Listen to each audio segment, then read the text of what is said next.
your mic profile in the Go XLR app, and disable OneDrive for 24 hours.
Eventually, the bloodlust consumes you. You find yourself compelled to murder your own units. The giant pile of blood, goo, and bodies. That's fucking dark. There's so many dead bodies there. I've never seen that in my life. This is graphic.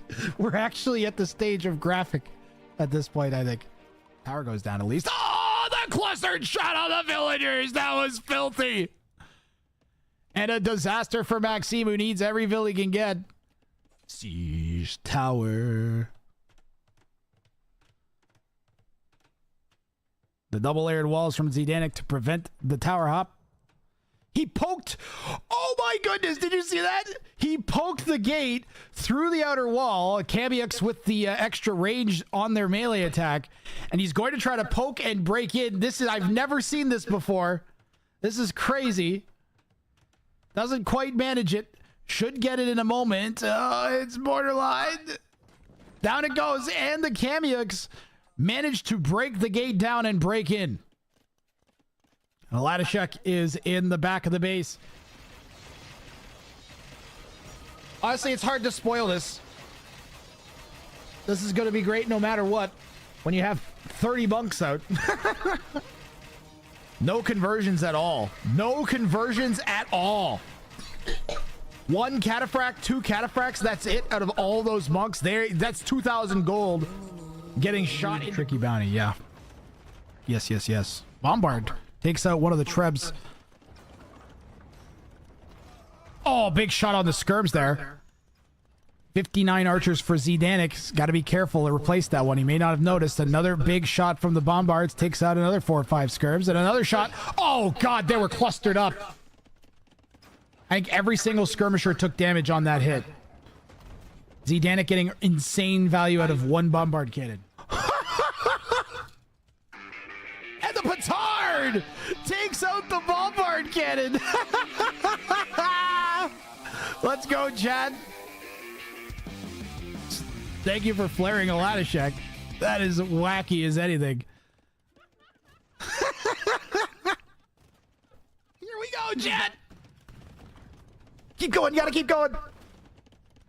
He's gonna one-shot the TC. Oh, the Mango Desperation Mangonels. The market goes down. The TC goes down. The Super Monkey Car doesn't have enough wood gathered for another lumber camp. And I gotta say that this game is over. All right, Chopsticks coming out to try to fight the castle drop-off. Ville to Ville. And hit the bongos.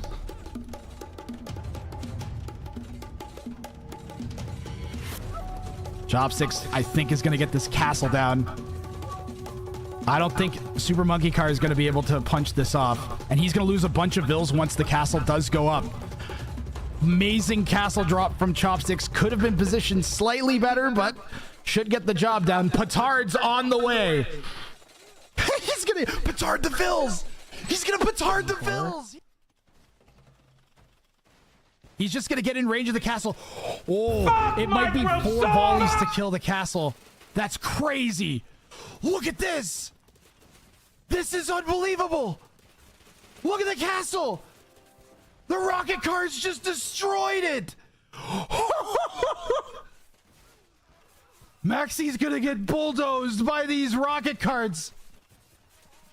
I got to clip that. The villagers, they're not there. That's not gonna work. That is not gonna work.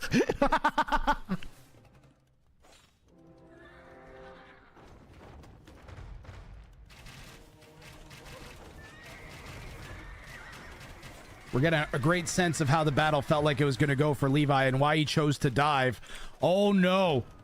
Oh, huge shots from the Mangonels on the crossbow mass. What a defense from Levi. Unbelievable hits. They go down though, and Naruto Sherry maintaining control. Ville's getting eaten. Will the ship? Maybe he's gonna chop. I think he's gonna chop the gold and then connect it. But he could go like, that's fine. That's acceptable. He's just got to make sure that that hits that. I think he's got the rest of it up. It's beautiful. It's so beautiful.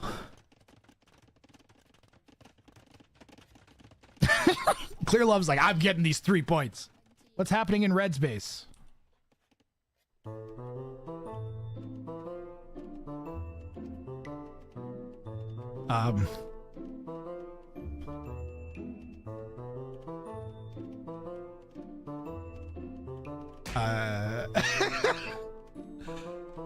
Fuck Microsoft!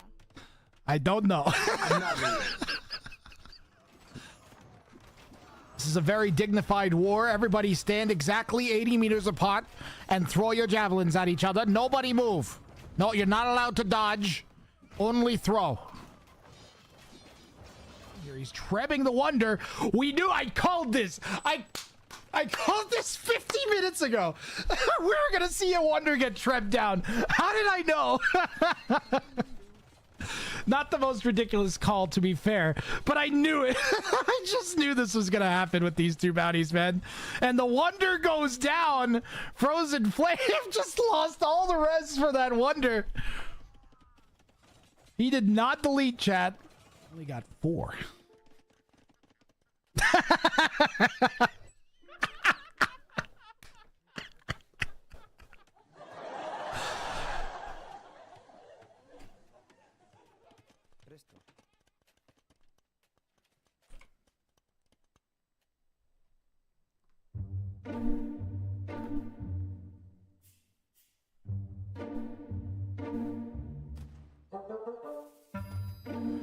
Is this some sort of relic gift?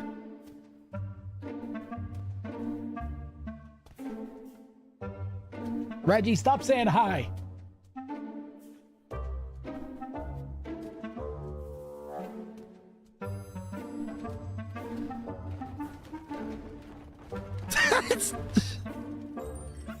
Who's gonna win?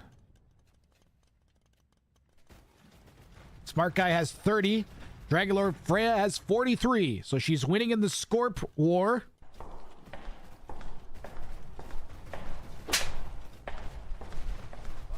And here we go. The Scorpions were not shooting at the other Scorpions. They all were shooting at one Woad Raider off to the side. And now she's, I don't even know, microing the... Get him, chat! Fucking get him! Smack those Bavish militia for standing around.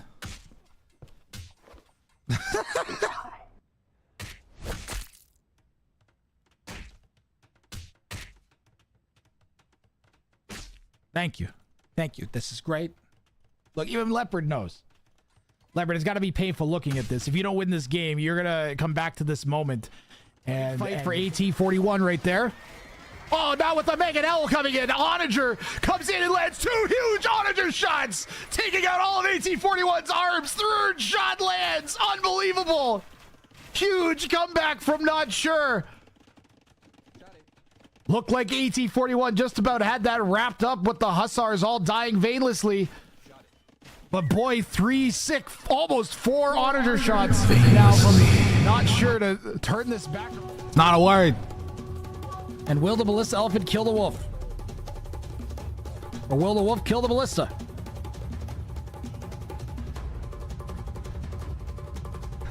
The wolf is closing in on the kill here, chat. Oh no!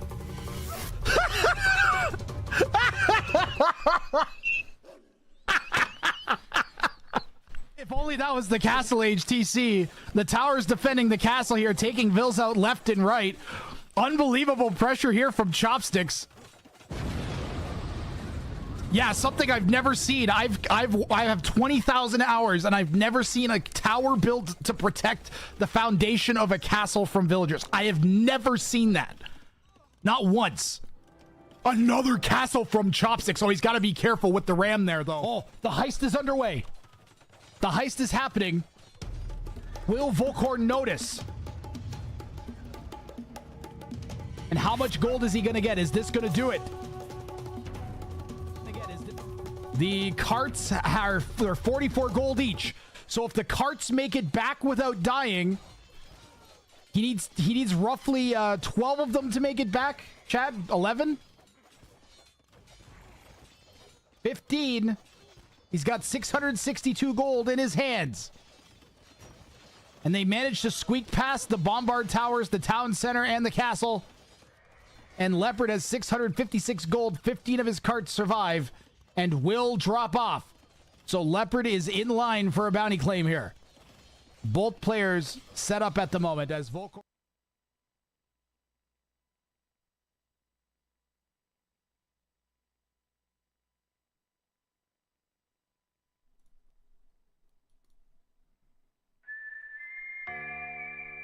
Oh yeah, bounties. We got bounties. Bounties. Anybody sick of bounties yet? Not me. Not quite. Not quite. I'm pretty stoked for the end of this tournament. I am ready for the tournament to be done though. I do want it. I'm at a point where it is definitely not going to be extended no matter how much money I get. But I am like, I want it to be done now. I want to finish this. I want to finish this. You know, the job's not done, you know. Like, has been consuming rand juice. We gotta get it done. 2 long months. They say after 6 years of this craziness, I have now acquired my spider legs. Craft spider legs. Let's go, 11. Are you guys excited? I am pretty excited to cast this today. I'm glad that this is what my day is. I realize I've made an egregious mistake. It's pretty bad. And I don't have Boom, who is the person who made the fucking Mangonel, and like the old crab. I don't have her listed in my top supporters. She's listed as a VIP, but I don't have her listed in my top supporters or at the special thanks section in the credits. So I'm just taking a moment to remind myself to do those things, and I'm fixing my Twitch panels right now. Because Boom is an awesome streamer, and I haven't seen her around a bit. I think our schedules are currently mishmashed. But she's like a cat-based VTuber. She has a real like actual VTube thing, but to me she's the cat. And she does a whole bunch of 3D design work and stuff on her stream. She used to play StarCraft 2, and she pops in, and you'll see Boom every once in a while pop in.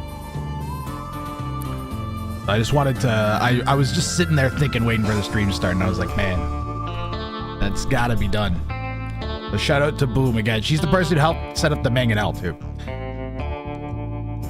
So thank you, Boom. I don't know how I overlooked that. At least I had her in the VIP credits though. How you doing, Mangadide, Manaspa? Who else is here? Alavid with this, what was it, 6 years? Oh my god. 6 years!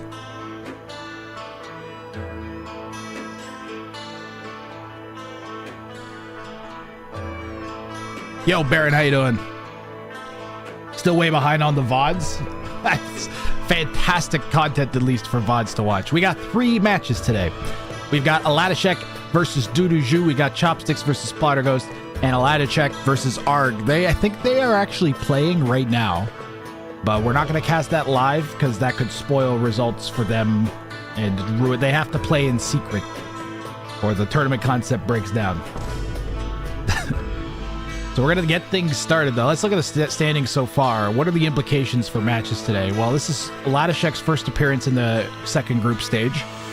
So he's going to be setting the stage for himself in that manner. Duduju has 6 points between his 2 sets. So this is Aladashek's third set. Or pardon me, Duduju's third set of the tournament. It's going to be against Aladashek. We're going to get that done now. And we're going to see where he's going to end up. So he can end up with a maximum of 18 points with a 12-point sweep on Aladashek. So he's going to have to go hard these next 3 matches for sure. Then we're going to do Chopsticks versus Splatterghost. Chopsticks started off with an 0-3 versus Togawa in a set that the scorecard did not tell the story, as Chopsticks nearly beat one of the top players in the tournament twice. Although it was mostly because he was trying to stick really hard to his bounties and get the full 12 points. But it was fantastic. What a great set that was yesterday, or 2 days ago, pardon me. And we're going to do Aladashek versus Arg. So we're going to a whole bunch of Aladashek today. And Arg also is in desperate needs of points, as he was also swept-ish. I think he prevented a bounty claim against Togawa, but he did lose all 3, I believe, in their first set. And then after that, we're more than halfway through the group stage, second group stage. There's only 1, 2, 3, 4, 5 sets left after that.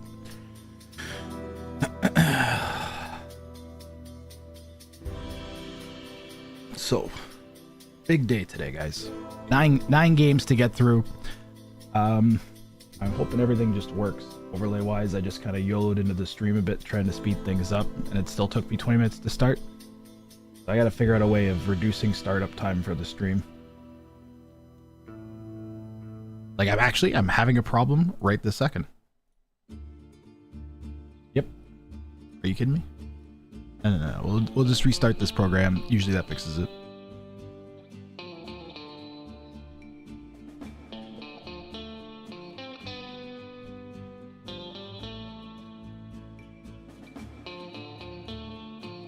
How you doing, Jammin'? Where did I post the prize pools? I don't think I've written the prize pools or told you guys, spoken the prize pools on stream. Let me find that. First place gets $200. Second place gets $150. Third place gets $100. Fourth place gets $70. Fifth to eighth place get $50. And third and fourth are going to play for third. And first and second are going to play for first. So they're going to play one final match against each other. Yeah, one final set against each other. And if they tie, then I'll probably just split the prize pool unless they want to play. I think I'd just split the prize pool at that point. I don't know. First place match, how would I do it if they go tied on a play all 5? They tie a play all 5, what do I do? Is it even possible? It might be because of the odd bounty picks, but it's very unlikely. Very unlikely. Plus, there might be a way of like getting three. If you get like three level bounties in a row, I think it's just over. I wonder if I could do like a first to 3 bounties claim, but they won't know if the bounties are claimed until I cast it. Yeah, I'm probably just gonna do a play all 5 and then cast from Rex. And if they're tied, then I don't know. We'll figure something out. Is this gonna work now? Let's. Yay, it's working. Oh wait, I have to run this program. AOE to wait. No, is it rec download? Yeah, rec download. I wrote a program that pulls the recordings out of the Discord and downloads them, and then sticks them onto the other PCs. So just give that a minute to run. This is what I mean. I was like, took me forever to start all this stuff. I was out of sorts today. I think we at least have the... That won't show the correct bounty yet, so give that a minute. Wait, actually it might. Won't have their colors, but I think that'll be the correct bounties. Make sure they're on the right side.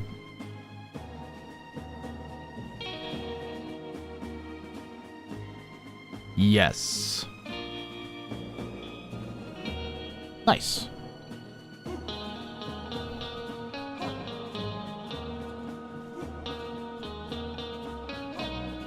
That's actually so nice. Holy moly. Alright. So that should just be in here now, I think.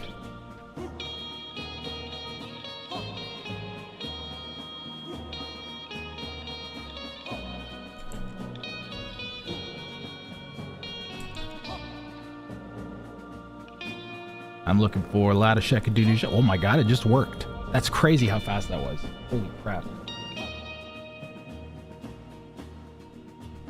Alright, I'm loading in. And we're gonna start. Wow. I'm sure from your guys' perspective, you're just like, come on, Greg, start. But for me, what should have been like an extra 8 minutes of work to get the stream started, it just turned into 10 seconds. Like, actually, I'm totally serious. That was wild.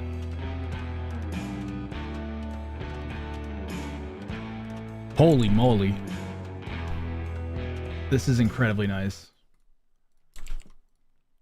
Yo, I'm gonna have to, you know what I might, okay. So there's 2 ways I can go with this, chat. I can package this thing that I've built.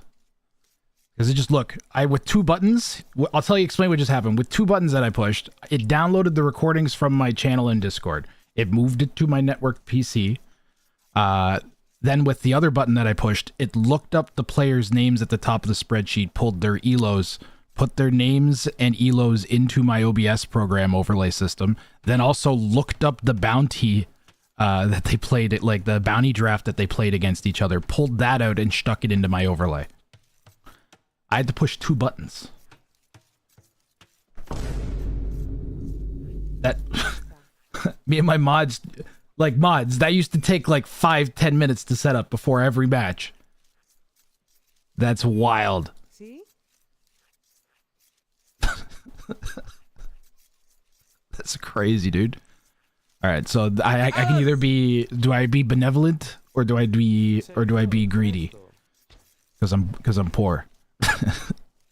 Do I give it away for free to other streamers and be nice and post some stupid YouTube video that explains how to use it and how easy it is? Or do I try and sell it? Because I need money. That sounds so evil. I don't know. I really want to do that. I think I might just figure out a way to give it to other people. Like, hey, are you running any sort of esports tournament? Use this.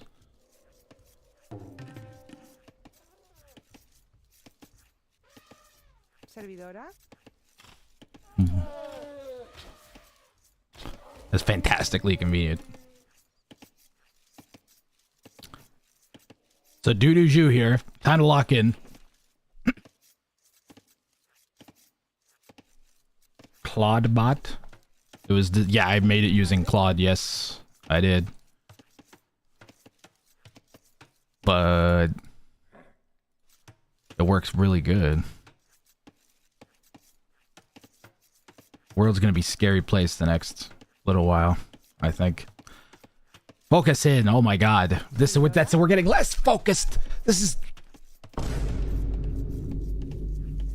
all right. Duduju playing in the West as the Spanish, going for Militaristic Society 2 Electric Boogaloo, which is win without any villagers alive at time of victory. No Burgundians. Why the hell is this only level 2? Was this done on the first attempt in the show match? I think it was.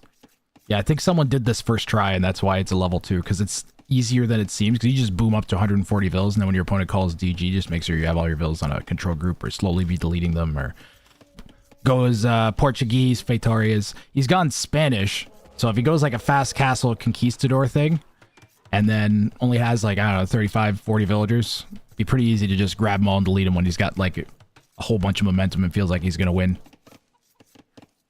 Keep 3 or 4 alive at the front in case you need buildings, and then... Yep.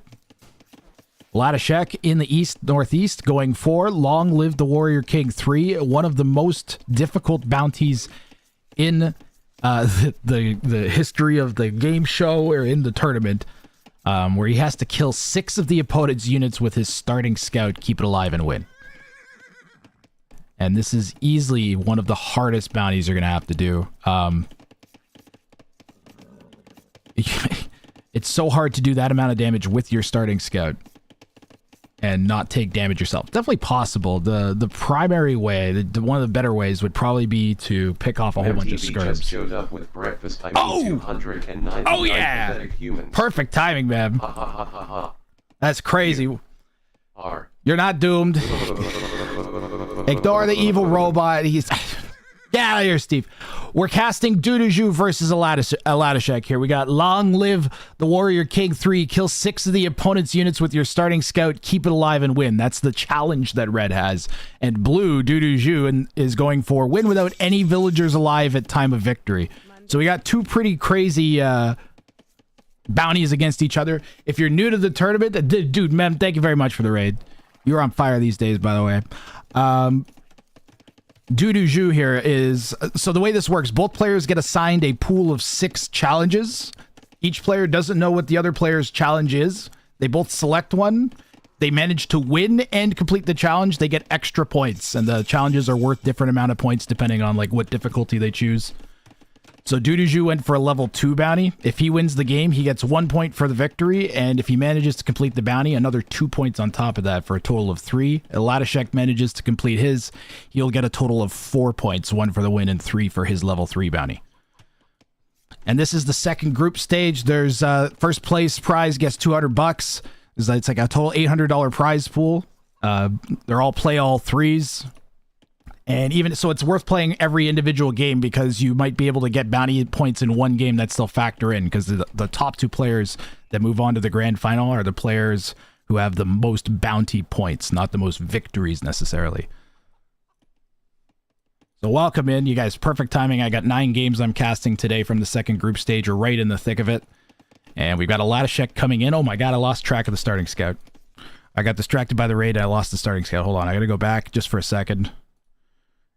And control group him. Pardon me.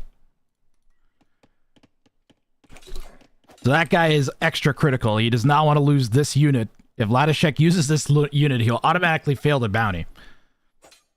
He does have a pretty big elo swing. We have seen some low elos take games off of high elos. In the tournament, I think we had 5 times it's happened where somebody like 400 to 500 elo lower has managed to steal a game. And in fact, the last set that I cast from the other night, we had a 1300 versus a 2k3, and the 1300 almost won twice. That was wild, man, because the higher elo was insistent about trying to get the conditions for their challenge, and it hurt them so bad that they were like forced. I think they went all villagers only for one of the challenges, and it was just like they were trying really so hard to get the extra points. It was really crazy back and forth. Balanced game that had no business being balanced. It was really fun. Both players have scouts poking at each other's res, although Duduju gets chased away by a spear there and also has his own berries walled in. So we're keeping an eye on this guy in particular. Again, this guy needs to have 6 kills before the end of the game. Otherwise, Oladeshek won't be able to get his bounty, and it has to stay alive. This is right before you guys came in. I was saying this is one of the hardest bounties in the game. Ooh, he got one. 1 down, 5 to go. That was a nice pick there from Oladeshek. And he's doing this while he's getting pressured back at home by Duduju. And you can see a little bit of idle time coming in for Oladeshek as he's been housed. There is a lot going on for him right now.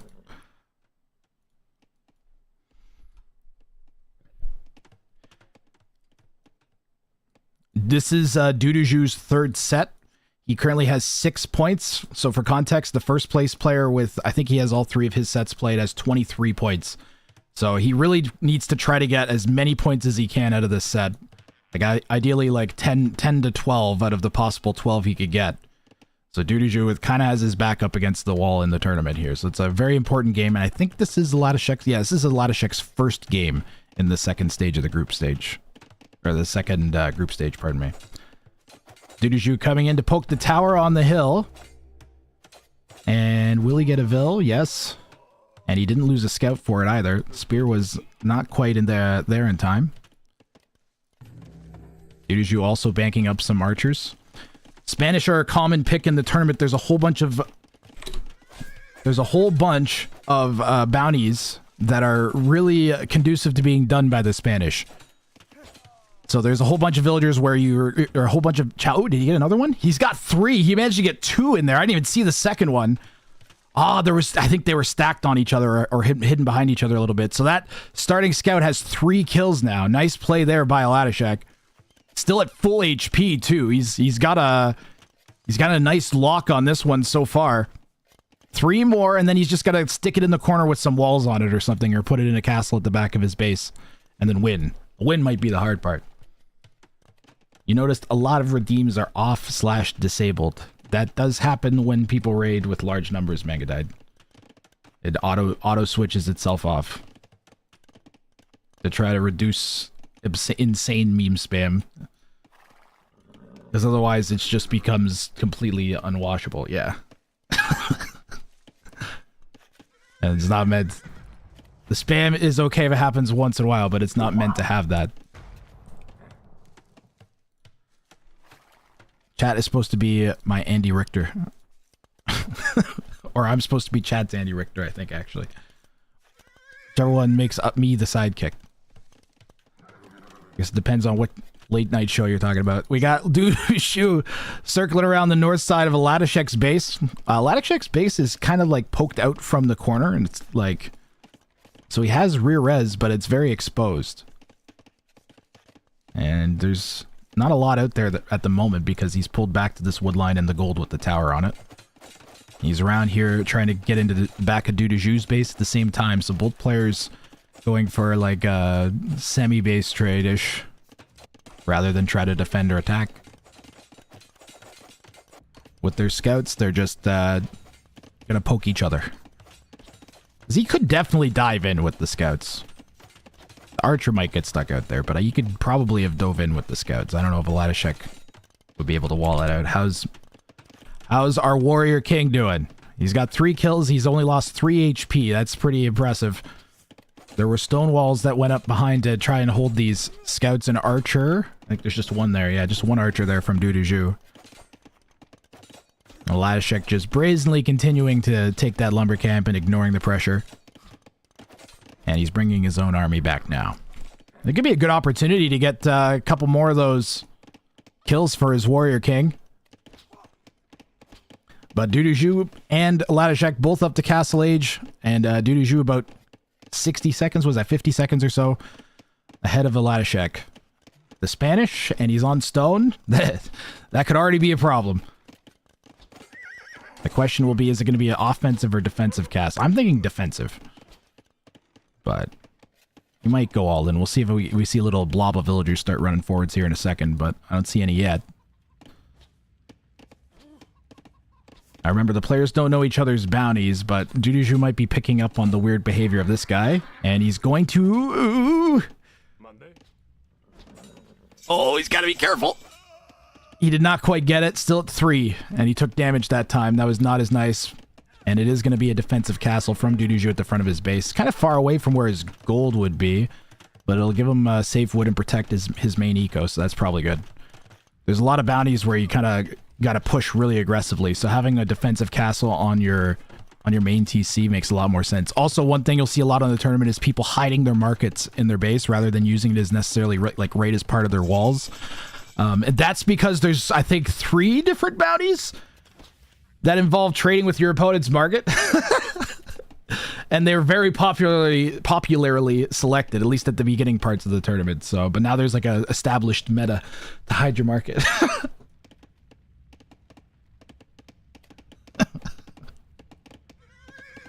Players have been watching the games and studying them.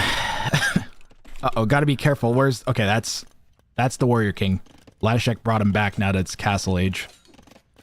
I think his best bet's going to be to try to find a loose raiding unit with it. Get it healed back up, maybe, or maybe a monk. Try and pick a monk off with it.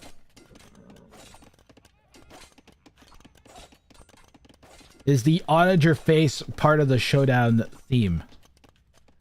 I know Jeff the Wizard turned me into a mangonel and won't turn me back. I don't know if he can. Yeah, you like it was. Yeah, you just don't worry about it.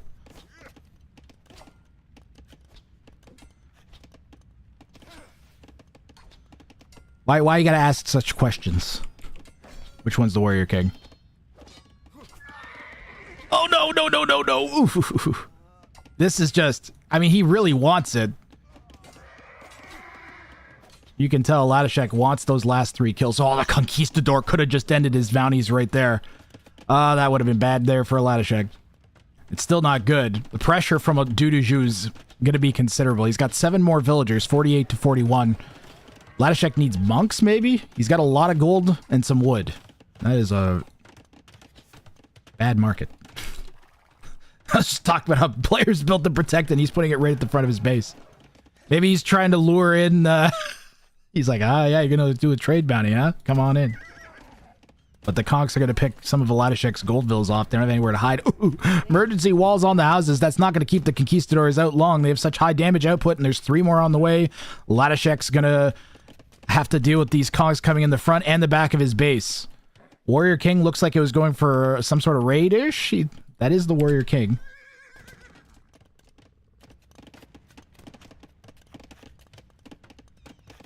Damage piling up for Latashek. He's got a 2.5 minutes idle time, and the res collected 2.3k in favor of Duduju.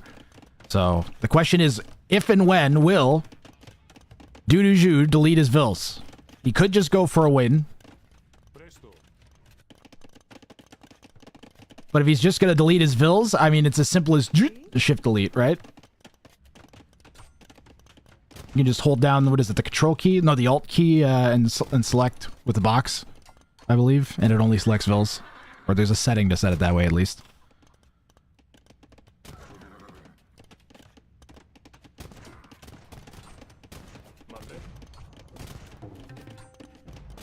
Is that a grenadier? Yeah.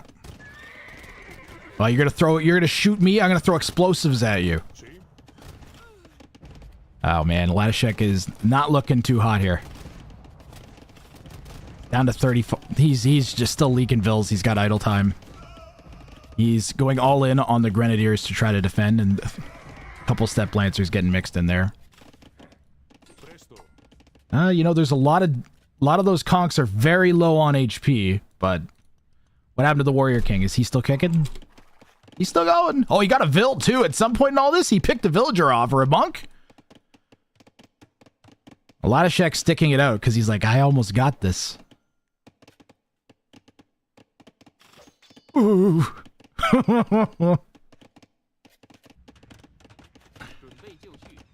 Well, if he all-ins from here, maybe he could still turn it back on Duduju. Plus, he doesn't know, again, he doesn't know what if Duduju deletes all his vills at some point thinking he's going to win. Herbal medicine? Who picked up herbal medicine? Latashek? Duduju?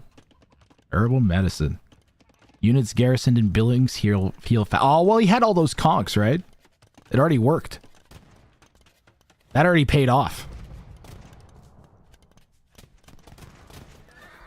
All those low HP conks I mentioned earlier, they all are back at near full HP. That's crazy. Oh yeah, that definitely worked.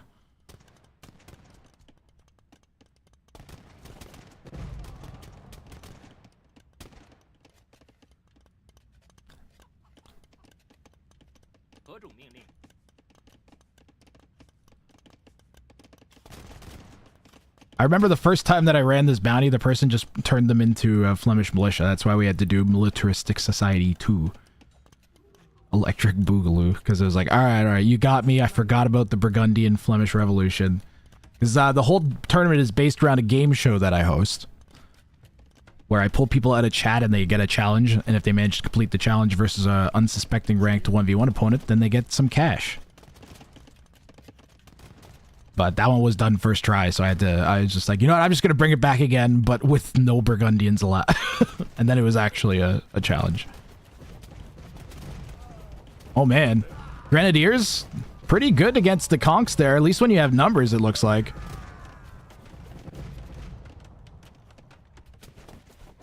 Ladishek has a pretty decent army now. And Duduju might be forced to actually make something to deal with it, other than conquistadors. Not sure what he's up to here. What happened to the Warrior King? He got 6 kills? Hold on, we have to go back. We have to go back, chat. How did he get the last 2 kills? Oh, he got a monk? He got a Vil and a monk. He went in for a raid and got a Vil and a monk. That's crazy. So this guy has... Ladishek is on his way to a bounty claimed if he could somehow win. Although the somehow win part is, it's not looking good with the 91 to 40 Vil count. The only thing he's really got going for him is he has a ton of these Grenadiers. And maybe he can get enough damage to stretch the game out a bit, but I think he's still going to have it rough no matter what. Even if he gets the best possible damage. Like, if he could kill half of Duduju's eco, and Duduju would still have more eco, so... It's not a good situation. And I don't know how he's gonna get... He's gonna have to figure out how to deal with castles, so... Gonna go imp, or somehow make rams, or just completely ignore the castles. But he's giving it a shot here. He's got a bunch of grenadiers. They make things explode.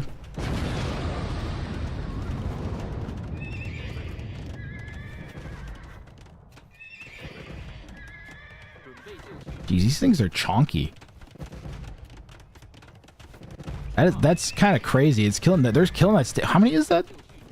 That's 20 attacking a stable at once, but that's still... Do they have bonus building damage? They get GMF bonus... 211 has been drinking rank juice for 5 months. They say Alan. Thank you very much, GMF. Welcome in, welcome in. Much appreciated. Have an explosion. Like you needed another one with all the ones that are already Is that the same explosion animation? Wait a minute. Wait a minute. Wait a minute. I recognize that explosion animation.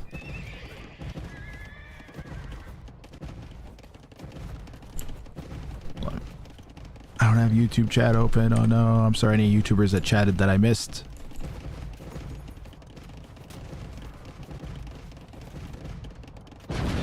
We're up to 27 Grenadiers. So if they have, what is it? 4 standard buildings. What does standard, is that just means non-castles? Does that apply against towers? Is a tower a standard building? What is a standard building? Hussar is going to come out from Duduju. And that'll be a nice meat shield in front of the conquistadors. I don't think he would... Oh, man. Grenadiers are doing some heavy damage. Wow. Dude, Grenadiers are a great answer to conquistadors. That's wild. But you know what else is really going to hurt is all of the raids in the back. Duduju went all the way around the back behind of Ladishek's base and built a whole bunch of stables in siege.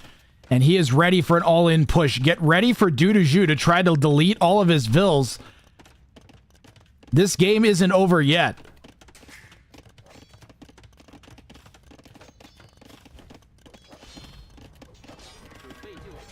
The timing on it, I wonder if he's slowly control grouping every vill he's got.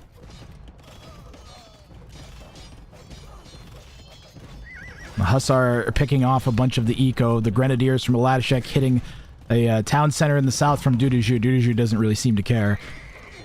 He's focused on wiping out what's left of Aladishek. And I think as soon as he gets his army numbers up high enough, you go Paladin. Paladin pretty chonky. I think Paladin the way to go. You go Paladin, you get a whole bunch of Paladin and some Siege together. And that might be your best bet with the Grenadier hanging around. Uh-oh, Ladishek calls GG. Do we have a quick delete? No! Duduju. He wasn't ready. He wasn't ready. And that is going to be a bounty failed there for Duduju, unfortunately. But he will get 1 point for the victory.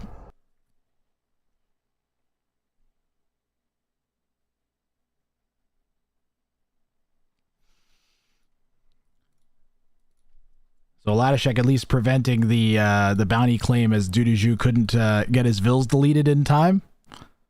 I called GG. I'm a good person. Yeah, you called GG. You did nothing wrong, Ladishek. This is why you're supposed to call GG. This is why one of the rules in the tournament is the players have to call GG. It's not even a matter of good sportsmanship, although it also is that. But it's mostly to give people the opportunity to do challenges like this, where they're supposed to maybe try to save to the last second, delete their vills when they know the opponent's calling GG.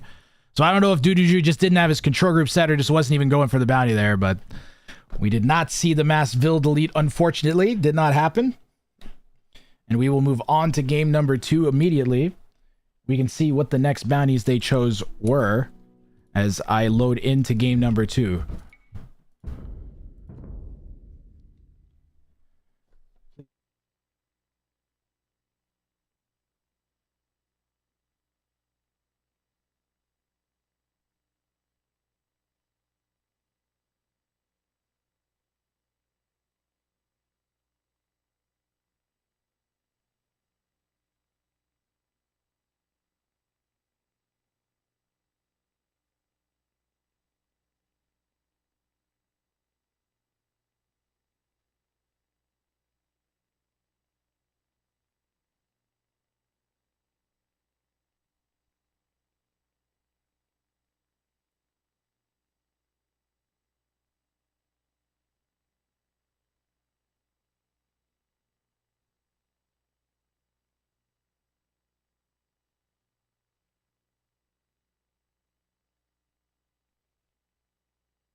All right.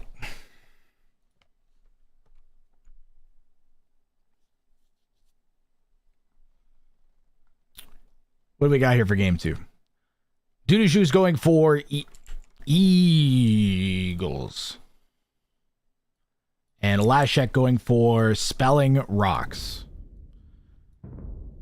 Chat, Twitch is going to run a stupid ad break. So I'm going to wait for that to run. It'll be 90 seconds long. And then we will be back. I can run a highlight reel for the for everybody else while we wait for the ads to run. Nice. Oh, that was Greg. He was just making sure. He was making sure it was Greg. For sure. For sure, Chad. He wanted to make sure that was Greg. His name's Greg. He's a quick wall technician. His name's Greg. Instantly.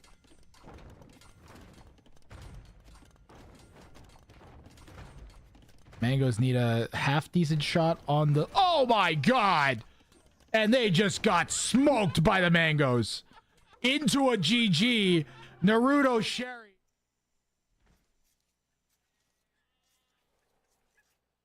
I don't know if Chip will win, but I think they'll do the bounty. All right.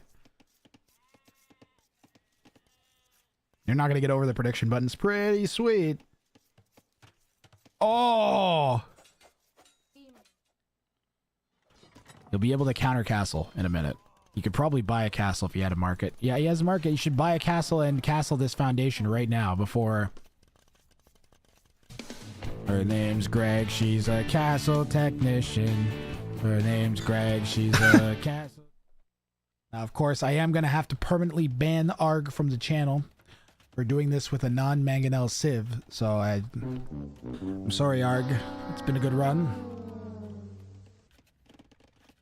The time for spear destruction has come. Kill the farms. Arg knows what he's got to do to make this happen. He is so close. And Togawa can't like delete his TC to deny the bounty even if he knows what's coming because that's his MTC. The castle drop is the building that finishes the dumbest wall. That was crazy. That was legitimately a crazy moment. All right. Game 2 of Aladashek and Duduju underway now. Let me reset the whatchamahooz. Oh, we got a good luck, have fun from Duduju. That's got to be the respect for... That's the respect to Aladashek for sure for calling the GG on the last time. Duduju probably just didn't have the time to hit his hotkeys to delete all his vills. Let's see. I pushed... That button needs to be pushed, and then I need to reset that. There we go. So Duduju going for Eagles.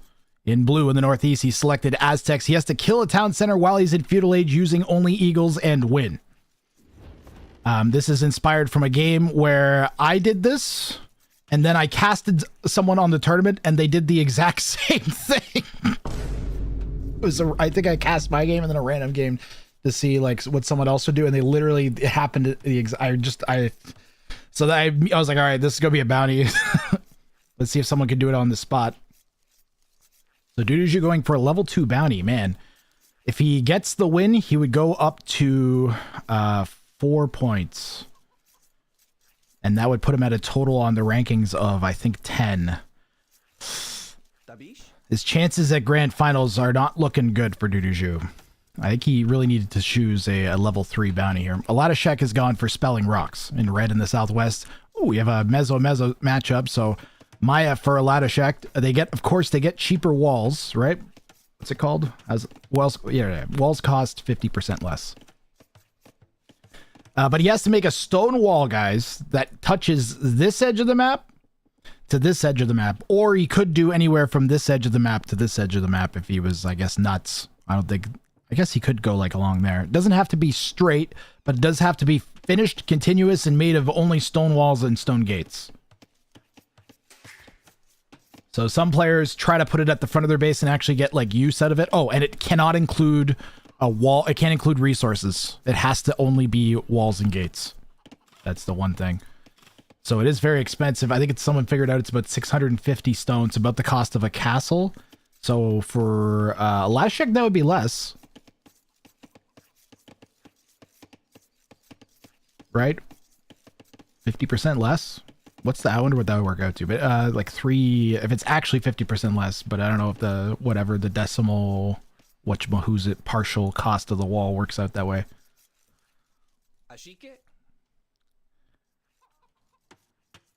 Because I want to say the original cost calculation we did was with Incas or something weird too.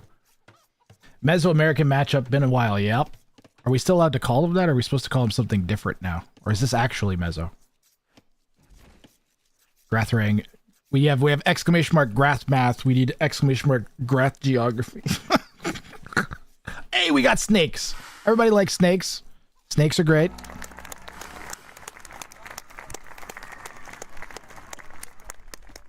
Snakes, of course, do a stacking poison damage. It should be venom damage, but it's poison damage. Is what it's called in the game. So every time they attack you, if they attack you multiple times in succession, then the poison damage stacks on itself. Punk Baster is following. Punk Baster. Have an explosion. The explosion did not work. I'm confused. Why is my explosion not working? There it is. Thank you, Megadad. Appreciate the help. Have another one. Be careful. You know the power of that phrase, Megadad. Aladashek's already got a nice choke set up on the south side of his base. He's going out and getting... I wonder if this is... I mean, that's some interesting walling. gonna trap a secondary gold with that. I guess he wants to have a trap gold because that main gold is kind of ugly. At least it's a relatively flat Arabia for once. You'll be able to drop some nice town centers in Castle Age for both players. If that we get that far, of course. Usually how I've seen this be attempted and or actually completed the few times I have seen it done is players will attack an external town center that the opponent puts down in early Castle Age when they've banked up like 30-40 eagles. And they're unable to defend the extra TC they had. So that's usually the game state you're going to try to want to manipulate the game into in order to complete this bounty. Which is, you know, not that hard of a game state to get to. Just make lots of eagles and actually get damage with them. Ladashek traps in the drush. Or, pardon me, Dudu traps Ladashek with the gate there inside of a very awkwardly shaped wood line. Guys, what's easier to spell? Grath. Oh, wait, no, dude, I was reading the bounty wrong. Dude, I read the bounty wrong. I saw this. I for some reason I started doing the Stonewall bounty in my brain. That's my bad, guys. I totally said the wrong bounty for Ladashek. All that crap I said about him having to build a wall across the map was incorrect. I'm sorry. I got it. I saw Maya. I saw Stonewalls, and I jumped to conclusions. I should have actually read the whole thing. It's pretty small on my screen. I'm sorry.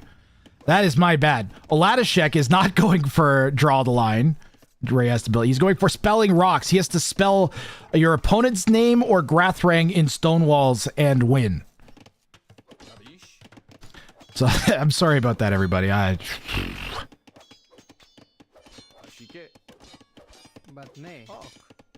not gonna lie. I'm a little nervous. The raid got my my heart rate up, and I've been a little jumpy.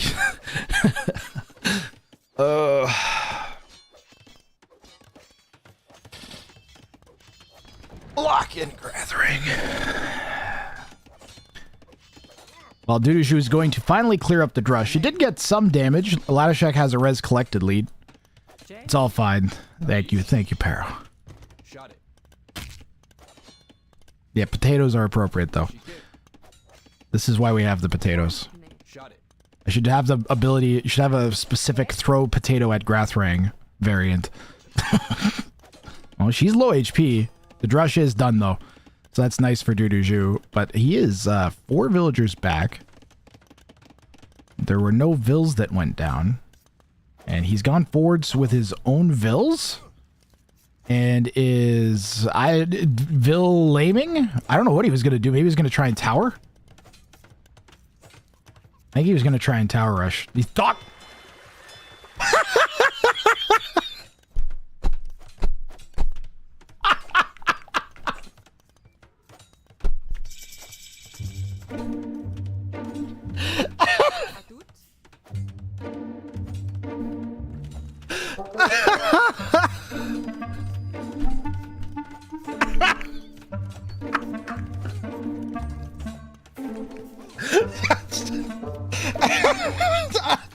What is this game?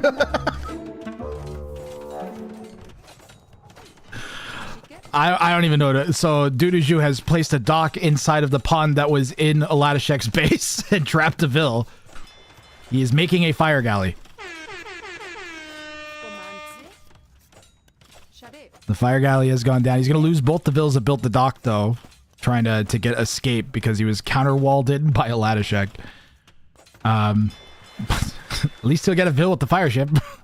The eagles are starting to pile up.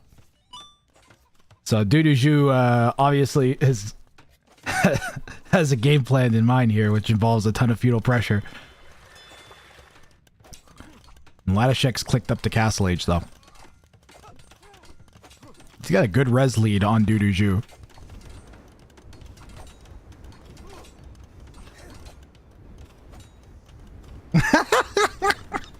Ah, he deletes the dock. He's gonna go pressure the tower with it now. That's a good one. That's a good one, Barrett. That's a good one.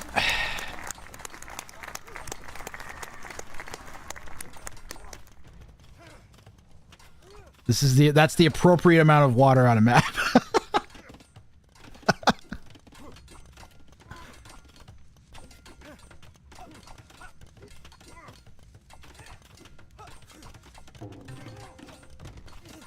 Well, that's a nasty tower.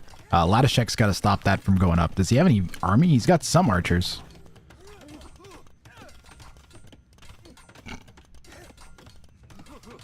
Pardon me.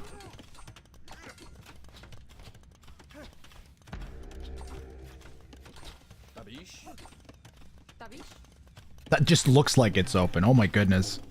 That's crazy. I just wish, I don't have a problem with the art style. I just wish they had something that took up the corner space to make it obvious like that's actually the edge of the foundation. That's all. Or the trees should have roots, maybe.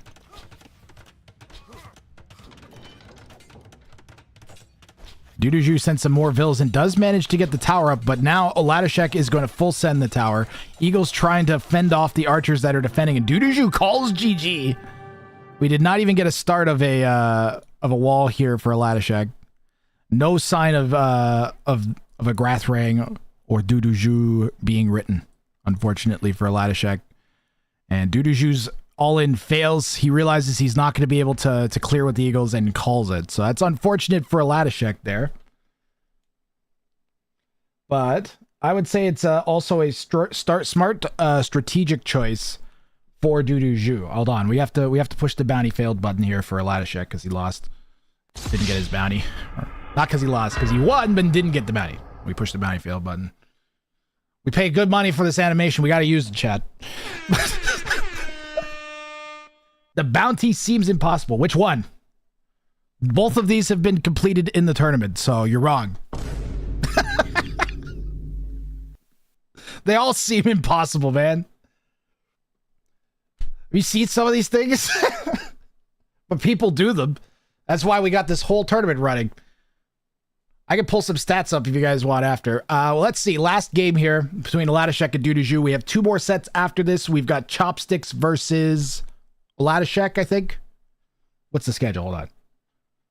Duduju, Latashek, Chopsticks, Plotter Ghost, and then a Latashek Arc. Wait, I have a nice one. Where's my nice? There it is. That's the nice looking one. I don't know why I didn't use that one. Yeah, Chopsticks and Plotter Ghost after this. Am I on schedule here? We're actually almost on. We're actually on schedule. How's that happened? Okay, nice transition. There we go. We are on game 3. All loaded. I'll check stupid ad timing. We're fine.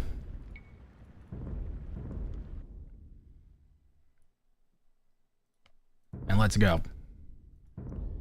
So no touching for Latashek. No structures of any kind are allowed to touch and win. A level 2 bounty. Duduju going for a level 3. Win with 80 plus scorpions or heavy scorpions alive at time of victory. We had to increase the difficulty of this one because it had an 85% completion rate. Yeah, Barrel of Scorpions was originally a win with 60 plus scorpions alive, but it had an 85% completion rate on attempts.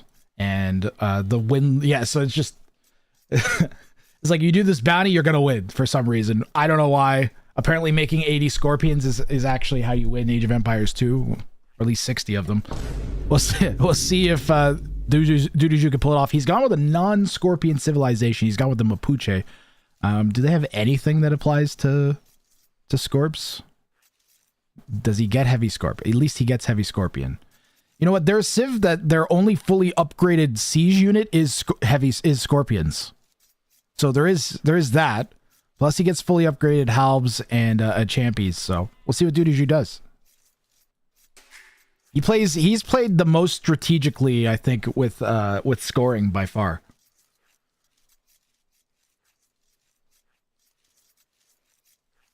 Like his bounty choices and then the way he plays the game, he plays with a mind to his opponents, to preventing his opponent from getting claims, in addition to giving himself the best chance to go to it.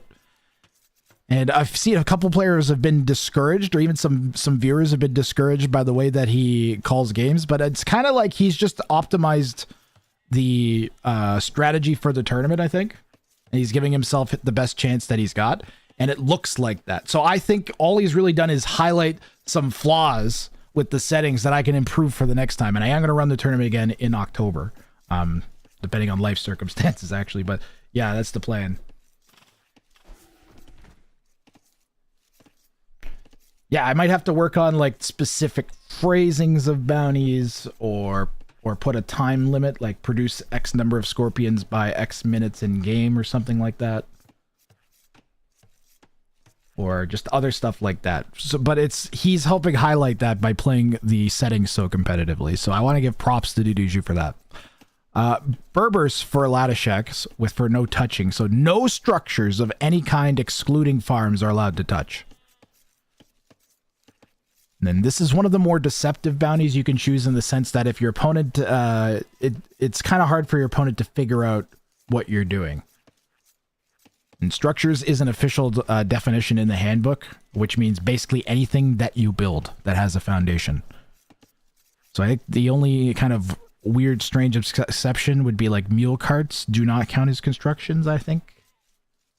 I'd have to double check the thing, but basically anything that has a foundation, like that's a construction. But it does have to be complete, I believe, is the other thing.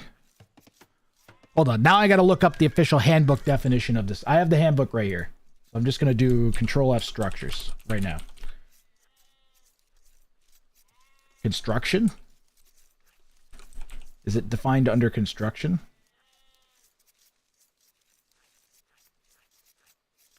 A construction is probably, yeah. Anything that starts as a foundation is hit by units with hammers till it's built.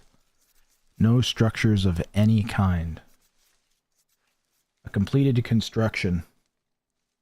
We don't have structures defined? I remember it being defined under something else. Construction. It's got a structure.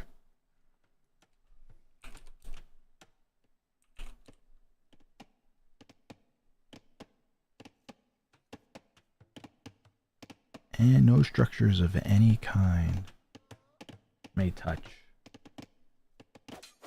Yeah, that one needs poking. I have a wall. I have a notes. It'll be buried in my notes and not in the handbook. That's not good.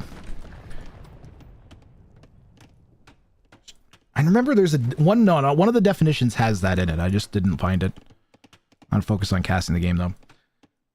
Basically, you can't wall. Yeah, you can't have anything touching anything else that's built. You build it, then it can't touch anything else. I think maybe it was left different because it's more broad or something. I don't know. That already is. Again, players playing competitively, that's already one of the things on the list for the next time. This is the first time I've ever run a tournament with this format. And I did put we did, I think, 4 test show matches to try to iron out the settings. And we figured out a lot from that, and we've been learning throughout the tournament. I don't know, I really like it, and I think it has a good future. At least in terms of me enjoying games that I actually cast. I don't think he has enough HP to take her out, even though she's low HP. I don't think he could quite do it. So he is 5 pokes away from dying. She is also 5 pokes away from dying. Yeah, so that's borderline for either player.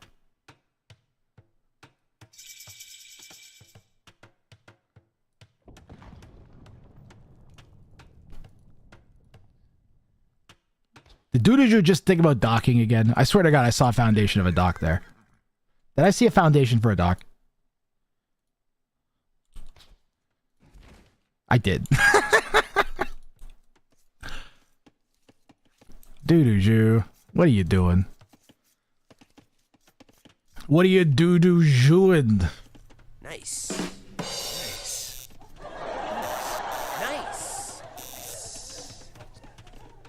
Nice.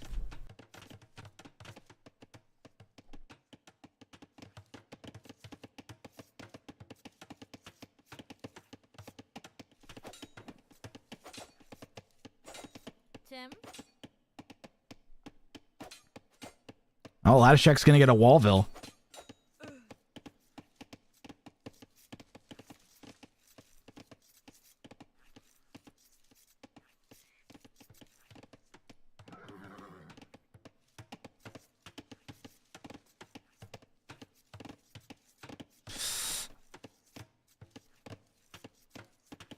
Thought he was gonna poke it through the corner there for a second, and Capture just kind of struggling at the moment. I might stop and restart Capture Age. We'll lose stats. Do I need to look at anything for...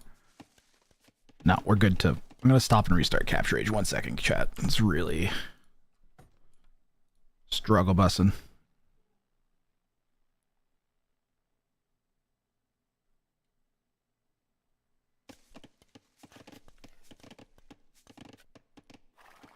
That is slightly better.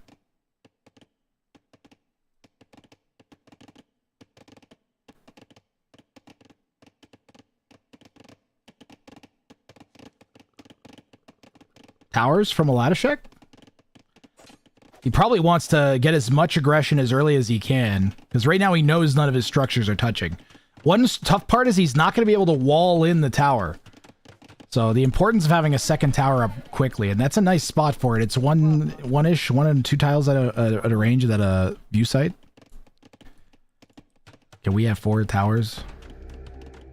Well, we do have forward towers. They're right here. And we'll see how Duduju chooses to react to that. He does have his dock up.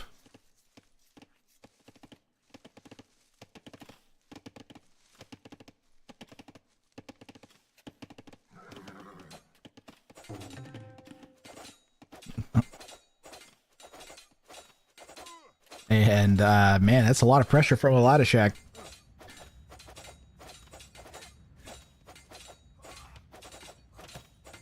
Going for a trap on the one scout that broke in, and he's just going to wall that out to the main gold.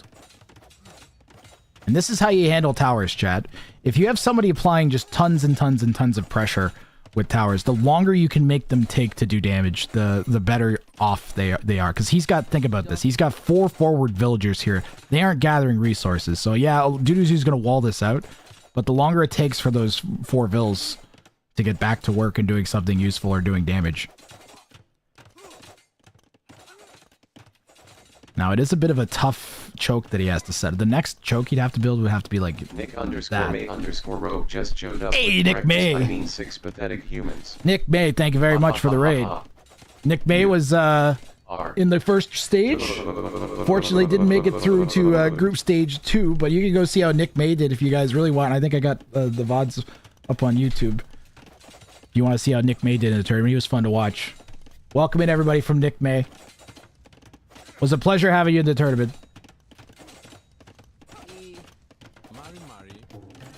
You guys are just in time for a second round of the group stage.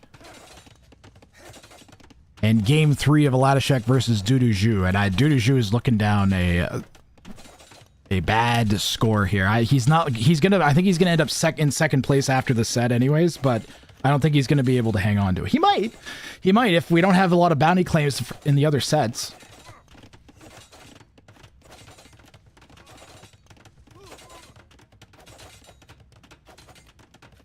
The one to beat might end up being Arg, it's looking like.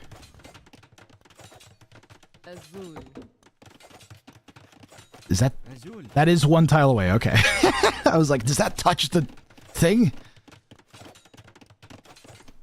So you guys just coming in, Aladashek isn't allowed to have anything touch. He can't have any structures touch each other. Everything has to be spaced out. He still had somewhat of a choke setup, that's kind of funny. The exception being farms. You're allowed to have farms touch. But anything else is not allowed to touch anything else that you build. If Dudu wins and gets the bounty, it is 3-1. No, that's correct. But the win, basically like winning your set against the opponent only matters if you guys end up tied in the standings. And then the head-to-head comes into play. Other than that, you want as many points as you can get every time. Just beating them isn't enough. The top 2 players are the ones with the most bounty points, and they're the ones who move on to the finals. You have to get bounties claimed. Duduju built a defensive tower to try to get rid of Aladashek's tower and get his gold and wood back.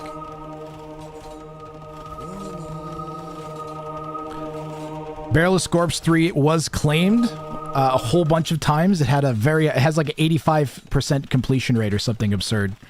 So we bumped up the difficulty of it going into the second stage here. by adding more scorpions to the level 3. So it went from 60 to 80. Duduju needs this game to go on for quite a while. I actually think that's probably part of the reason he docked to begin with, is because he knows he needs this to go late and he knows he's going to need lots of eco. And this is one of the ways that you can sneakily get extra economy, because that's like adding a second TC before you can add a town center. And see, this is what I'm talking about. Just endless chokes. Buy as much time as you can. Yeah, he's upgraded to castles, so just try and buy even more time. What do you think Latishek's going to do here? Camel archers? Some kind of phosphor camel archer thing is what it's looking like. And defensive castle going down from Duduju on his main gold. That'll somewhat stop this from getting in, maybe. If he gets like 6-7 camel archers with Bodkin, though, be able to shoot the gate down pretty quick. They're pretty good. Like, they're one of the better unique units in the game.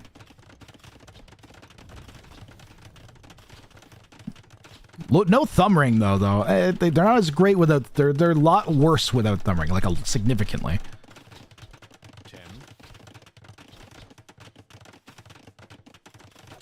We'll see. He's gonna try to break it and do some damage. It's a nice early castle play here from Latishek. Again, he can't make his buildings touch, so he's forced to play super wide open. You can see he's back on stone, probably to build another castle defensively in case he gets counter aggression from Duduju. And Duduju has bolas coming out. Champy. I thought he saw him make him champ. He's got a Kona.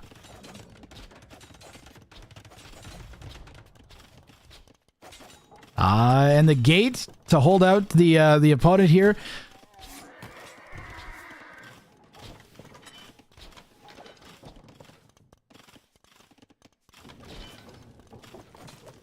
This is fine. Play with the events that are unfolding for me. That's okay. Things are gonna be okay. It's not spiraling out of control yet, but it's not looking great. Duduju needs a defensive build. Yeah, okay. I'll take the tower. I thought maybe a TC on the stone here. Or here on the gold. I guess that hill might be in the way though, or the gate now. These guys have 3 built-in pierce armor. They don't seem to do much damage.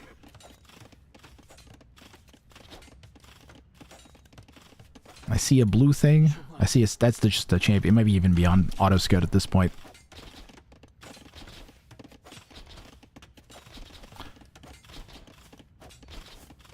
Chad, I've done my best, but there's a stupid unskippable ad starting at 60 seconds. There's nothing I can do, so just a heads up.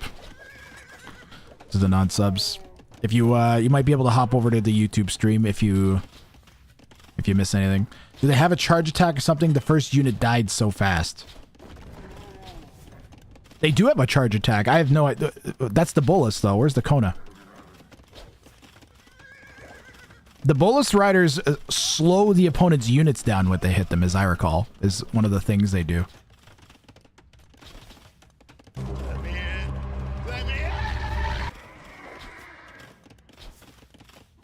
So they cause reduced movement speed when they hit for... See how the movement speed drops?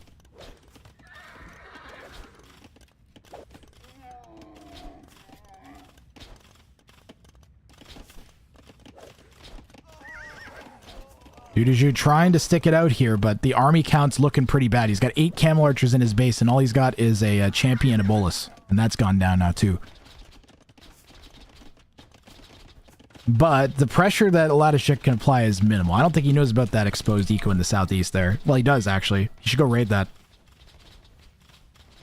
I'm gonna try and drop a castle. It looks like here. Oh, yeah, that's pretty good. On the gold and the stone, Duduju sees it coming and puts a foundation in the middle of where the castle was gonna go down. And Latishek puts it slightly off to the side and brings the camel archers back to defend. This isn't looking good for Duduju.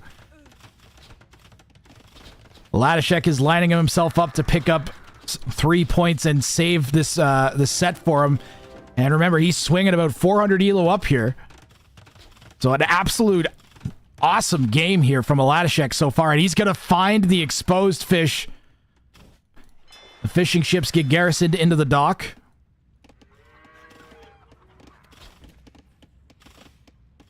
There is no thumb ring still for Latashek, though. So he has ballistics, but still the shot's gonna miss a whole bunch. That is a nasty castle. Dude, you're not even gonna try to deal with it. And right now he's busy running all of his villagers away from the actually pretty weak camel archers in the back of his base. Could use some skirms maybe, but more bolus.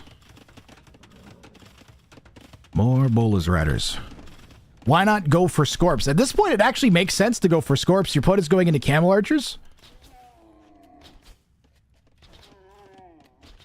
Scorpions are one of the better, any unit that stacks, really, Scorpions are good at dealing with.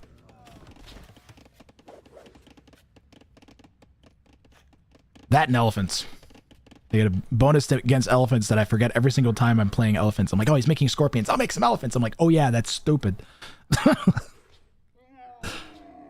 My.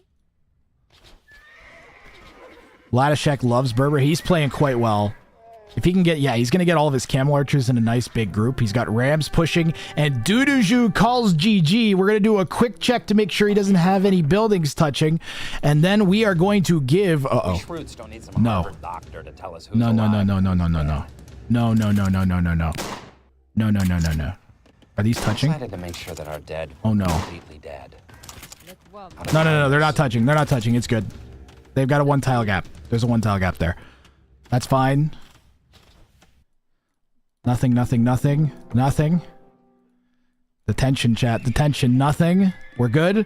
We got ourselves a bounty claimed.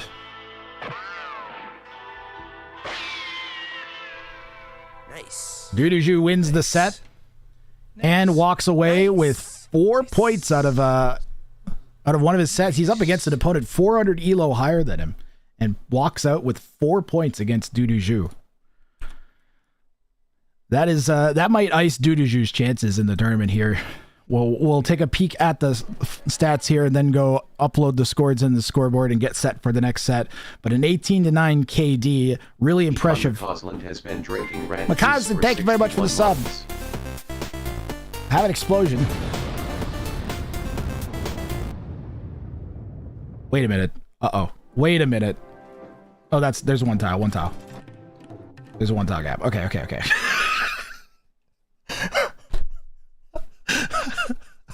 My heart rate just went. Did I just screw that up? No. It's fine. He made it. Oh, wait. Stats. We're looking at stats. I'm getting all worked up now. 30-minute victory, too. 24-10 overall KD. Took out 6 of Duduju's buildings, and the Res Collect lead also. Duduju had the more APMs, but not enough to stop. He was trying to get into a boom to get into his Scorpions. He was trying.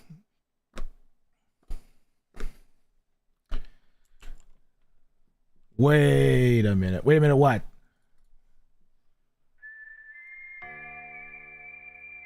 All right, let me, I'm going to upload the scores here real fast. How fast can I do this? So we got 4 for Latashek to 1 for Duduju.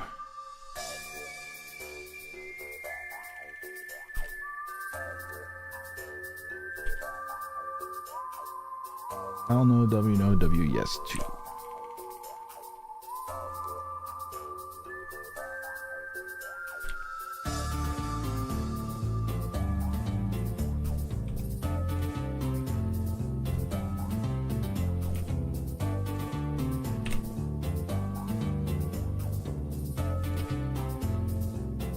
What was the name of this one again? No touching.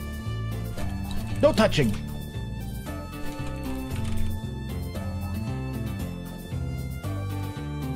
Supposed to be a Arrested Development reference. Congratulations, Latashek. I'm just about to make this official here. 1 second. And then it'll show up on the board.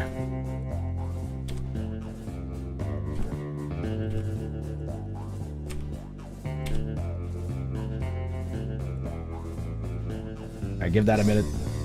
There it is. So Latashek still behind Duduju, but not by much. If he gets almost any points in his next 2 sets, he's probably going to steal away that second spot. And it's also looking like the board is open for Lighty and Arg. Lighty still has 2 sets to go. Arg still has 2 sets to go. Chopsticks still has 2 sets to go. So still wide open here. And we are going to do Chopsticks versus Plotter Ghost next. Oh, man, oh, man. So far, we have cast 61 sets in this tournament, chat. There have been 61 sets cast across both group stages.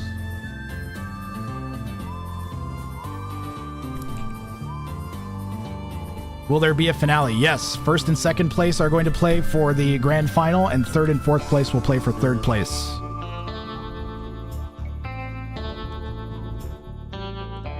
Which will be an A. I can tell you what the difference. So if they come in fourth, they get 70. If they come in third, so they're playing for $30 for third place versus fourth place.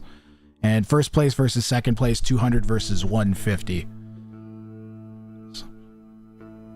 Because I wanted the main focus to be on getting your points in the group stage, so players treat this seriously, which they are. Did I click the wrong thing? Yeah, I did. I pushed game 2. But I can get that ready to go here.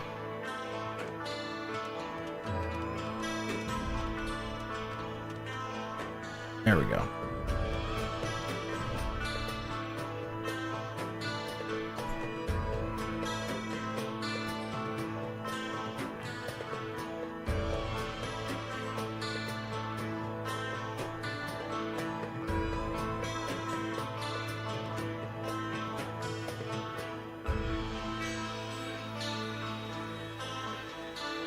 Even get their colors set too here. And reset everything.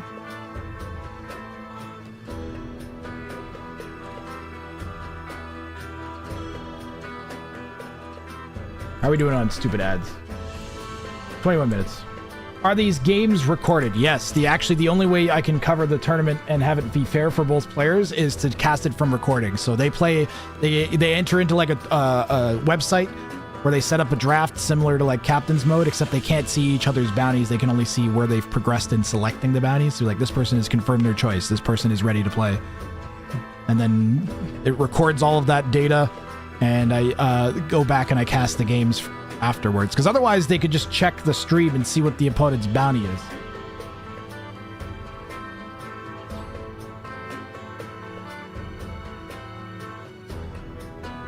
Trying to make the colors match, but it's not cooperating. There it goes. Alright, I think that's all finally working now. Need to watch Arrested Development. I grew up in the same city as the creator of it. Nice. Here we go. Plotter Ghost on the left is going for... Did he use a refresh, first of all? He did use a refresh right off the bat.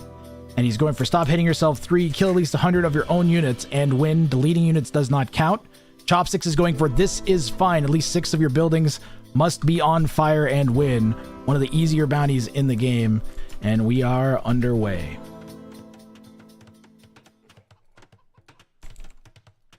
Would be fun to see finals live, though. I mean, it's the same issue as if they play live, then they can just check the stream and see what the other person's bounty is doing. So the only way I could do it is that they know each other's bounties. And I just tell them both publicly. That would be the only thing. But then they're going to work on denying each other the bounty, maybe, instead of just playing. So I don't know. Might be all right to do it just for the final set, but I also want the final set to still be representative of what the tournament was up until that point. So we do have a lower elo matchup, but don't count Chopsticks out, guys. In his set versus Taka, he almost stole 2 games off of a 2K3 for 1 with these settings. But also, Chopsticks is the game show all-time leader in bounties claimed by a significant portion, and he kept that reputation up despite being up against higher elo opponents in the first round of this tournament, where he was the by far and away number 1 seed in the tournament. I think he had 23 points across his 3 sets out of a potential 36 for 3 clean sweeps. So he performed very, very well in the group stage, even against the higher elo opponents, and he looked very strong against Togawa. So I would expect to see at least a couple claims here from Chopsticks. He is playing it safe in this first set. He wants to, I guess, secure a couple points at the very least, and he's going for this is fine. At least 6 of your buildings must be on fire and win.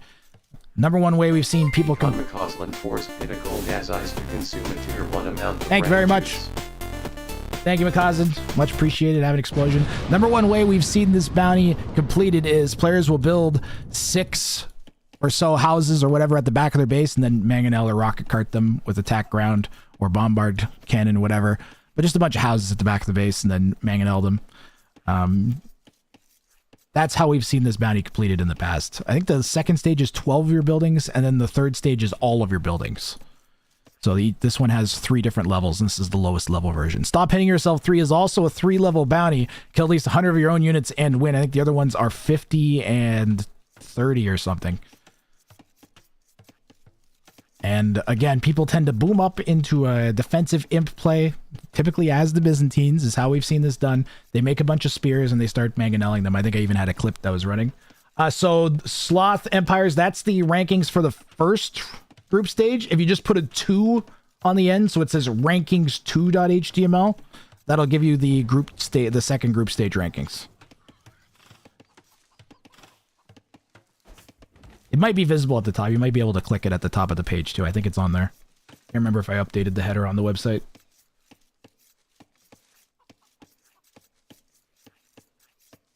Stop Hitting Yourself shouldn't allow 2P. I mean, you could also be giving yourself away when you go for a civ like that and that matches up with the bounty so cleanly, right?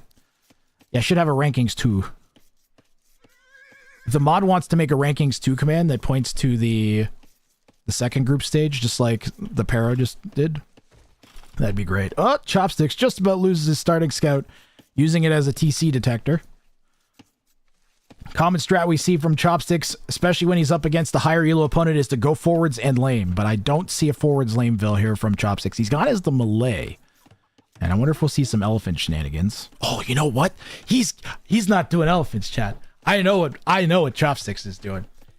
He is going to make a bajillion karambits. He's going to castle drop into karambits, and it's going to be fantastic.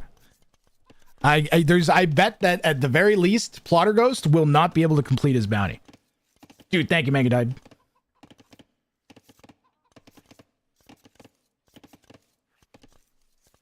Much appreciated. He did manage to steal a couple sheep, but Plotter Ghost is on the hunt. And he might be able to find them. Nope. Chopsticks will get away with it. Res collected is looking pretty even, but Chopsticks with 2 vills of idle time. He's going to have a little bit of a hand from the melee faster up times as they take 20, what is it? 66% faster. Oh my god. Why did I think it was 20% faster? It's 66% faster to the next stage is wild. Is this a towers? Is he going to go towers? Or is he going to go market smith, collect forward stone somewhere? Yellow's going to run right into the 4 vills. Yeah. Will he notice? I don't think so.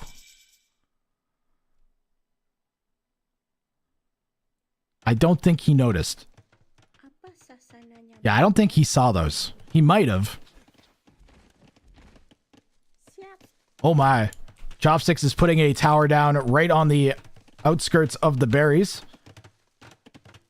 And it will be a tower push from Chopsticks. Chopsticks really likes messy games. Oh, he's got another tower going down here on the gold. This is the type of thing I'm talking about. Can Yellow see that? I mean, now they can. Of course, Byzantines get that free town watch. So as soon as Yellow hit Feudal Age, that line of sight, I think, from that house did it. Never mind this one, but that's going to go up. He needs to counter tower that, I think. Plotter Ghost really needs a tower there. This is going to get nasty if he doesn't respect the tower rush from Chopsticks. He's really good at this. That's a terrible tower. It's in range of the TC. It accomplishes nothing. It would have been better off putting another one on this side. Maybe he just wants to take out the wood? I don't know. If this tower had to come down over here, it'd be a lot better. We're looking at Yellow's POV.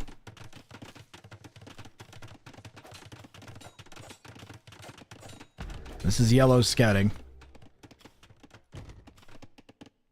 Chopsticks has fallen in behind in res collected, as to be expected with a tower rush. Even more so when you have 7 of your 19 villagers forwards Mostly building and or standing around or laming. I don't know what to say. I don't know what he's going to do with these guys. Tower here would be great. Start chaining them.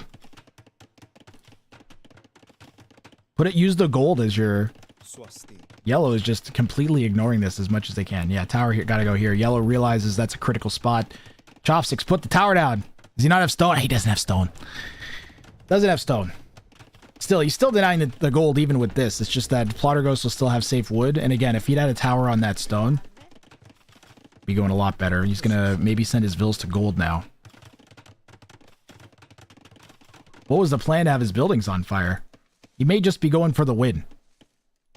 Chopsticks lost, didn't get any points in his set versus Tagawa, so he could just be trying to get anything he can here against another high elo. He's the lowest elo in the second stage. So even though he had the most points, he's the lowest elo that progressed. And even with the tournament settings, it's still rough. He's mostly depending on his opponent trying to overplay themselves, which I think, honestly, Plotter Ghost may have done here.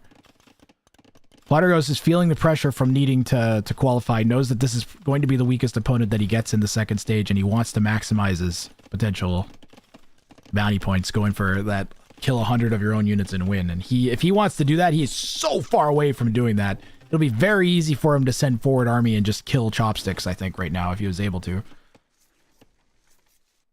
Pressure on the gold is paying off for Chops a bit. There's both that secondary gold, the main gold, and the other... Is that secondary gold? What? Why? That is so far out for Plotter Ghost. That is horrible. Plotter Ghost getting kind of hurt by his own map there. He needs to expand up there. I don't think he will. I don't think he'll be able to go out and get that either. He'll have to sell and then castle drop his main gold or the secondary gold to the front, I think. Maybe TC drop would do it. Once you hit Castle Age, you are allowed to build TCs anywhere, so don't expect one from Chopsticks. He's going to try and attack Plotter Ghost's tower. He feels the need to do more damage, and he just doesn't know how to do it, I think. But the way forwards would have been to come Tower the Stone. Prevent a castle drop. You're off to bed, Baron. Cheers. Hope you enjoyed.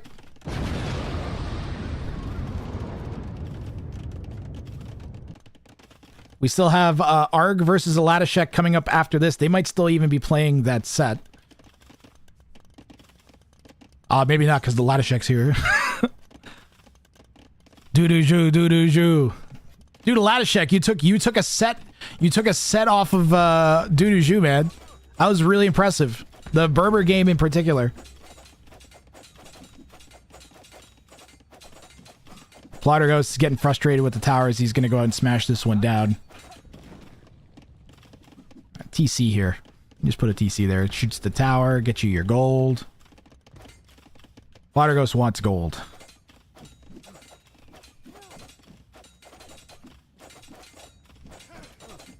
I was born for this tournament. You're playing good, man. Your chances are looking really good after that. This Doo-doo-joo is one of the primary threats. Now, you clutched up hard. Mainly wanted the farm space. Ah, yes.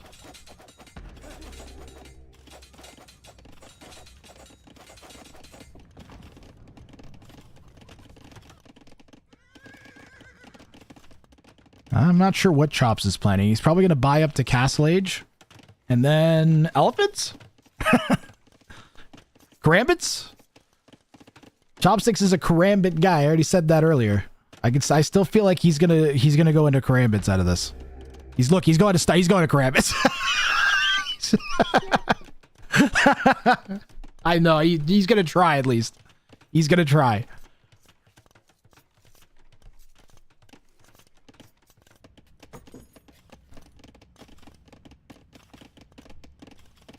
Plotter Ghost needs to get to Castle Age himself and get a Mangonel down. I wonder if Chops is gonna beat Plotter Ghost to Castle Age here. I just wish he didn't have 4 minutes idle time. If he'd managed to do all this without the 4 minutes idle time, oof. Imagine the lead he'd have. And he did buy up to Castle Age, and he's going to get up real fast. Again, that Malay bonus coming in handy. He's got 15 fills on stone.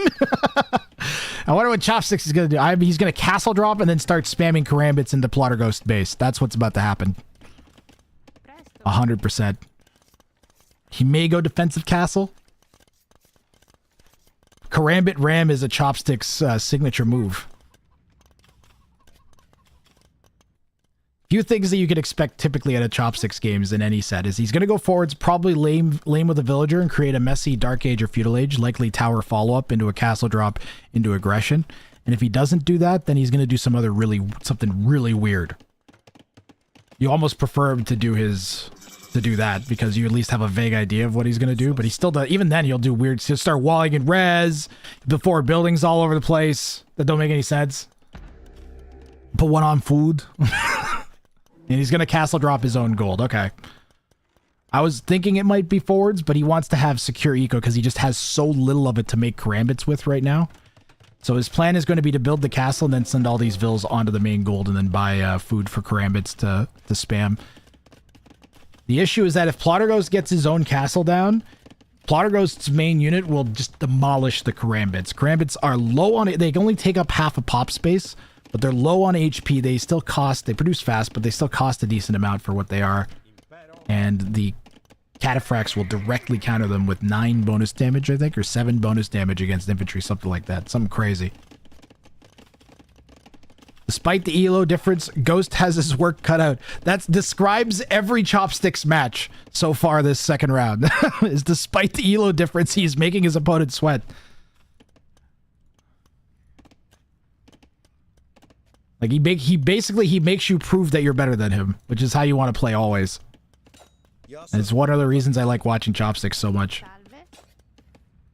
And the pressure on the main gold with the karambits has begun. He managed to get damage from the karambits before Plotterghost got to Castle Age. So now Plotterghost does have enough stone for a castle. Definitely going to want to put it down ASAP. Please do not attack the mining camp. Please do not attack the lumber camp. Do something. Why the mining camp? Please.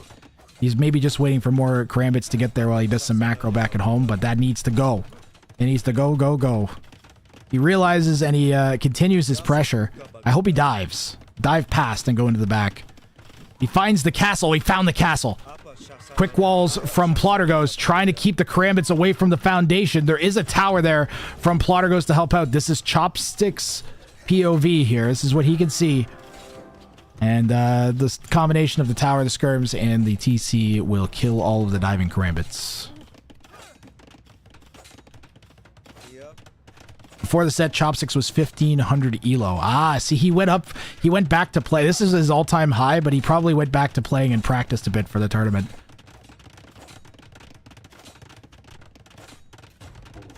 And quietly hitting the ladder and gaining massive elo. Yeah, he's been playing to try to improve for the tournament second round, I guarantee it. Exactly the type of guy Chopsticks is. Oh, back he goes.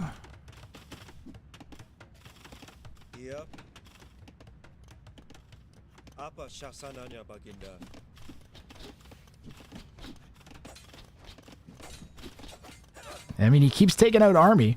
He has a definitive army lead at 20-5.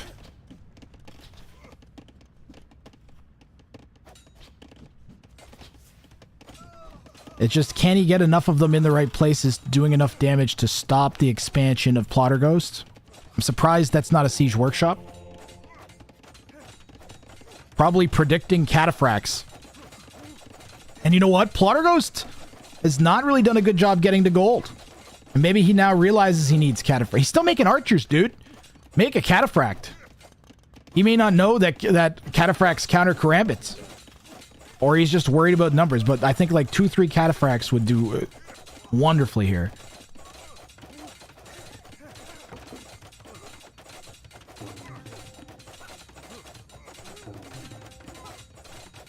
It could also be that Chopsticks getting to play all the higher elos has just made him, and he's been able to watch himself play, so he's hitting the ladder after and just like, hey, I can like, it's like taking the ankle weights off and go for a run.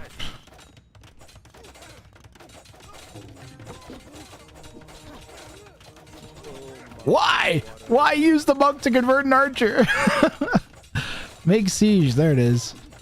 Some rams here would have been sick. He could have been hopping in and out of the ram. Even like a couple siege towers. He's really trying to get to those villagers on that wood line, but the archers are cleaning the karambits up.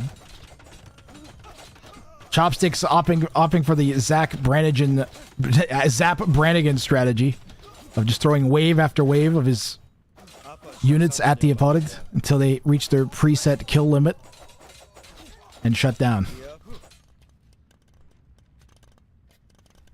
That's the thing, right? Felt like my eco was terrible for cataphracts. No, your eco is terrible because you don't have cataphracts. That's...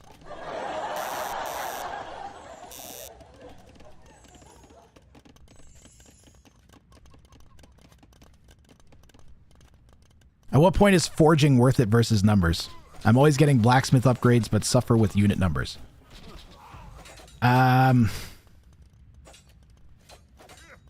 If you have, basically the way upgrading works generally as a logic in the game that you should be applying is if you have lots of those units and they are doing things, then they should be upgraded. In most cases. There might be some strats where you don't want to get, but I mean, if you're in feudal and you've made 8 or 9 scouts, you should probably pick up Bloodline's forging armor. But if you're in feudal and you have 2 scouts and you're waiting to click up, you should definitely not get forging and Bloodlines and armor. You should just go up. There's also, like, if you have food for forging on your way up to Castle Age, if you don't have certain upgrades, that should be one of them you probably pick up. Unless you're going into only crossbows. And Plotterghost has been adamantly going into crossbows, and now he's got a forward castle going down from Chopsticks. He did make 1 cataphract.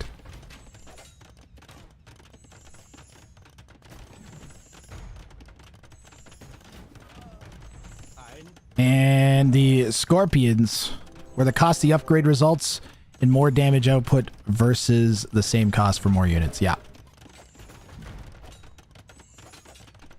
People geek. People nerd. Red Kansky. Good to see you, by the way. People glasses. Both the Scorpions go down to a single mangonel shot. This all sounds like math.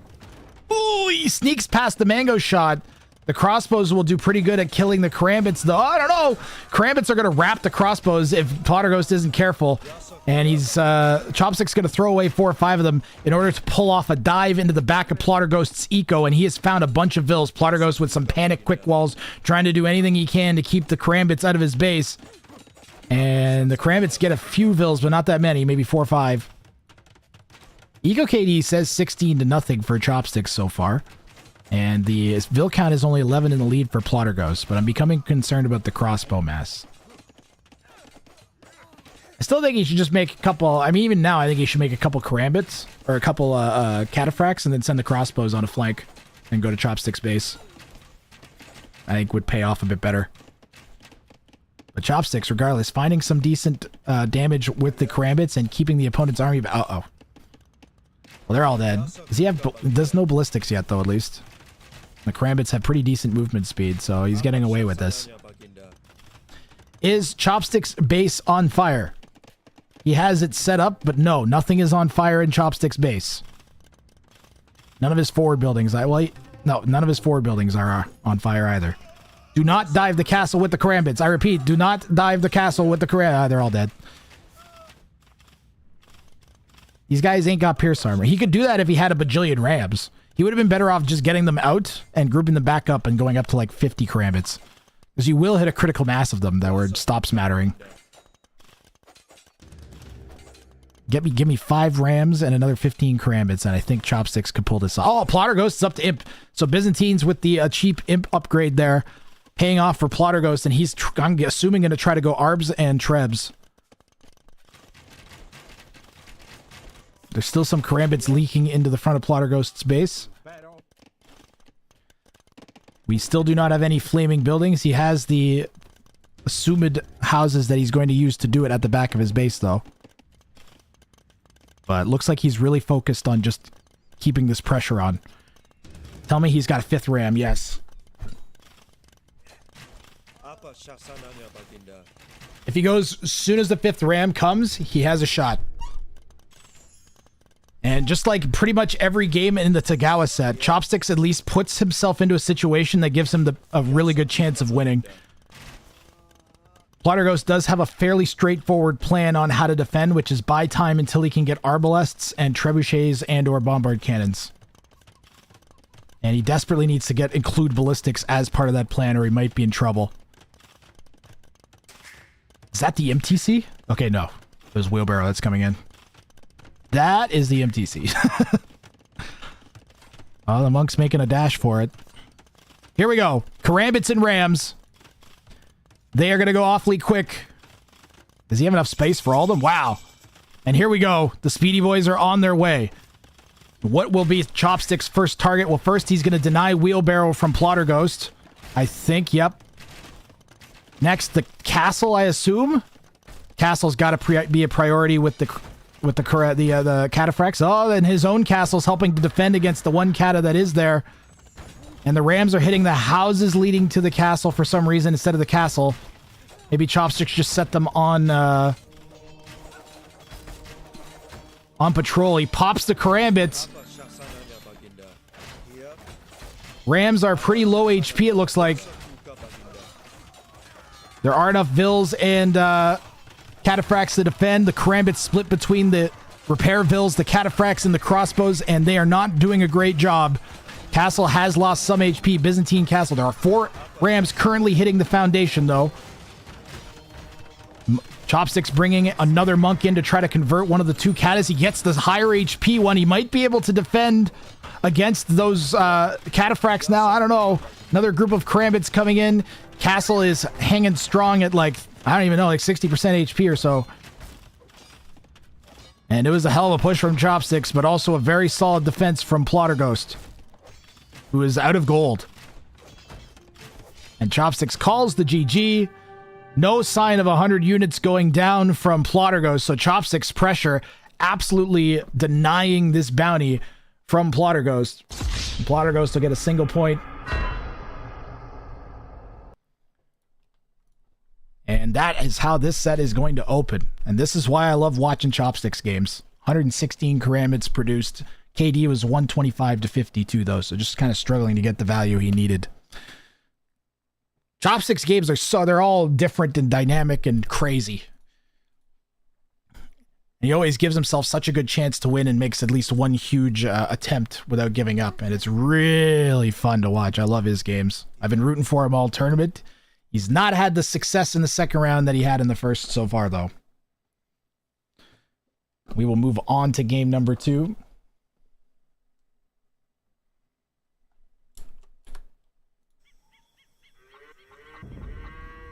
Both players' first games in the second set, I believe. No, Chopsticks had one set before. But I think it's Plotterghost's first. So what do we got here for the next one? Persians and Mongols. For game 2, Plotterghost is going to go for I draw the line with the Persians. Win with a completed stone wall. Walls and gates only that touch parallel outsides of the map. And we've got Chopsticks going for a real all-in. Delete your starting town center in Castle Age. And win. No Cumans and no additional town centers allowed. Whew. Now he can go super late in Castle Age and do it if he wants. That's non-conducive to his 1 TC push unless you're doing damage the whole time. So should be a pretty good game here. We are loaded in.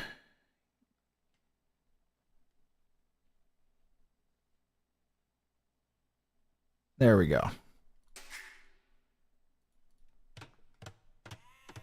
Although I do have to switch to the right overlay. There we go. Reset that. There we go. Chopsticks in the Northwest playing as the Mongols in pink. It's going to have forward berries, forward main stone, second rear main gold. Secondary stone is out on the front of the base with the main stone. Secondary gold is horrible. It's up against a cliff. And the other one's slightly better at the back. He is kind of set up in a castle here. So Mongols for Chopsticks for real all in. So maybe Step Lancers? Some sort of Step Lancer siege push, maybe? Castle drop Mangadai? We'll see what he does. Lots of options for Chopsticks. Could also go for a lay Mongols with the extra line of sight on their starting scout. We'll see what he gets up to early on here. Plotter Ghost here in the East in yellow, going for a level 3 bounty. I draw the line, win with a completed stone wall that touches parallel outsides of the map. So it doesn't matter exactly where or the shape of it, but he's only allowed to be stone walls and stone gates, and it has to touch this wall and this wall, or this outside of the map, anywhere along its edge, or these two. And given how the shape of the map goes, I would say he's probably going to go back here. If he wants to get utility out of the wall, it'll go out here somewhere. I'm not a big fan of that, though. And the predictions are running. Thank you, Manga Died. So you can predict whether you think a bounty will be claimed by either player in this game. We all like to vote for yes and hope that we get to see at least one each game. They are regular, but not at all rare. Usually you get at least two a set, 1 or 2 a set, bare minimum.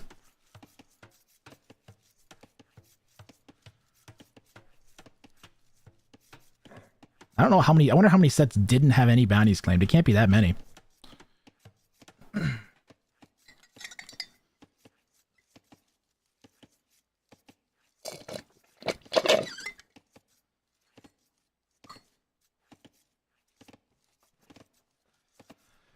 I love bounties.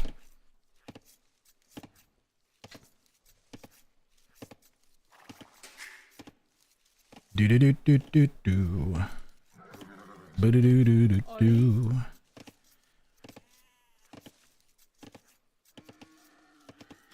That's not nice.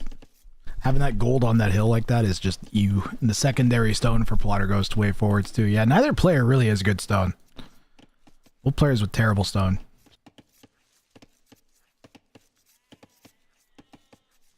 I don't think we've seen any landing from Chops. He's mostly focused on pushing in these super far deer.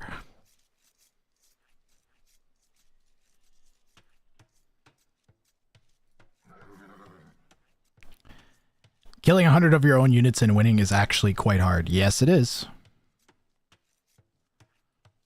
It is it's a quite a difficult challenge to complete, Kamikaze. The level 3 ones are all I don't think there's a single level 3 that's even close to any of the level 2s. They're all pretty difficult.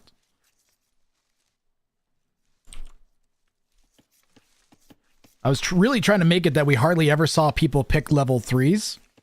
Instead, people have gone for them a lot. And some of them were...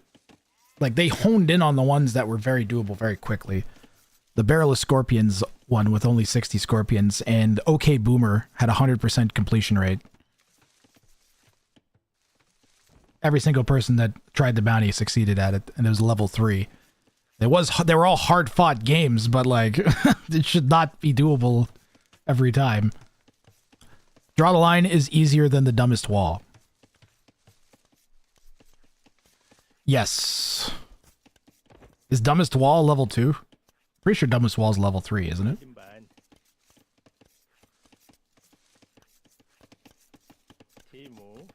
Dumbest wall, there's a great highlight of that from last stream, is you have to connect your 2 starting town centers with a wall. This one, people had such a high completion rate they complained how easy it was, so we changed it to make it necessary to use stone, and that, I think that is really what makes it super hard now, is it's a lot of stone gathering time, a lot of villager working time, and a lot of wasted res. So it really hits you 3 ways.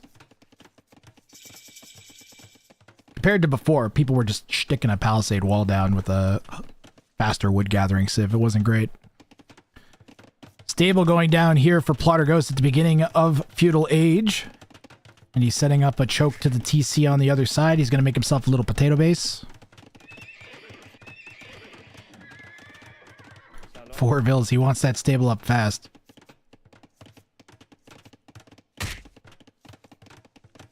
Did you just throw a potato at the potato base?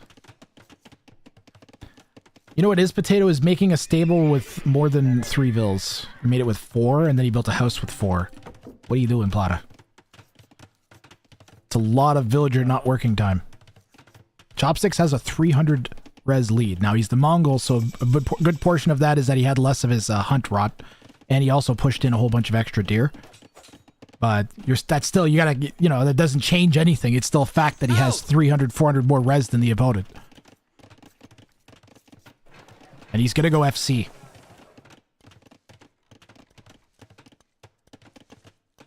We're gonna see if he goes to stone and tries to go manga died, or he tries to get a stable up and go step lancers. But given he already got a barracks down, I'm feeling probably step lancers. Oh, this could end his day if he's not careful. He's got a spear coming though. Where's the weak guy? Get the weak guy out of there. And yeah, keep them all together now so they can the spear is walking to the wrong side.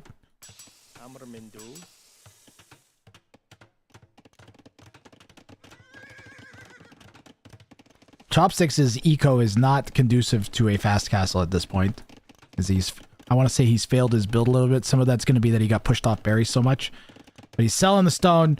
He's buying food. If he took both bills off, he'd go up to 666 food. So he still doesn't really have enough. And the no berry bills is really hurting him. That early pressure on the berries is what shut down this FC build. And having to make the spear. Spending food. Why is that not on the TC? Oh, he has to delete it. Fair enough. Chopsticks may go more for the spirit of the bounty here, which is going to be he might delete it the second he gets to Castle Age. But you don't have to delete it as soon as you get to Castle Age, just in Castle Age. They still got a good amount of HP, the scouts, so only one Weakville there, and it's kind of all choked up, so it'll be tough for Plotter Ghost to get a decent wrap on a villager, and also the barracks, of course. Another spear to defend from Chopsticks is another 25-ish food or whatever it is. That isn't going to getting him to Castle Age faster. Can he delete it and instantly rebuild it? Sorry, what are you asking? Can he delete the starting TC and instantly rebuild it? No, it says once you delete it, he can't build any additional TCs. It says, delete your starting TC in Castle Age and win no humans and no additional TCs allowed.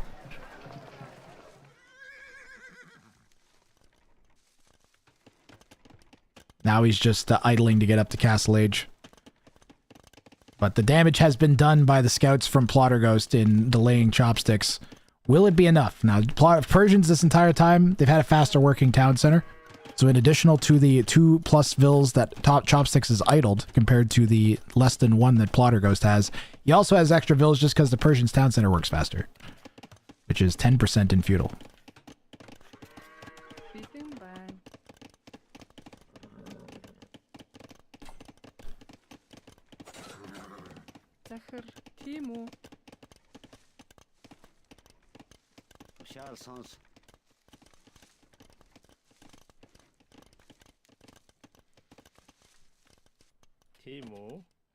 Oh my.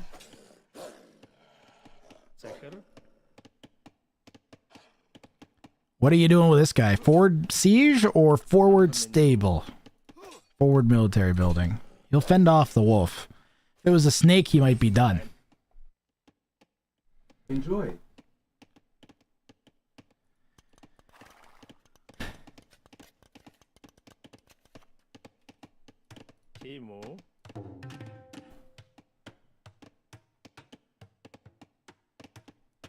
You like the Ville taking the hill versus the wolf.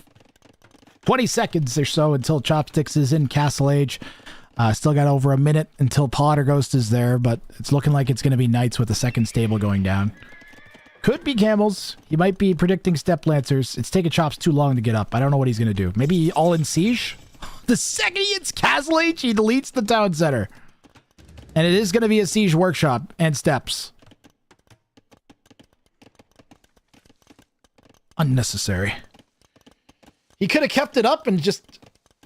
He's going for... I don't know how to say it other than he's going for the spirit of the bounty. It may also just mentally force him to lock in on pushing with what he's got. And not trying to add eco when he should be making additional army or something. He's only got one stable. Yellow already has 2 and the ability to make camels, though. I'm worried. He is going to go camels. He felt the step lancers coming.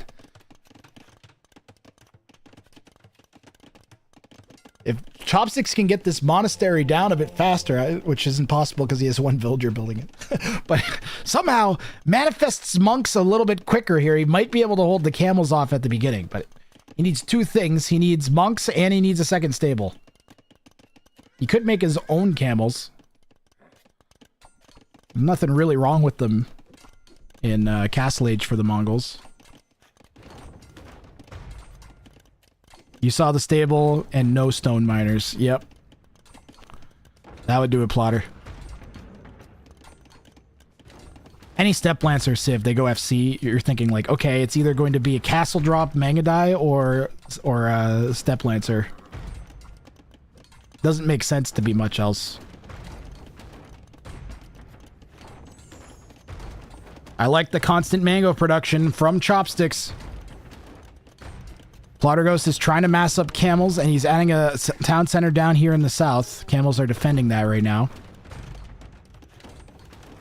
Anytime in Castle Age would be fine. Chopsticks didn't need to delete it right away. He did, but he didn't need to. As long as he deletes it before the opponent calls GG.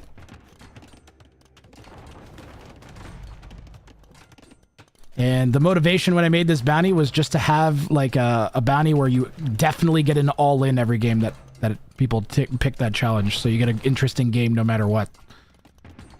Finish the barracks. What is happening here?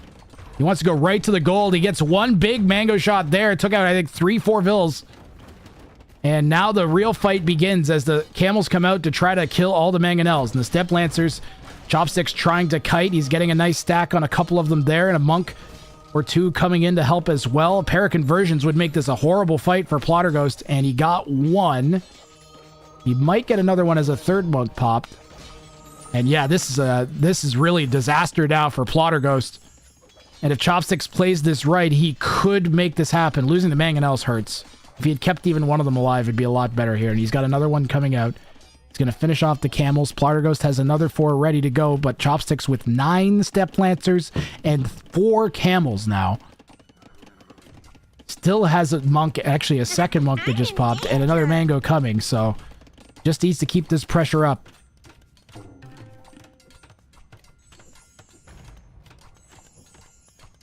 Yeah, Chopsticks is locked in on not needing any villagers here. I think the all-in, deleting the TC may actually be helping him a little bit as it's forcing him to take his own all-in so seriously. He needs to not lose the camels. Camels are critical. The camels are letting him maintain balance against Yellow's camels. You don't want to lose them. That's a bad fight for Yellow. He'd be fighting uphill with 2 monks and a spear mixed in against his own former camels. And yeah, that just did not go good for Plotterghost. But also, like, Chopsticks not using half of his army. They're busy attacking houses for some reason. It still was such a bad fight for Plotterghost. The monks alone winning it for Chopsticks. And he is really doing some damage on the gold now.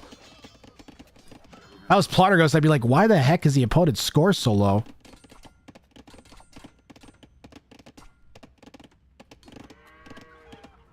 That's probably the main thing keeping Plotterghost in it. But this is... If Chopsticks can just make this push work a little bit here, he clears that TC. I really don't know what Yellow's going to do. And this is some critical moments here. Chopsticks needs to maintain half-decent micro. He's got a hill to push from. Yeah, he's going to maybe try and clear the mining camp to get a bit better position for the mango. And it looks like he just is not comfortable using stand ground on the army because he keeps having them attack buildings.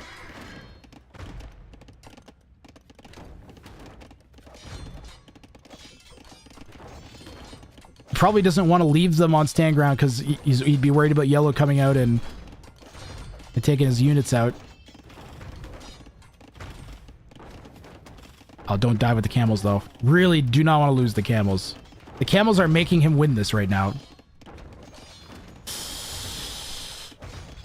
Another couple monks would be nice, too. Does he have cavalry armor? He has the first cavalry armor, and Yellow does not have fletching. Yellow keeps making camels. Chopsticks keeps losing them.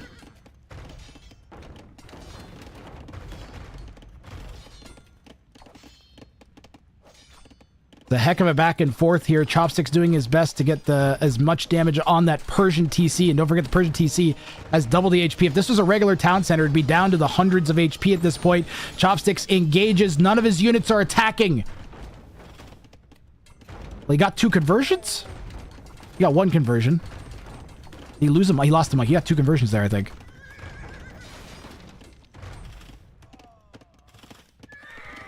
He is in a good position. Oh, that's a nice little raid. There you go. That's more of that, Chops.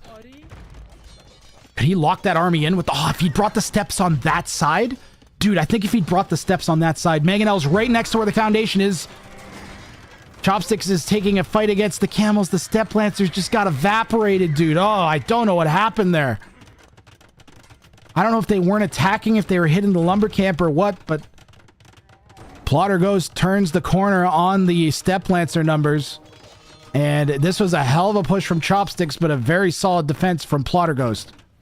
No sign of a completed... This is the second game in a row where Chopsticks' strategy has basically denied his opponent any opportunity to even think about their bounty. Just such a strong push. And a combination of really good strategy and a really, really strong... strong play from Chopsticks has denied Plotter Ghost from 2 bounties in a row in this set. And where's my bounty failed button? That is bounty failed for Plotter Ghost. He gets 1 point for the victory. Did he not call GG? Another one. Oh, shit. Choppy. And another one. Chopsticks. Another one. Hold on a moment. Did he not call GG, chat? He did not call GG. You get 1 warning per tournament. Alan! Maybe call GG after, doesn't matter. The GG is not about sportsmanship, all right? You're expected to be sportsmanship. The GG is about giving your opponent the opportunity to do certain bounties that where they might need to do something before you call GG. And he removed the opponent's opportunity to do that by not doing that, so we included it in the rules. So Chopsticks, where's my capture age? Chopsticks will receive a warning for this match. He will receive a warning for this match. I'm going to make a note of that. And I'm going to check right now and see if he has another one. Huh? I don't think he does, but I'm going to take a quick peek. We had Dr. Casa, and I think that was it. It's been very few violations. Yeah, no previous violations for Chopsticks. That's his 1 warning, though. So if he does it again, then he'll lose bounty points from the set. He'll lose bounty points from the leaderboard, and he will be deducted a bounty completion for the most bounty completed challenge that's also still ongoing. Okay, right away. Let's see here. Wait, stats. Wrathrain jumping around a bit. You right to jail. 3,000 res collected lead for Plotter Ghost, who didn't panic in the face of all the pressure. Probably Chopsticks' reputation may be preceding him a little bit, as he's known for these crazy all-in plays. Look at the step up in APM for Chopsticks there. I find your lack of GG disturbing. All right, let's set up for game number 3. Back to the draft. Nope, I said the draft. There we go. And let's see what game number 3 has in store for us bounty-wise. We got an ad in 5 minutes, so I am going to run an ad break before we finish this set off. And coming up after this, we have a Latashek versus Arg. Yeah, well, I'm gonna go build my own GG with blackjack and hookers. Jimmy, good to see you. Forget the GG. Jimmy Rayner, man. Hope you've been good. All right, so for game 3, Chopsticks going for Barrel of Scorpions level 1. Win with 20 Scorpions or Heavy Scorpions alive at time of victory. And Plotter Ghost will be going for Towering Achievement 3. Win with 40 Siege Towers alive at time of victory. Okay, so ads are going to run. And then we will be back with Chopsticks and Plotter Ghost. And thank you guys for being patient. Are you tired of low-quality baseball baits giving you splinters, staining too easily, or breaking at the most critical moments? Well, come on down to Lubov's slightly used baseball bait emporium, where we stock only the most reliable of baseball baits. What do you mean by reliable, Lubov? Don't ask questions. Okay. Our baseball baits are portable, rugged, and proven to withstand whatever abuse you can throw at it, or whatever you can throw at it to abuse. Do they come with a warranty, Lubov? Don't ask questions. Plus, now, our baseball baits incorporate all new technology, researched from the top scientists of baseball bait. Come this week only and buy 3 baseball baits for the price of 1 kneecap. Lubov's lightly used baseball bait emporium. You might not be able to walk, but you will be able to smile. Oh, but Lubov, where are you located? Don't ask questions.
Moderators didn't play any ads while I was gone? Or did they and I missed it? I was just given dinner. This is an issue. Hype music gone. You were about to? I don't know how long I was gone.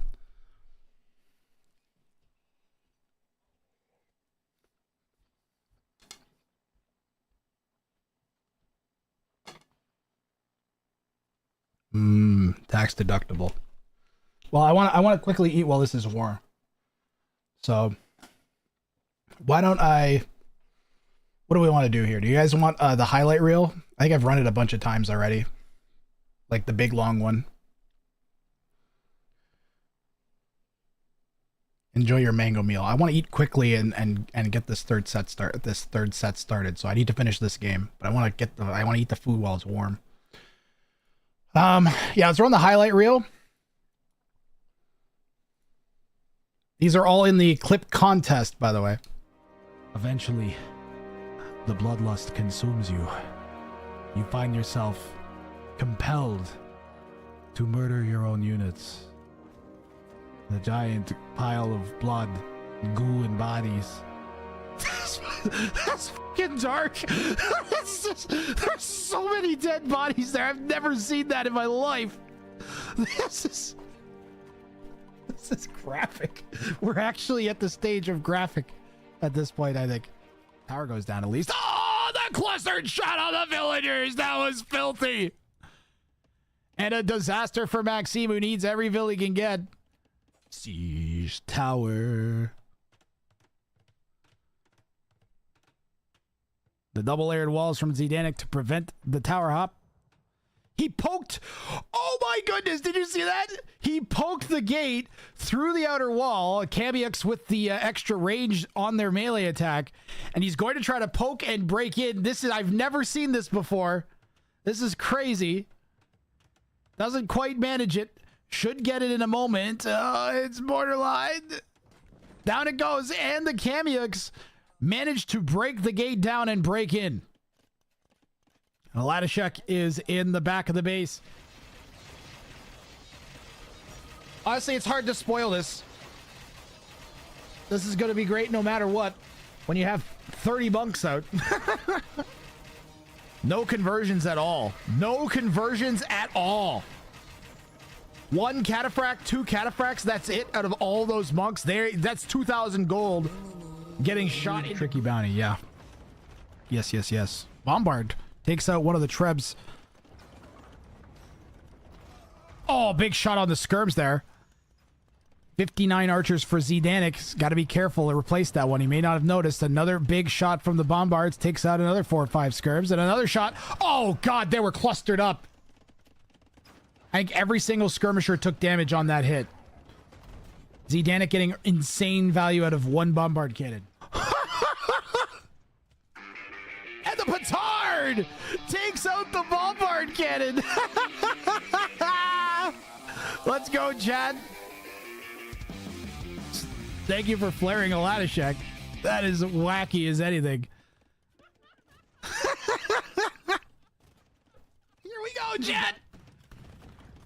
Keep going. You gotta keep going. He's gonna one-shot the TC. Oh, the Mango Desperation Mangonels. The market goes down. The TC goes down. The Super Monkey Car doesn't have enough wood gathered for another lumber camp. And I gotta say that this game is over. All right. Chopsticks coming out to try to fight the castle drop-off. Ville to Ville. And hit the bongos.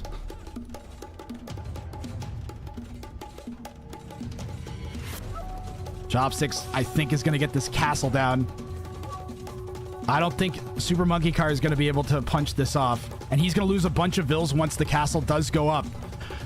Amazing castle drop from Chopsticks. Could have been positioned slightly better, but should get the job done. Petard's on the way. He's going to petard the vills. He's going to petard the vills. He's just going to get in range of the castle. Oh, it might be 4 volleys to kill the castle. That's crazy. Look at this. This is unbelievable. Look at the castle. The rocket cars just destroyed it. Maxi's going to get bulldozed by these rocket cars. I got to clip that. The villagers, that's not gonna work. That is not gonna work.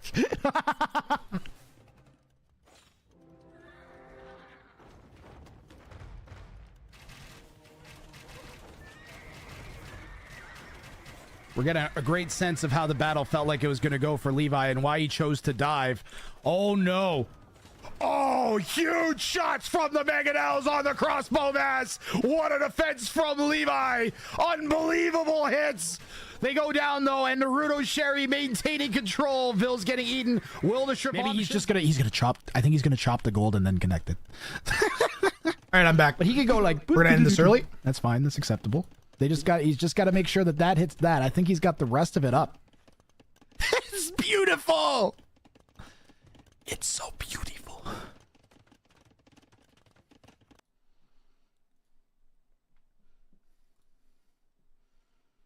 Time for some live action. So strap into your straps. Strap in. Strap yourselves. Strap on. Maybe not that one. Get strapping.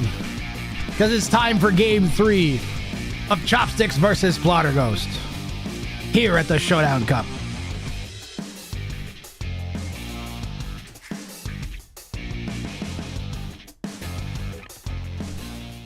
Chopsticks in the northwest. Get this overlay in order here. Should be 2-0 Plotter Ghost.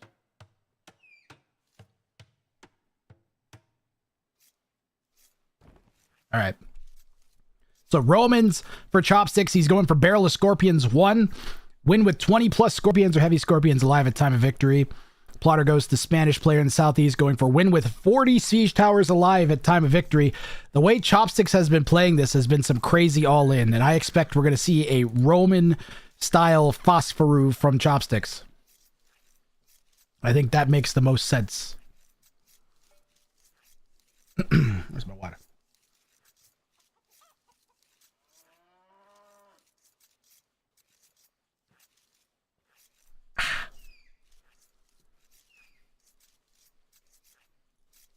Yeah, Dirty Squirrel. That one clip at the end of the highlight reel was also like a remarkably straight wall.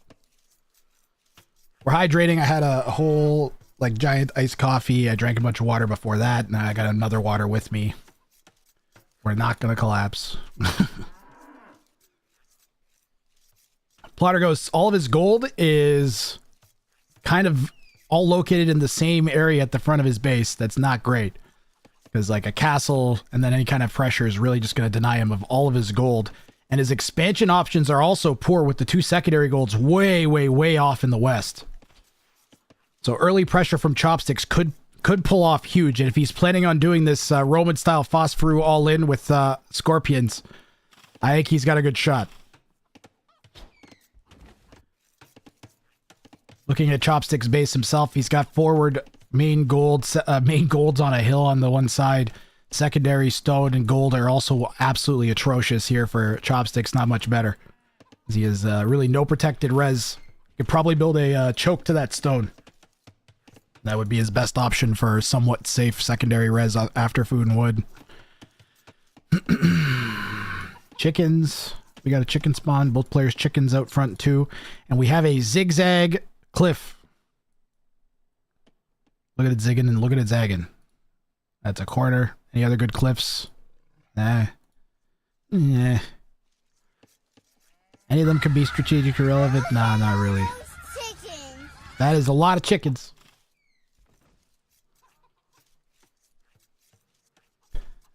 Water Ghost and Chopsticks gonna bump into each other with their scouts here.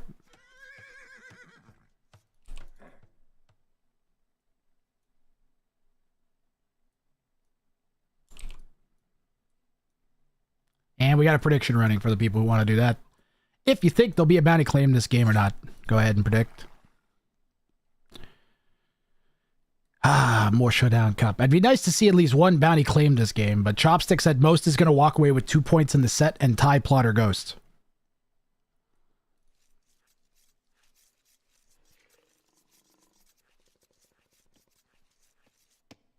Monday? It's been looking good. Plotter Ghost has handled Chopstick shenanigans so far through the set. I don't know if we necessarily have a reason to expect anything different from this one. If he just goes into a fast castle style build, got a lot of non-working vills there. He needs to clean that up. Maybe thinking about his chickens too. What is happening here? Messy, messy, messy. Get some shift clicks on your resvilles here. Chopstick's gonna wall way out. Not even wall to here. He's gonna go all the way out here. Try and trap the gold too. Why not? Doesn't look like there's much early pressure from Plotter Ghost. From what the Chopsticks has seen, his opponent has less scouting than him.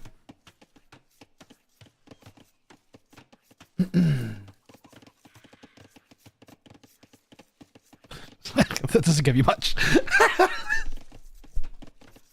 Can't find the base. That's begging for a mine on it. The rear stone for the Spanish players. Not what you want to see for if you're any opponent.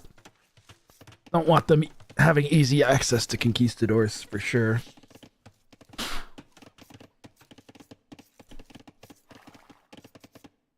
Much needed intelligence for Chopsticks, who's definitely going fast castle, by the way. He's up to 23 vills, still has 3 in queue.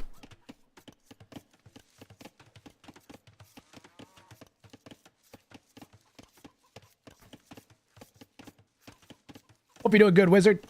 I saw Gray Shrimp was here. You know, Pig, I think I said hi to you. I don't remember if I did or not. So hi, Paddlefoot. Anybody else that I'm missing that's come to visit? Plotter Ghost is going to open up Feudal with a stable. Doesn't have much food, though.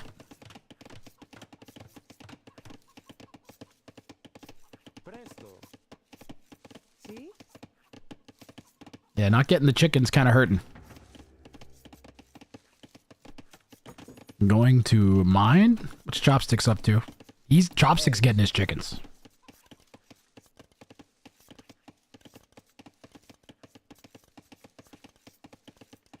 I feel like chickens kind of help low elos a little bit more than high elos because they require less APM from the low elo compared to pushing deer. All right, what's she up to?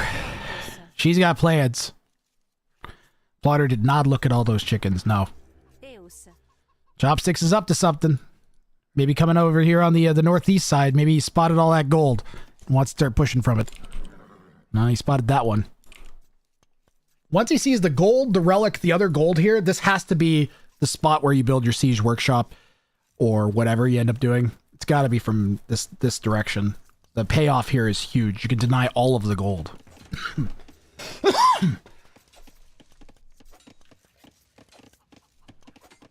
I managed to mute before coughing. Pro streamer.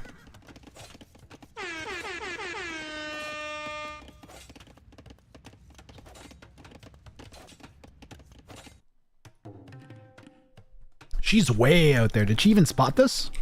Ah. How big of a flank is he going to go for? All the way in the back? Chopsticks is feudal, and he's really well set up to go up to Castle Age this time. He's got 9 on food. Still has plenty of berries left. Berries undisturbed. He's got a market helping him wall out, so... Assuming that this is closed, which I don't assume.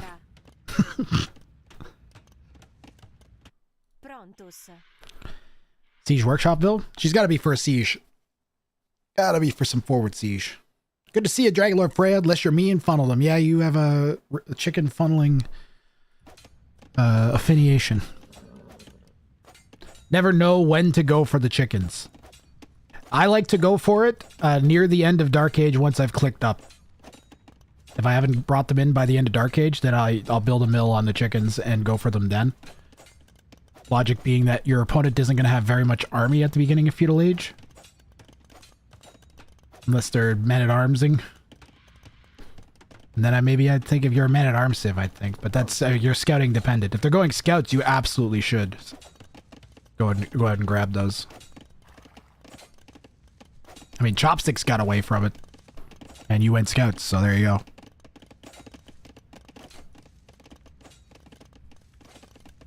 Sometimes you mill before lumber camp. I try to not do that. I really try to, even with the civs or not, I don't like the early lumber camp or the early, having to gather stragglers to build lumber camp just makes me cringe inside.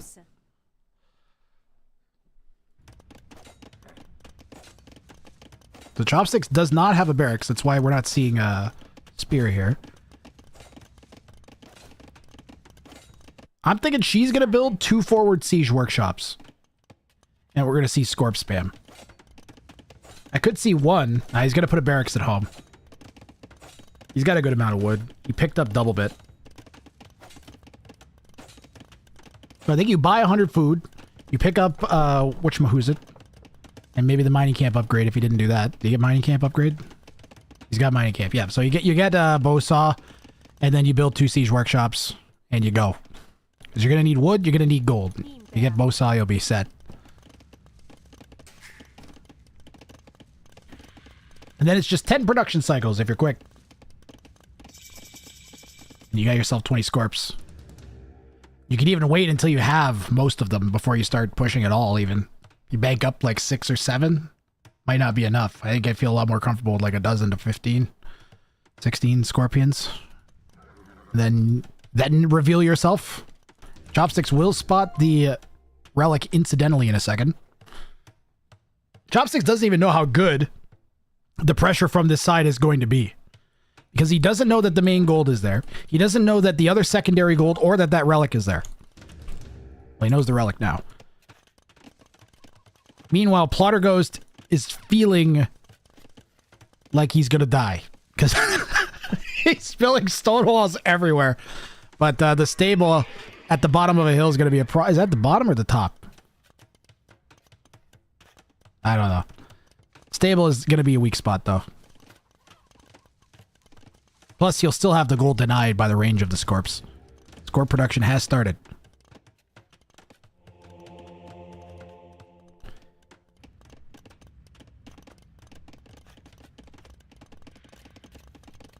And Plotter Ghost is on stone.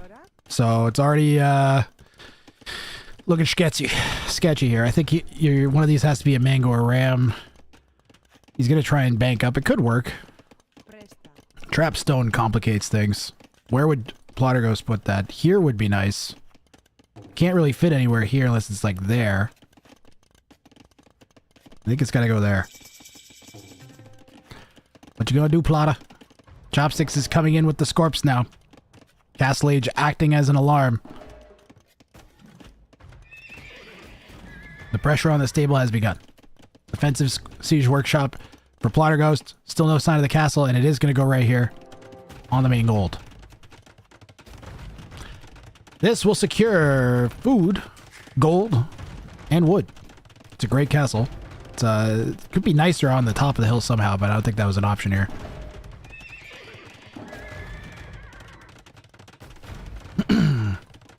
Let's go, Choppy. You gotta make this work. Can you see that castle at all? No.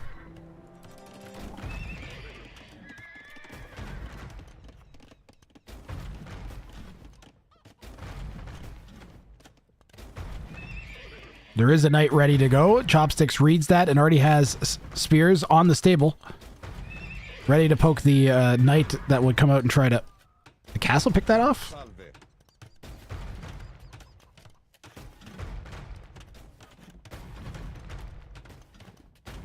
Did the castle pick that off? It did. Stable will die before the Mangonel can save it.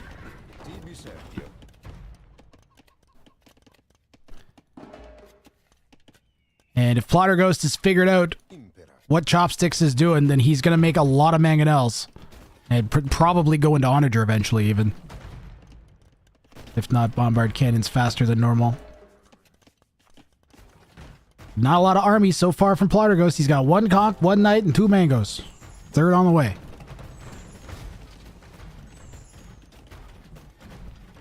Chopsticks coming in with a Repairville on the 1 weakened ram from before. He's up to 3 now.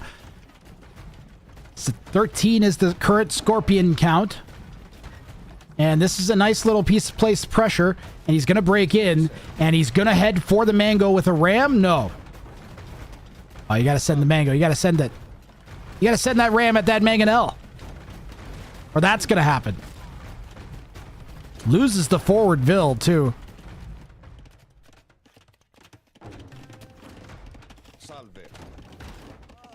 Spear's trying to find something to do, but just get mowed down.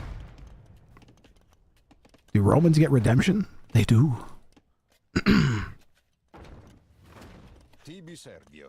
Redemption is needed, Arg. Yeah, he needs to stop the mangoes. Uh-oh, clustered shot coming in on the Scorpions here on the right. No, it goes for the ram. Chopsticks escapes there with his Scorpions' lives. He has 18 of them. And 3 monks as backup. This clustered area is a danger zone for Chopsticks. Oh man, 1 mango shot there is gonna kill a ton of the Scorpions. Deals a pile of damage on top of that. And there's another huge shot. Plotter Ghost just took out, I think, 9-8 Scorpions there with a single volley from that mango, and the rest are all gonna go down. Disaster for Chopsticks. And he calls the GG. And Plotter Ghost, again, has not even made a single siege tower. He will pull off the 3-0 sweep and gets 3 failed bounties in a row against Chopsticks. Wow. Oh my. This is not. Cannot send properties of undefined. There we go. Where's my bounty failed button? All this production, we got to use it. Chopsticks has now got 0 points across both his sets in the second stage after leading the first round. They're winning and leading the first round of the group stage. Chopsticks has fallen off pace here. Plotter Ghost is not going to be happy with that result either. We will go directly over to our rankings and update that and see where we're standing once I do that.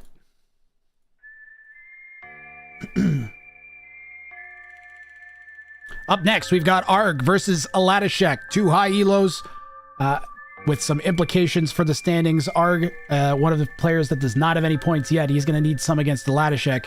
And Aladishek's going to need, if he manages to get 3, he'll be able to eclipse Duduju. Since he won the head-to-head versus Duduju. Let me put our scores in here for Plotter Ghost and Choppy.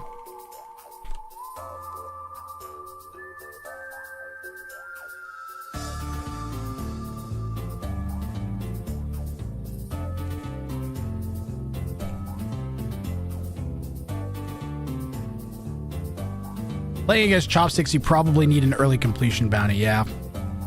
He's so good at applying pressure. And you can't blame him for resigning when he did. He was definitely dead after losing 9 even though 18 scorpions in the span of a minute. This is easy to put in because I don't have to put any bounties claimed in.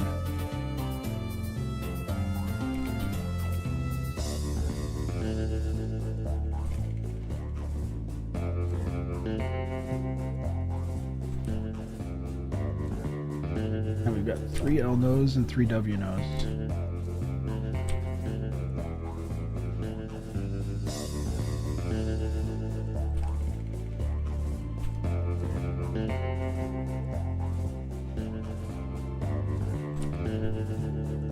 All right, I'm loading it in right now.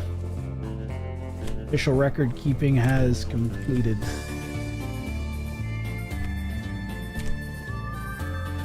And how has it affected things? Let's see here. Plotter Ghost sitting at 1 point back from Aladishek after 1 set. So that actually is not terrible for Plotter Ghost based on how some of the other opponents done. Everybody but one person has not played a set yet. That is Volcorn Kex, who still has... Do we not have a set with Volcorn Kex? Am I missing one up there? Volcorn's supposed to be playing somebody. Is that not listed on the games? Who's Volcorn's 3rd game against? Volcorn, Plotter Ghost, Volcorn, Chopsticks.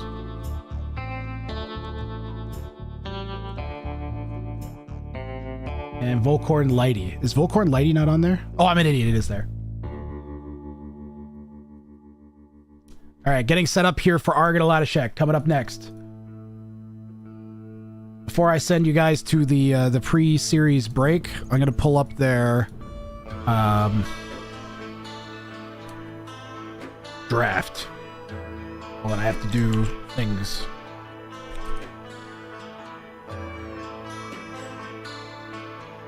I have to run this program to yank out their Rex.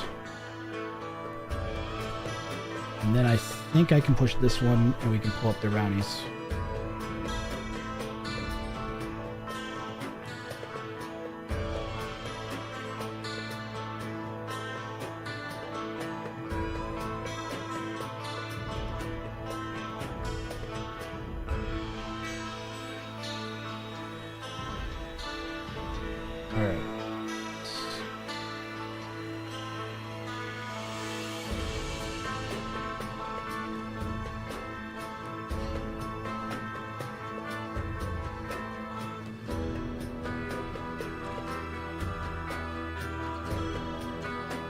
Hey, did an update. Let's go.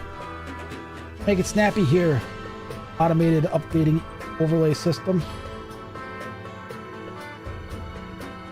Oh, I know why. I didn't remove them from this sheet. Ah, that'll do it. Give it a second. There we go. Perfect.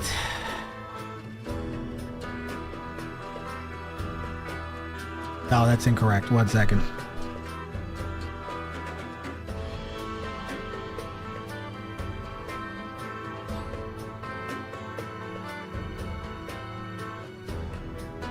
There we go. All right. So our first bounty are set here between Arg and Aladashek. We've got two high-ranked players. We've got to see Aladashek once today already, and we're going to see how he does against someone. I think he's similar elo spread, actually, compared to Dudu Zhu. But so far, Aladashek has done a great job swinging upwards. So let's see what their first bounties are.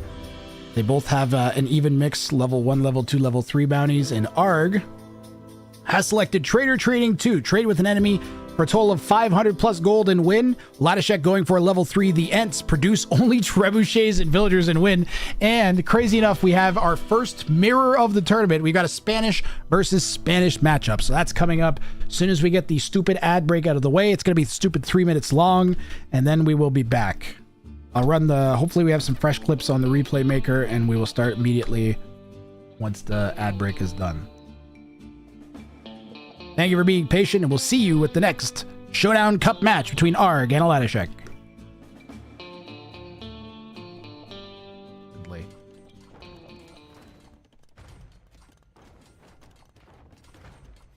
Mangoes need a half-decent shot on the... Oh my god! And they just got smoked by the Mangoes. Into a GG. Naruto...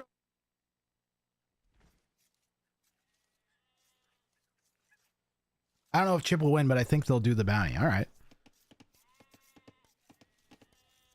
You're not going to get over the prediction buttons. Pretty sweet. Oh! You'll be able to counter castle in a minute. You could probably buy a castle if you had a market. Yeah, he has a market. You should buy a castle and castle this foundation right now before... Her name's Greg. She's a castle technician. Her name's Greg. She's a castle. Now, of course, I am going to have to permanently ban Arg from the channel for doing this with a non-mangonel sieve. So I'm sorry, Arg. It's been a good run. The time for spear destruction has come. Kill the farms. Arg knows what he's got to do to make this happen. He is so close. And Togawa can't, like, delete his TC to deny the bounty even if he knows what's coming, because that's his MTC. The castle drop is the building that finishes the dumbest wall. A ton of the scorpions. Deals a pile of damage on top of that. And there's another huge shot. Plotterghost just took out, I think, 9-8 scorpions there with a single volley from that Mango, and the rest are all going to go down.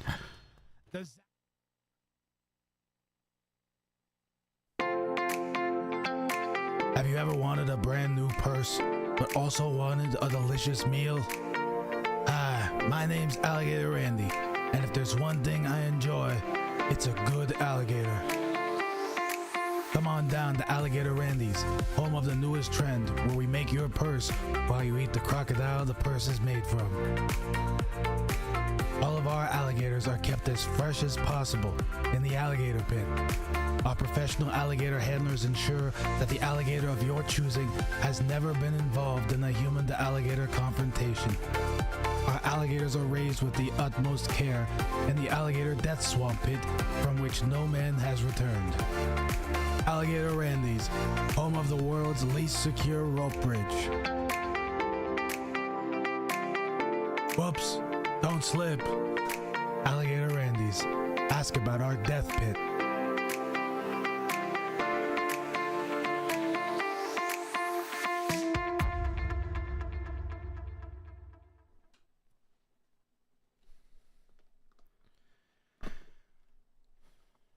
Okay. Welcome back, everyone, and let's get started with Arg versus Aladashek's game one in this second round of our tournament here. Yes. Aladashek 11's off the start once he sees what the bounties, or pardon me, what the civilizations they've both chosen are. Both players going Spanish.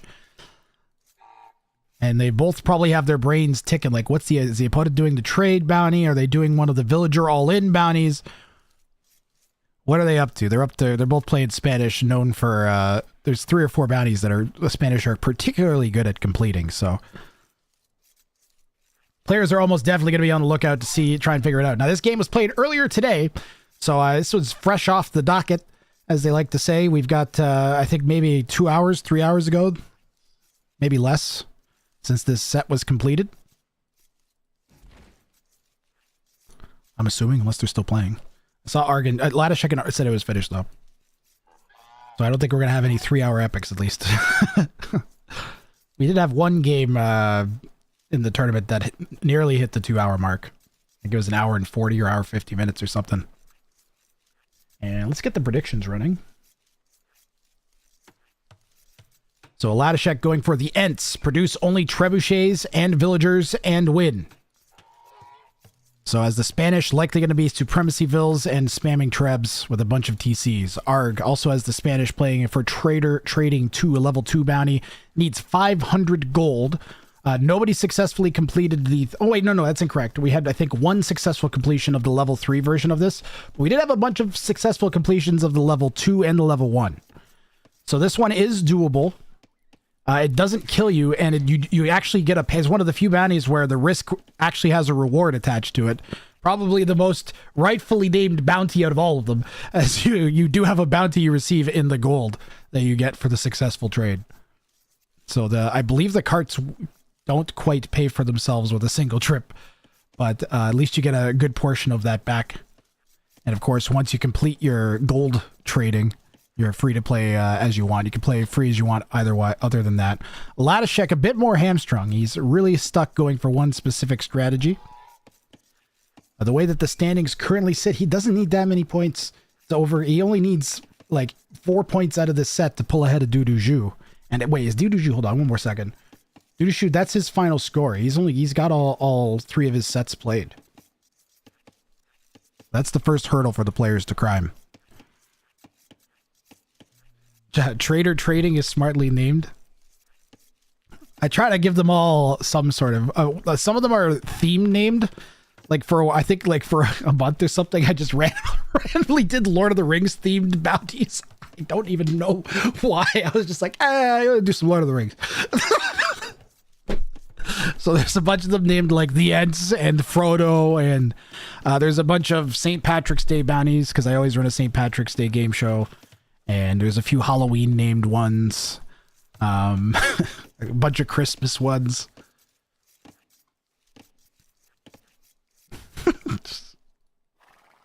You know. Whatever major holiday I can market. It sounds terrible. That's so bad.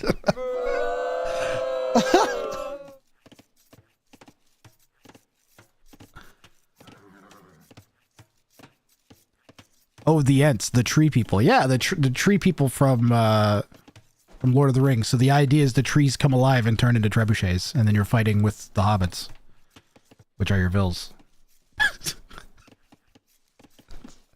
I know it's nerdy.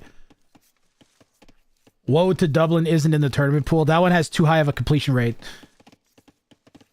Not people, but ancient beings. I mean... Sure, they're not humans, that's for sure. The Ents. Led by me, a wizard. Treebeard. Aren't you? He says you're a wizard, aren't you?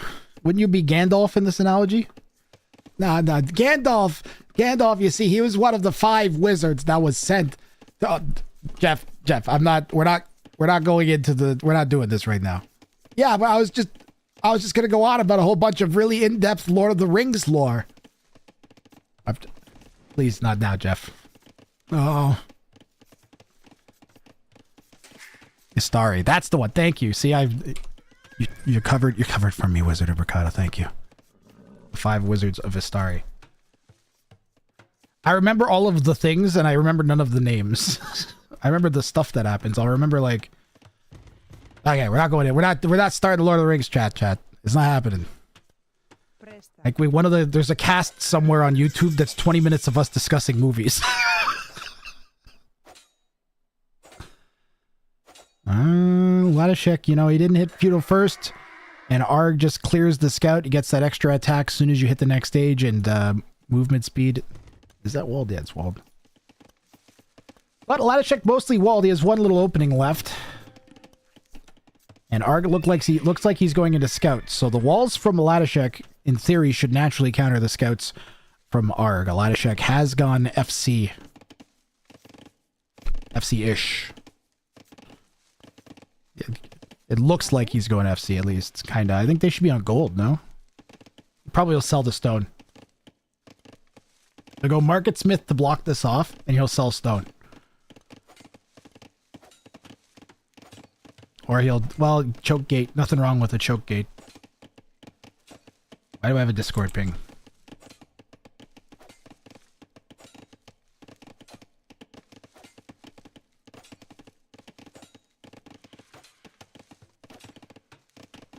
By the way, if you guys got hit with the horrible, horrible spam on the Discord, I apologize profusely. I was sure that I had that permission adjusted to not be for everyone on the Showdown Cup Discord, so I fixed that, and I also reviewed all the Discord settings for all my Discords and pruned them and shut down invites. I don't know. It were like 10 minutes to do. I felt more bad about it happening at all in the first place. So if you got hit by that, I apologize. Also went back and I cleaned out a whole bunch of old users that were sus from like the Discord marked as sus being like spam accounts or something. And some other stuff. I can't remember what else I did. Something else. But I crushed them. And I found out that the original person that made me start doing all that wasn't even a bot. It was a person. They accidentally, they're spamming their horrible shit. They hit the C and V a whole bunch of times from copying and pasting. It ruined a few of the links they tried to post. Emotional, damn it! Really, low intelligence individual. See? Yeah, it's dealt with in a more permanent way.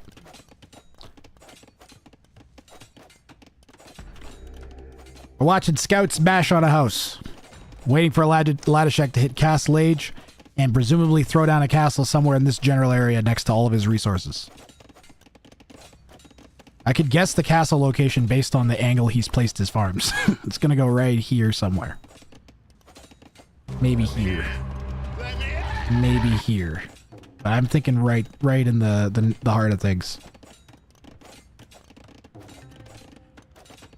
And then boom. Boom as hard as you can. Get the stone for the castle up and then boom like nuts.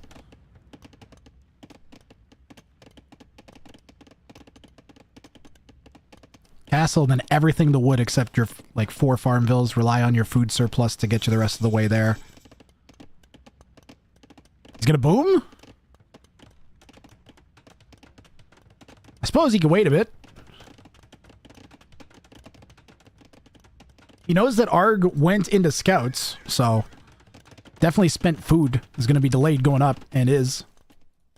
Vill count is somewhat worrying, but second TC going down fast enough, plus the Spanish Vills. Of course, with the faster building time, that goes up lickety-split. I kind of don't hate it. I'm a little worried about his food income. Maybe you end up selling stone and buying food a bit just to keep the town centers chugging. You're going to need roughly like 11 farms to get both of them maintained.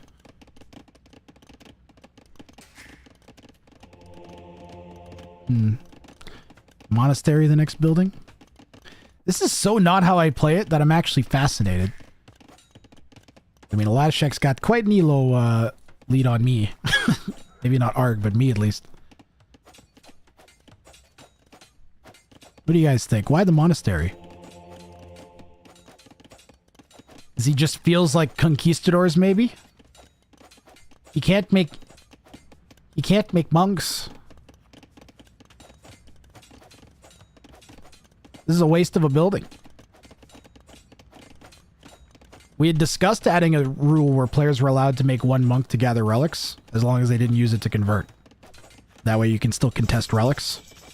But I did not add that in. I figured I would save that for the next tournament because it was too radical of a change. And there's enough to keep track of.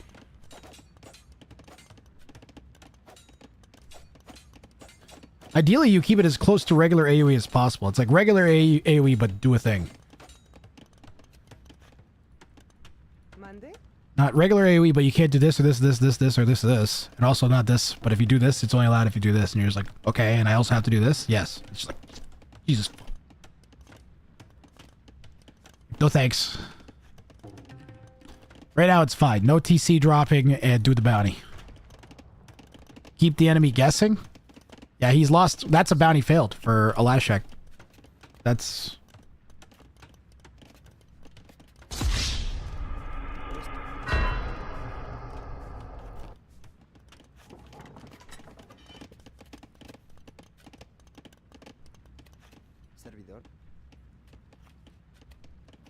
That hurts, man. Not how you want to start the set off.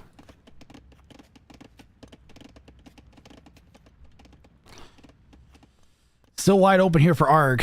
The market's nice and exposed at the front of the base, too. We did not have a hidden market, but ARG hasn't even built a market yet, so who knows how this is going to end up.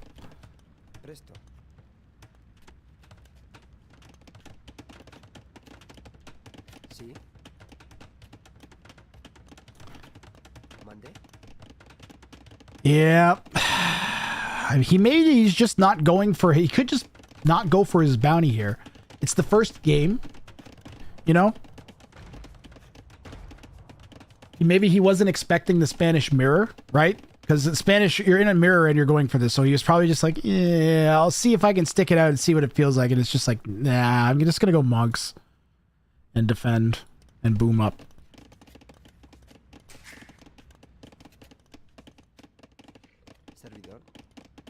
I don't mind this. On the first game of a set, I think you have the most flexibility, right? So if you want to bail and just go for the W, he is in a 400-ish elo deficit here against ARG.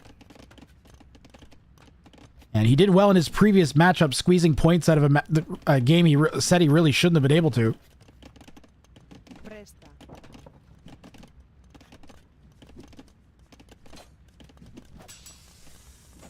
So I think that's his mindset going in. He could have also just made a mistake and not realized quite yet. Also a possibility. But I do like what he's doing so far. He got his TCs up quicker. The only real problem is that ARG's got 6 Cav Archers and Alashek has 1 missionary to try and defend.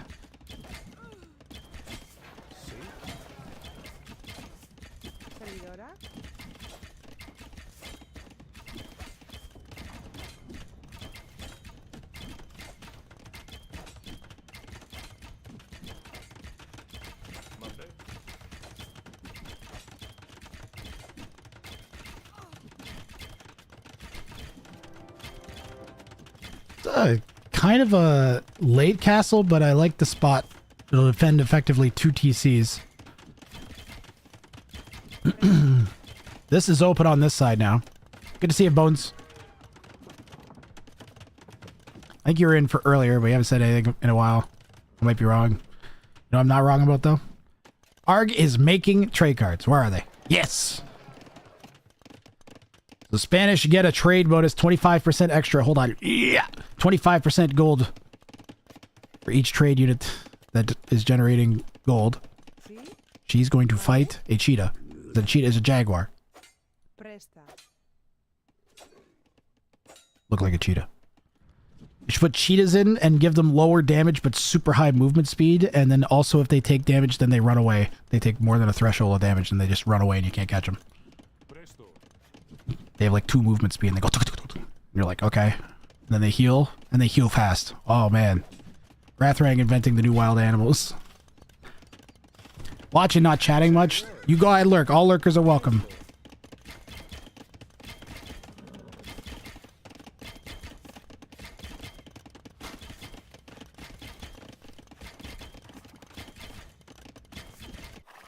Trade cart count.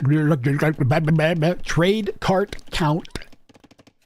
Gonna be 3 in a second. Wait, does he have a second market? Does he have a second market? No. Why did it say 2? I don't know, I'm hallucinating. Where is she going? Guys, we need more efficient trade.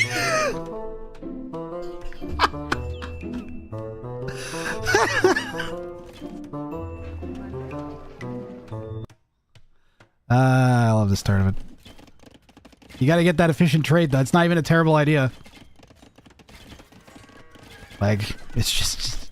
Does he delete... Do you delete this market? You might have to delete this market, though. Oh, I would not go in with a small group. Okay. Yeah, he should definitely bank up, like, 10, 15.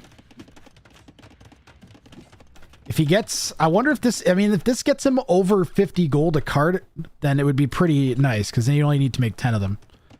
Arg right now, assessing the game state. Arg has got 10 more vills, roughly. I really think that Aladashek thinks he's still going for the bounty, even though he made the missionary. Feels bad, man.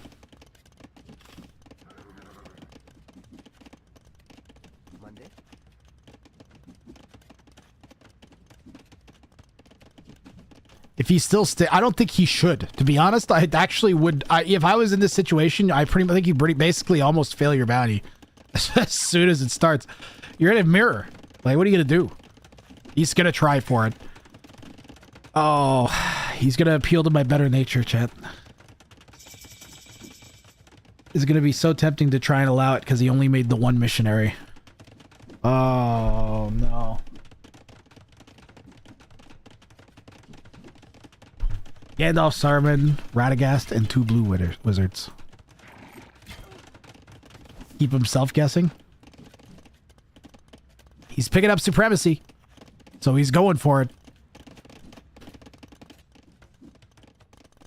I think it's... I don't think I gotta show any mercy here. He's gonna dive the market. Will Aladashek notice? And the trade carts are going to go along the wall. Okay. Because they're pathing directly up. They're pathing directly to the northern market. How much gold did they get? Any? 70? Did that say 70? 70 gold a cart? Holy crap. Ladashek is full sending with... He's going for it. He's got tons of trebs on the ways, and he's sending out his supremacy vills. Gonna try and smash this down. And he's also trying to fight off the cav archers. Arg is making a run with the trade carts. I'd have to stop and look at the trade amount to be sure, but I still think it's going to be under 500 at this point. 7 times 7 is 49. It might be close. That castle will die to vills.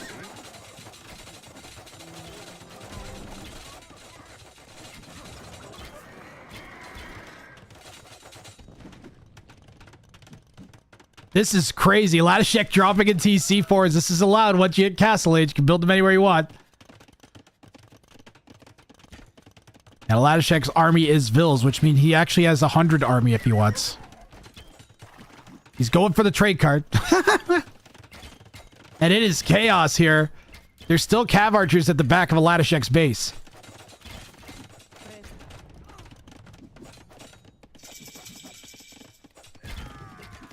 Oh my god, how do I disallow this? If Ladashek pulls this off, how do I disallow this as a victory? There's no way.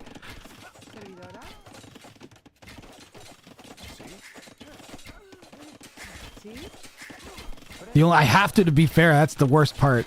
There's no escaping it. If this was the game show, I would 100% give him the claim.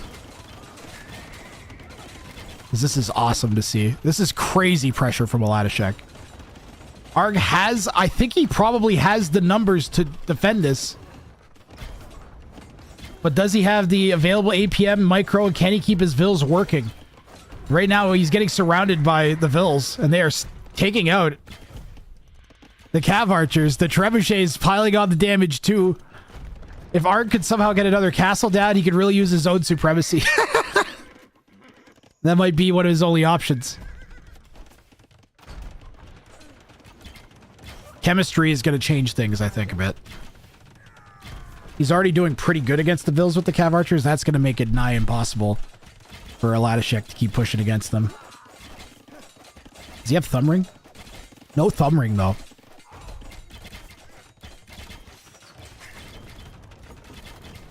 The pressure continuing from Aladashek. He still really has not dropped down below 90 villagers. This is insanity. This is a great game.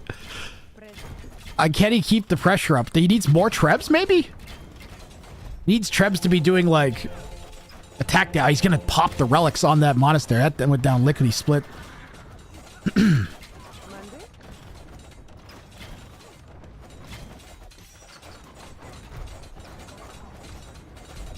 Servidora?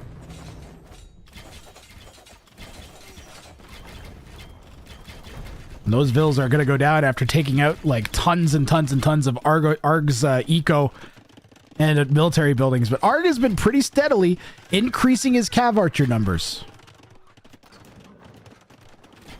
and picking up upgrades for them. And the Trebuchet just took out one of the Cav Archers. The vills acting as a meat shield for the for the Trebs. He needs thumb rings so bad. I can't believe how strong the vills are for Alatashek. Chat, are we all playing Age of Empires 2 wrong?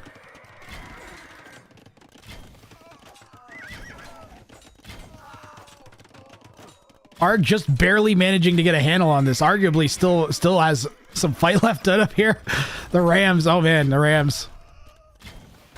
The Ram on the Trebuchet is a difficult problem for Alatashek to solve without a bunch more vills here, and his vill production is kind of fallen off. He's finally dipped under 80 vills. He's still at 80 vills. He's like whipping vills into the army. It's just like still really keeping pace in vill count. Both players are an imp, and Alatashek still has the rest collected lead. This is nuts.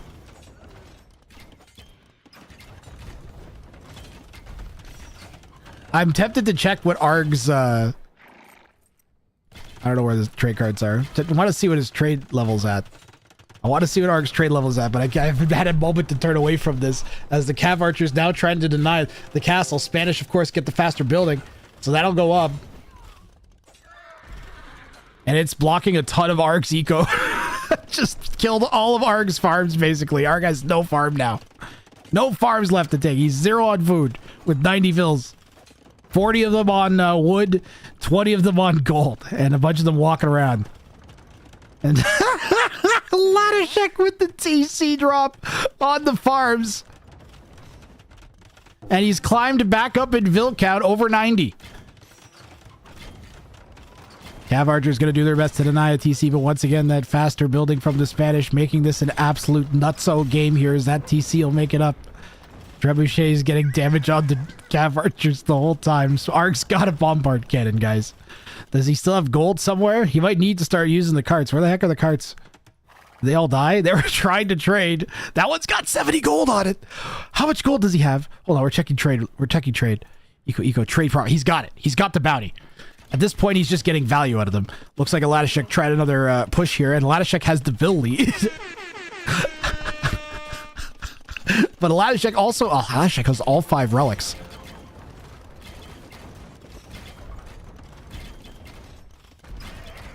He made another missionary. He did steal the farms.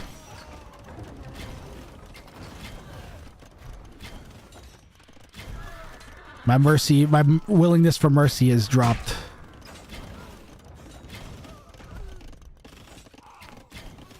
Nice micro there from Arg. He's getting settled into the rhythm of the game now, I find, with Arg. This is an issue though. That could definitely go up. There's enough vills there that if the Cav Archers aren't diligent in picking all of them off, that castle will make it up and deny Arg of this gold, which he desperately needs. And that is going to be borderline no matter what happens here. Arg is going to get pushed back by the barrage of shots from the Trebuchets. Trebuchet is going down to the bombards on the left, though. Arg pushed back now once again, and he's running out of space to hide. He's got to expand to the northeast, and he's getting caught by Alatashek on that side. Alatashek had some watchtowers there waiting for him. Watchtowers, outpost, pardon me. But Arg with a strong army. He has 40 Cav Archers. At some point, he's got to pick up Thumb Ring, but I don't know how the hell is that's ever going to happen. And the Eco KD is 182 to 25 in favor of Arg. He's got to get this castle out of his face. And I don't see how Alatashek pushes the 3 bombards. 2 bombards? I thought there was 3. There's 3. This is a problem for Arg, though. A bunch of Vils.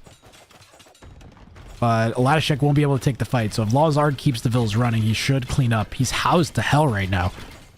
And Red will lose that castle. One more shot will do it. And right now, he's just funneling everything to the Cav Archers that he can. Latashek is trying to punch it down with the Vils as well as the Bombard Cannons. TC's helping out. And this is all hands on deck here for Arg. Game really could still go either way. If Arg manages to keep the Bombards here and just keep a little bit of momentum, he could start pushing Latashek completely back, and he's taking the opportunity to take some shots at the Trebs at the front. Almost all of Red's Vils that were here are dead, but they do manage to get one of the Bombards.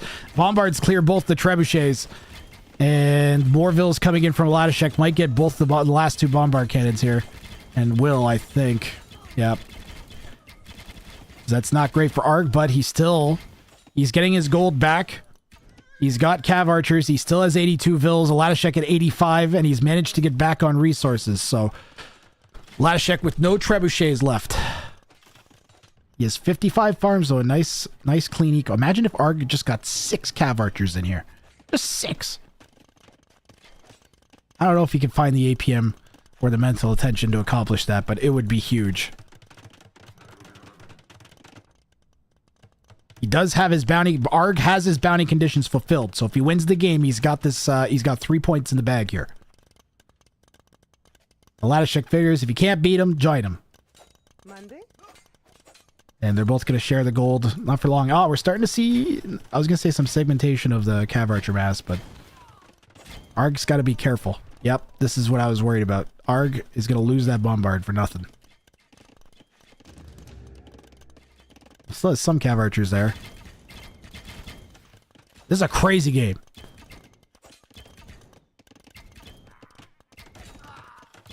He deleted the missionary who was running in near the Fast Foundation. Yeah, but he's already made 2, and one of them, and he got relics with them. So there's no, I can't show mercy for that. Not under the, I would if it was the game show. 100% I would probably let Latashek get away with that, because he literally only used them to pick up relics. I don't think he made a single conversion, but it's not how it works with the tournament. I have to be strict, otherwise people will be like, well, the rules weren't that when I played, so that is unfortunately how it's going to be, but okay, he needs to wrap the Bombards with the Cav Archers. That might work. Be better if he wasn't under the castle fire, but yeah, this is a terrible fight for Latashek. Just let him shoot. He's worried about getting killed. Oh, man.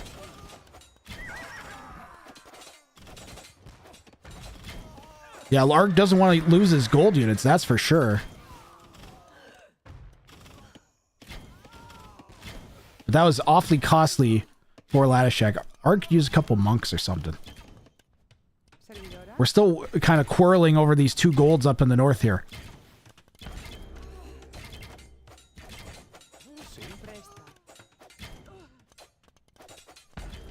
They must be followed in both letter and spirit.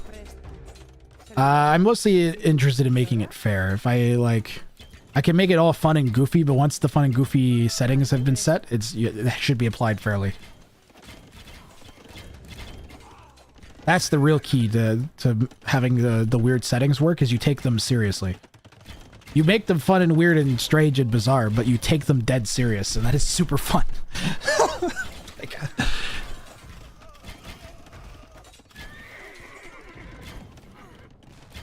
Imagine a Red Bull Wololo with, like, these settings.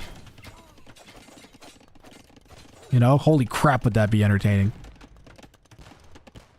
I think that's why this is so entertaining. We've got $800 on the line. Bounty show, monks always have been seen as military, correct.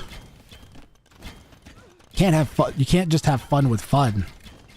Well, no, you can. It's just, you know, not as if you want it to be competitive.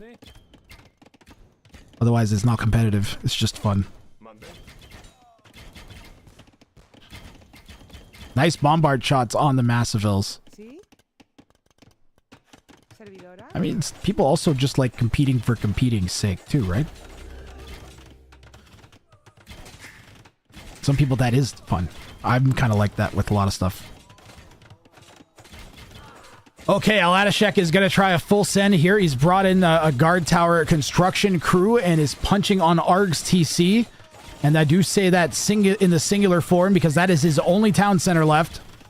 He has managed to get up to 47 cav archers. And I wonder if it's just the lack of thumb ring that's really hurting him so bad here. I hope he picked it up. It kind of looks like he might have. No, they're still firing awfully slow. He got thumb ring though. Okay, all right. That'll be the difference maker, I'm telling you. The accuracy of the cav archers and the firing rate makes such a huge difference against crappy units. Which, I mean, Ladashek is playing fantastically, but Vils are not a great military unit, even with supremacy. They are acceptable, as we're learning.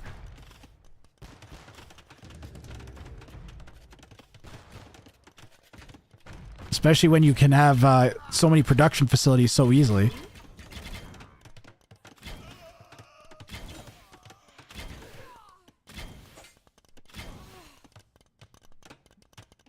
And Aladashek is, I gotta say, he's playing so well. All 4 games that we've watched from Aladashek today have all just been fantastic. Really entertaining, really well played.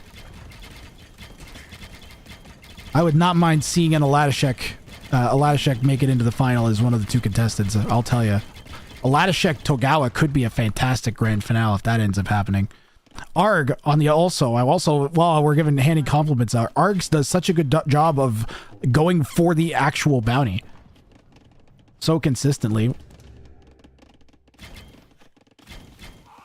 I wouldn't mind Arg versus Tagawa or another matchup of this. I'm glad we got 2 more games of this set to go. This is just awesome. Age of Empires 2. Guarantee you've never watched a 2K5 and a 2K1 go at it like this.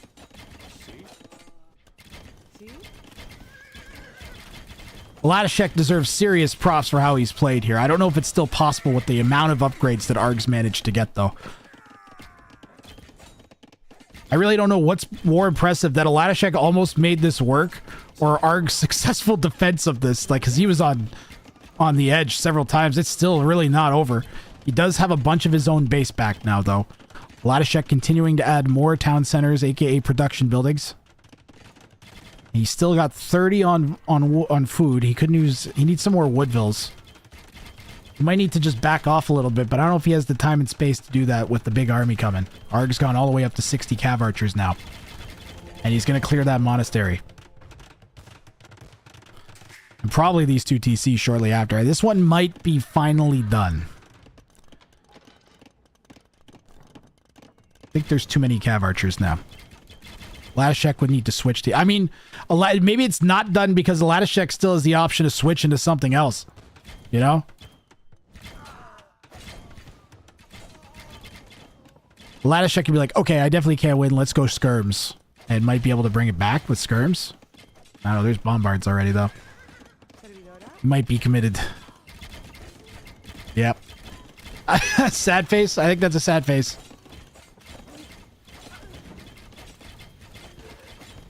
Honestly, respect. This should not be close. This was insane. This is an amazing game of AoE 2. Aladashek played unreal.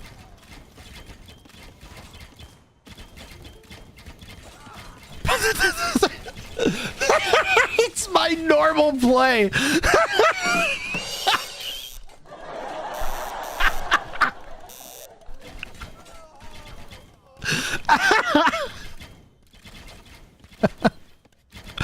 Oh man,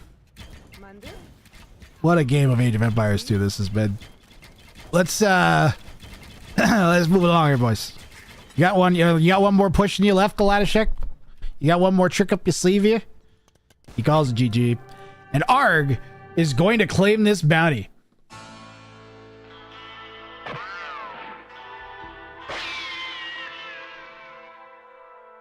He had, I think, 700 plus trade. We'll check out the final trade numbers here in a minute. Very well played by Arg. Incredibly well played by Aladashek. Fantastic. Just unbelievable how good of a game this was.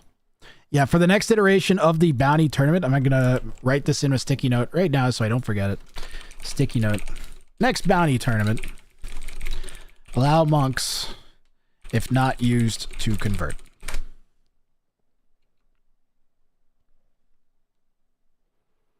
So you'll be allowed to make monks, but you won't be allowed to convert. That way you can still pick up relics. That feels just like it'll make it more competitive. You should be, I think you should be allowed to contest the relics.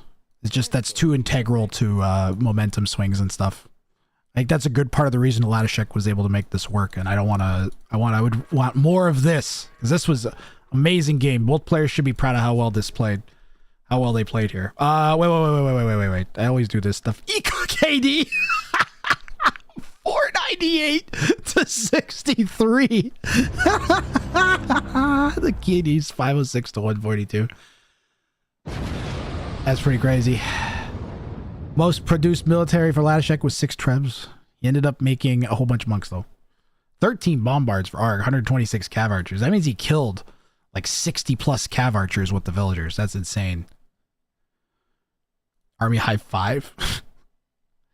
Huge red swing. Like, just incredibly well played by Latashek. The fact that he almost pulled this off, even against the opponent with twice the APM. I had the cav archer versus the villager micro definitely factoring in there. And Latashek did not get a conversion either.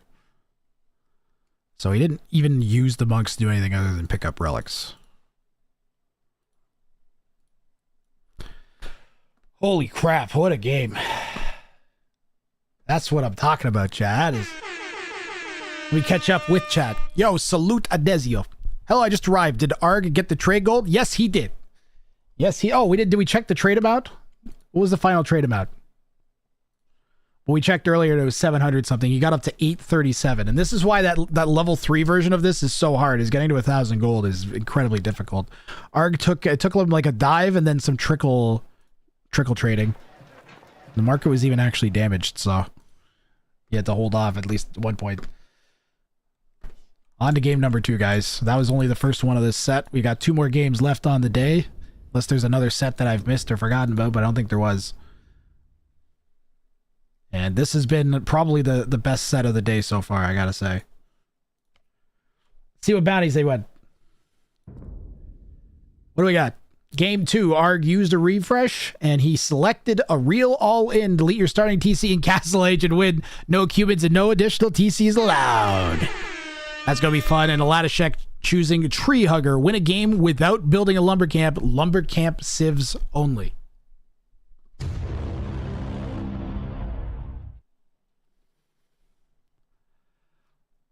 Wow. I don't want to overhype something too much, but I got a pretty darn good feeling about this one here. Let's get rolling right away.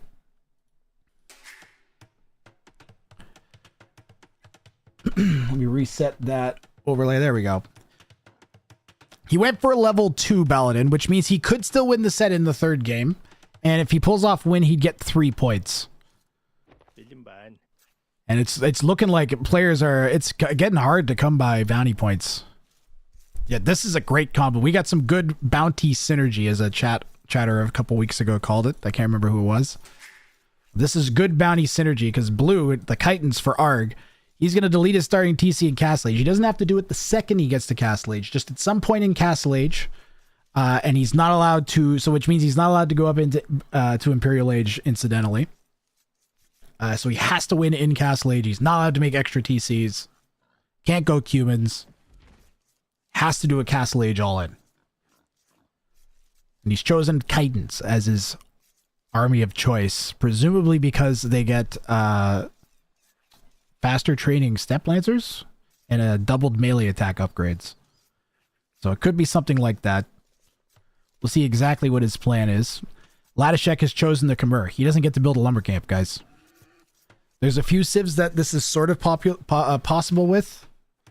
I believe when Survivalist completed this bounty in the game show in the ranked ladder, he went with the Burmese, if I recall correctly.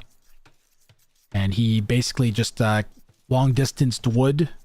And his reasoning was that you can't, since you need the lumber camp upgrades to have a realistic chance of winning. And that's the real nerf of this, is that you can't get the lumber camp upgrades. And he's like, because he's like, long distancing isn't horrible until a little bit and then you can deal with it. He's like, but you can like make it to Castle Age and build TCs on wood, which is what he ended up doing. No humans doesn't matter if you can't make additional TC anyway. Yeah, but I think there was, back when I was setting the bounties, there were a bunch of bounties that the humans were like really set up to do. So I just was like, we want something different than a feudal all-in. We want like I can't remember it. Also, I think it just makes it easier. The cheaper having capped RAM makes it too easy, I think also. They're like set up to do a Castle Age all-in, basically, that civilization. They don't have bracer, like they get capped RAM in Castle Age. Cheap military buildings. It's just begging for a Castle Age all-in from the humans. So meh, I think that was part of it. Human feudal all-in mostly works because they can have the second TC. That's not entirely true, Paladin. Might be truer at lower elos, but the higher elo you get, the more you'll get punished for trying to get the second TC down while doing a siege push. You have to have a successful siege push that justifies your ability to add the second TC, realistically. Although we are finding, one thing we have found with the tournament is having prolonged Dark Ages in particular seems to really pay off with some of the bounties where they have to make like a bajillion army in Dark Age or a bajillion population or houses or whatever, and just hang around a Dark Age for forever. All of those bounties had high completion rates, every single one of them.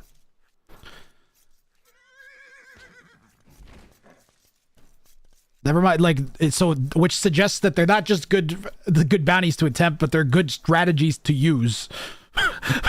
There should not be plus 50% completion rate on any bounty. Even in this tournament. Should not exist. Gamba. We did have a bounty claim to game 1. I've pushed the buttons and we gotta wait for Twitch API to respond.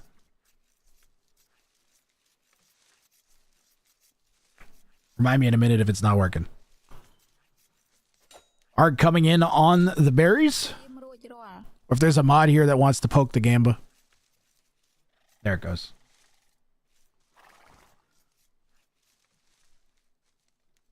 Poke the Gamba. Poke the Gamba. Poke the Gamba. Poke the Gamba. There it goes. Oh, Miscellaneous Leopard is killing it. Big bounty energy, Alucard.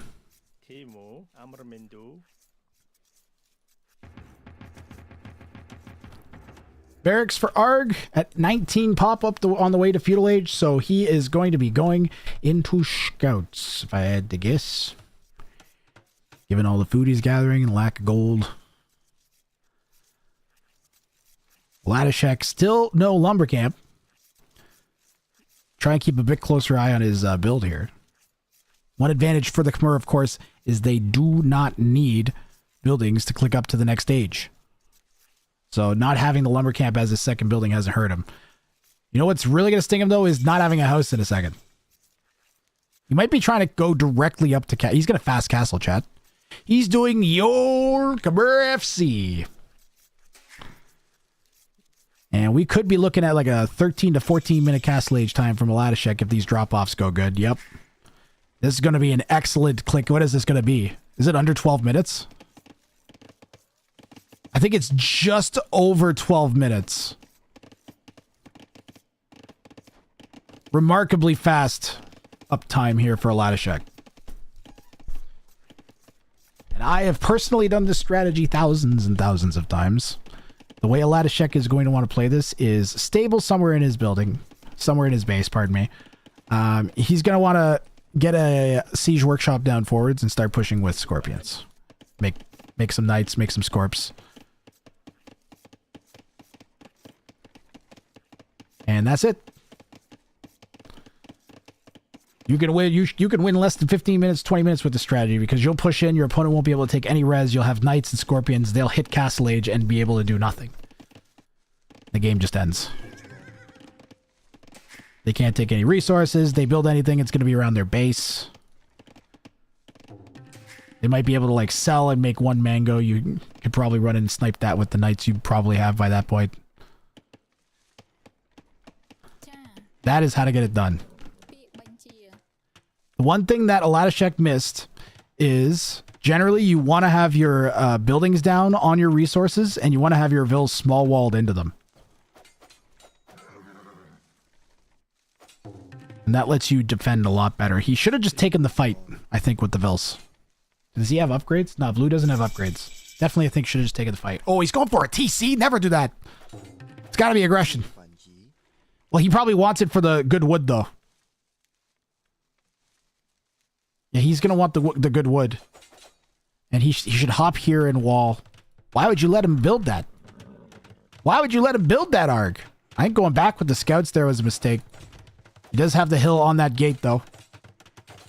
Latishek needs to remember to click in and lock the gate. It may not matter. TC's past 50% already. Just hop. Just hop. Hop. Yep, one at a time. Hop. And jump in. Great defense from Latishek. All right. So he's got himself something resembling a lumber camp.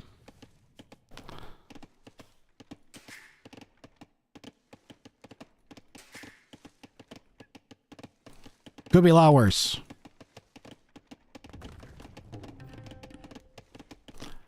Blue is a cozy base. Oh yeah, blue's going potato base styles. Gets these pastures, which I think they bring in faster food than a farm, if I recall correctly. How does that work? I don't know. Thank you.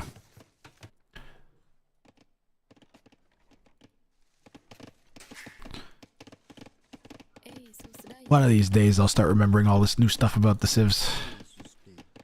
I don't want to play another 10,000 games. Alan! Alan! Alan!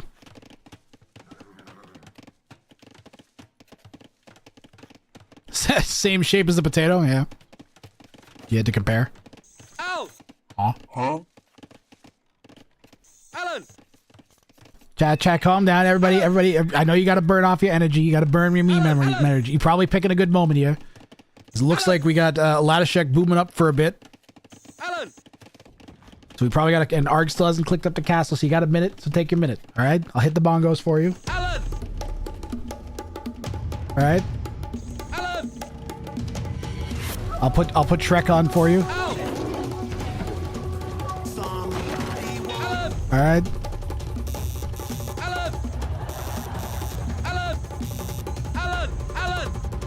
You've been good all day. Nice. Chad has been well behaved all day. Right to jail. Right away. Good job. Nice.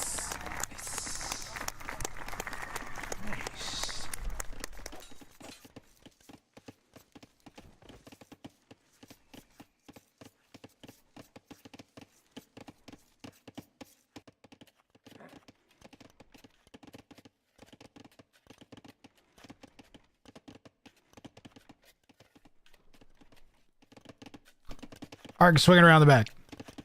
He's swinging around the front. Various things are swinging around. Bruh. Capture age, losing frames left and right.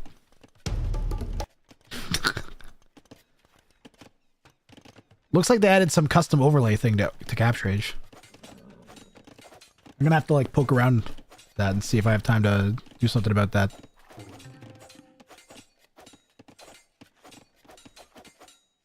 Hit the house. Hit the house. Well, Latishek's in a lot better shape now that he doesn't have to worry about the lumber camp as much. At least for a little bit. Next TC can go down on wood and gold too over here. Somewhere. Over here. He's got a stable. He's making knights. He needs houses. This is going to do more damage than I think either player realizes.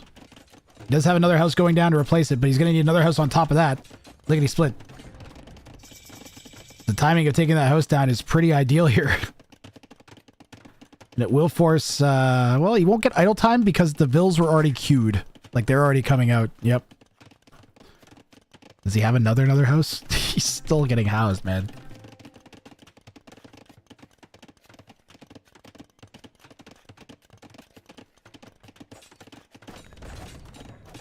Not the outpost.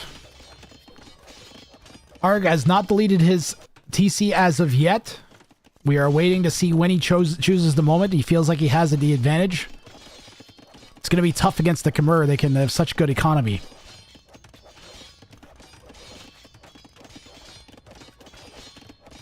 And I don't know if his all-in is all-in enough, you know? Doesn't have enough of the all-in type qualities you would expect from an all-in. It's kind of feeling like a push. He's still making vills, for instance. He's floating res. He does have both the attack upgrades, though, which means these guys are nasty.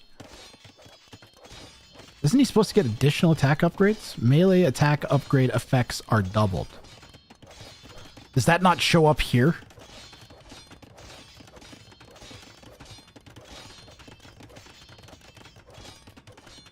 +1 plus... Oh, no. That's right. That's right.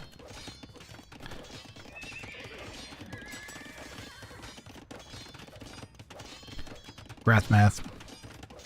Step Lancers, though. 13 attack Step Lancers. That stable's not going to live too long. Maybe he should have made elephants.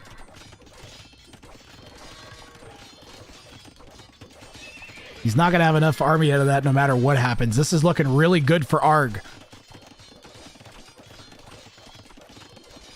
The rocket cart creeping in, taking a shot at the Goldvilles from on top of the hill. Latishuk pops the cavalry to try and snipe the, did he kill a Scurb? What was that? Was that a mug? I think he killed a mug.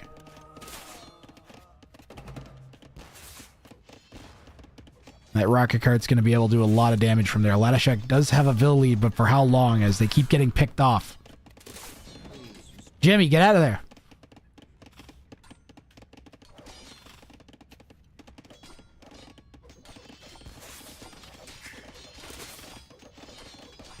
Not looking good for Latishuk. Especially if he starts...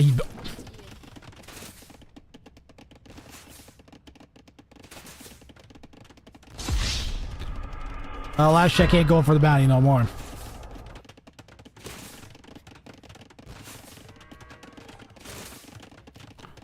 Pressure continuing here from Arg. It was too much, guys. He had to build the lumber camps. He needed that lumber upgrade. This is why I think Burmese. I think Burmese and this is going a lot better. He would have had enough wood to add the third TC and would be able to possibly boom his way out of trouble. Looks like he sent some army forwards. And he got a few, he got one Vill at least. Monastery, I think. Oh, there's so many light cav though. Oh yeah, for sure, Alucard. Definitely the right choice to go for the win here, especially since Arg stole game 1.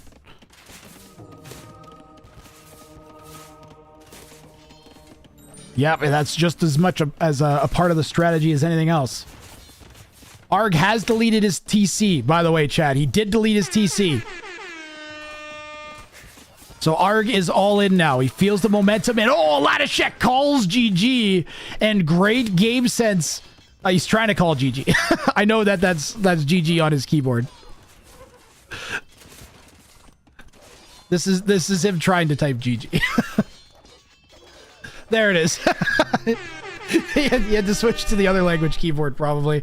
That's classy of a Latishuk. And Arg will get the W, but I mean, at least the Latishuk, you know, now watching back, that Arg did this bounty properly. He didn't wait for you for the mistype. This was deleted quite a while back here. Like, he really went for the spirit of the bounty, which is nice to see. He wasn't trying to do last second delete when he had an advantage. He's like, nope, I've got it. I'm going for it now. And he actually, when he deleted the town center, guys, Latishuk was actually up in villagers. So I think if Latishuk somehow had managed to have a siege workshop and his own mangonel, he might have stood an outside chance of still defending from here. And again, I think Burmese instead of Khmer.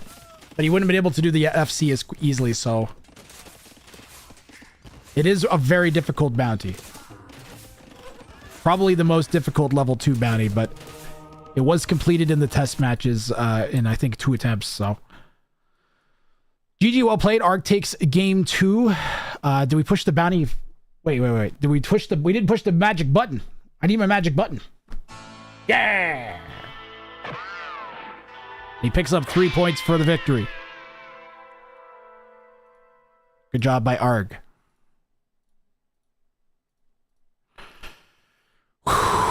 18-7 to the KD. Eco was in favor of Arg, of course, getting a little bit messed up by that lack of lumber camp requirement. And heading into game 3, Arg has a substantial lead in the set. and 6 points to his name. So the pressure's off Arg. I wouldn't be surprised if we see a tier 3 bounty attempt here from him. Let's see what we got for game 3. And Arg is going for inefficient construction. Called it. All resource camps must be built touching the wrong resource and win. Latishek going for quartering troops. All new houses must connect directly to a military building after 6 villagers and win. So level 3 versus level 1. Latishek just trying to squeeze a pair of points out of this one. And let me get the next game ready to go after we run the stupid ads. Everybody likes ads, right? Good. It's the all-new product from Purple Droid, the circle with a rectangle on top. Twist it, shake it, spread it all over, feed it to your kids. It's the circle with a rectangle on top, now available in red. Call this number right now with $19.99 in your hand and then slap the phone with your money to order now. Circle with a rectangle on top. Please note, the circle with the rectangle on top is not intended to be used internally. Never leave the child alone with a circle with a rectangle on top, or death, injury, or time travel may occur. Do not attempt to watch a circle with a rectangle on top with other shape or geometric figures. Local taxes are applicable. Your results may vary. Circle with a rectangle on top. Yeah! The all-new Farnel Flailer from Farnpack and Fiddle Family Fabrication. Fitted with 5 fantastic features figurated for... Are you tired of low-quality baseball baits giving you splinters, staining too easily, or breaking at the most critical moments?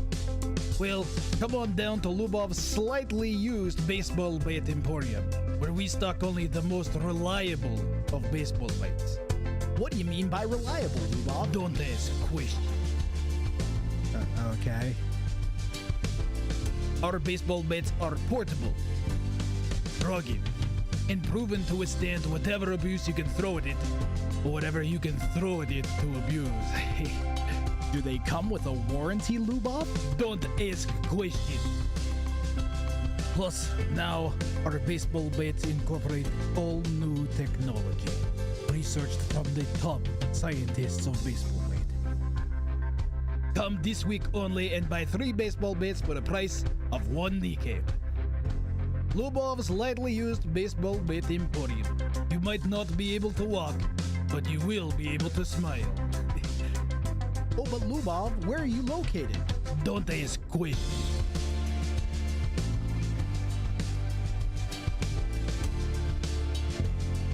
I feel like we have to counterbalance that.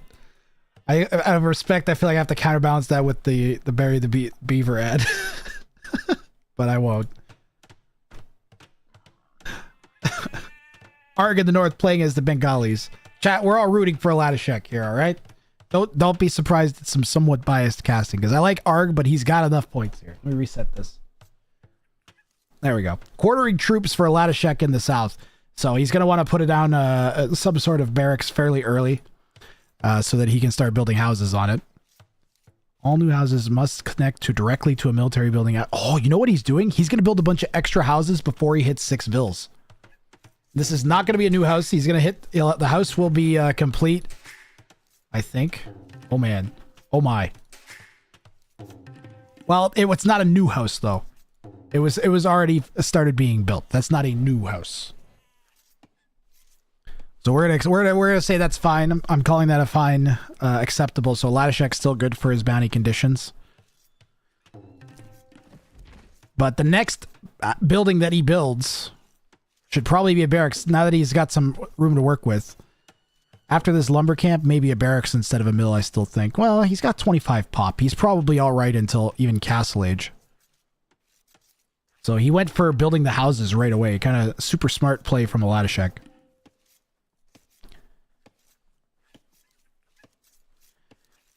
This is one of the stream is amazing. I appreciate that. I'm glad you're enjoying, Sig. Siglol Mike.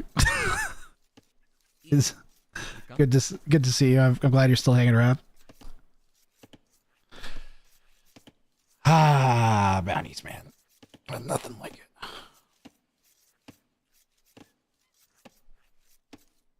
Siglalmic is following. Let's go. Have an explosion. The next stream probably Thursday. It might be Friday, depending on how many sets have been played. I think we have 2 sets scheduled before I would do a stream on Thursday. I'll try to confirm on the Discords. And try to remember to post the schedule on my Twitch schedule thingy too. Dammit _ Janet _ just ingested it. Hey, brand new sub. Let's go. Much appreciated. Thank you. Brand new sub. W's in chat for the new sub, please. Or Grath hypes. Appropriate emotes. Spinning crabs are acceptable. Thank you, Megadied. Hey, Soberly. Let's see if we get a nice game 3 here. Close things out. We are running out of Showdown Cup sets to cast. I think there's only like 4 and 6 after this or something. Maybe 8. Not that many. One or two group stage streams left at most. And then grand finals are going to be cast on Sunday. Hopefully our players are available to play. I'm going to start around 18 to 20 GMT on Sunday is the plan. Again, I will announce things on the Discord. I'll probably do a decent preamble, so I'll be live for a bit to give people time to come in. But the plan for Sunday will be a 3rd place match and a 1st place match.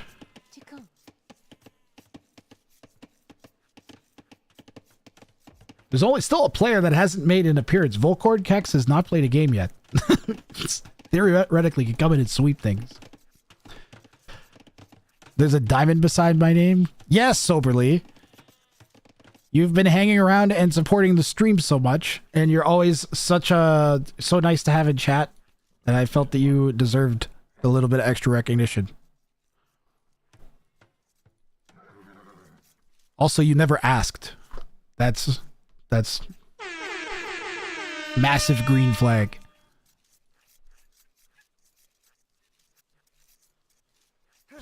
Alucard is my resident vibe mod. That's how he got the sword next to his name, is he just hung around and was awesome. Thinking it was emote before getting banned? Nope.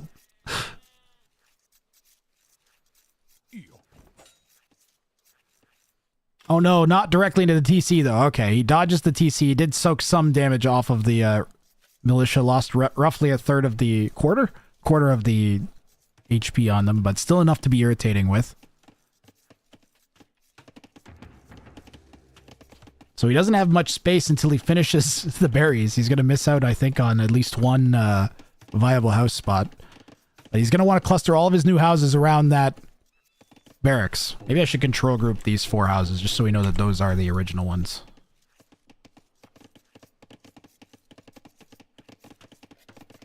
Damn it, Janet. It's a good name.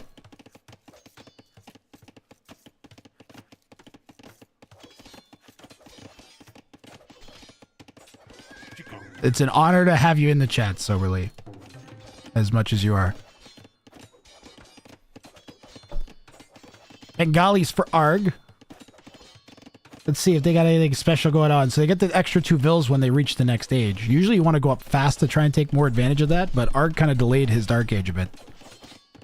And, oh my god, we weren't even watching Arg's build for his crazy bounty he has to do. And I was looking at the lumber camp and it didn't even hit me.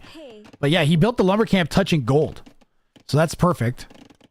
And he also had the mill touching gold. And then he built the mining camp touching wood. So he's doing pretty good here with his bounty. This one's going to be awkward all game long for Arg. He's like, I got 6 points. Let's try and put on a show. I want to see what the mill was for. Hold on, I'm going to go back. Yeah, he actually did mill the bunnies by touching the gold with it. Oh, this is great. So far, he hasn't been stung too much by the terms of this bounty. He's playing really good. Yeah, I agree, Isabella. Very clean. Both players are we've got insanity on both ends in Feudal Age, Dark Age already. You gotta love the ones that are last the whole game. Yeah, it's looking like a Drush FC from Aladashek. He's on gold. He's got a nice base with trapped rear stone, trapped rear gold. He's walled to the edge of the base on this side. The scout is going to sneak in, though, from Arg. Scout does manage to get in. These guys are still bashing away at this house.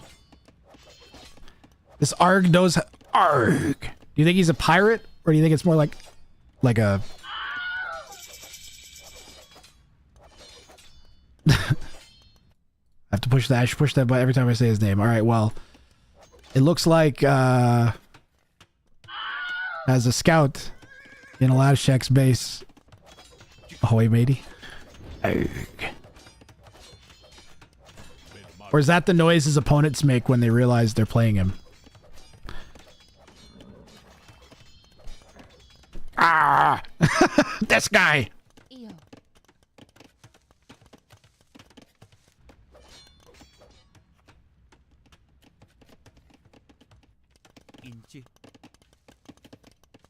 We still don't have any, yep, that's good. Touching the range.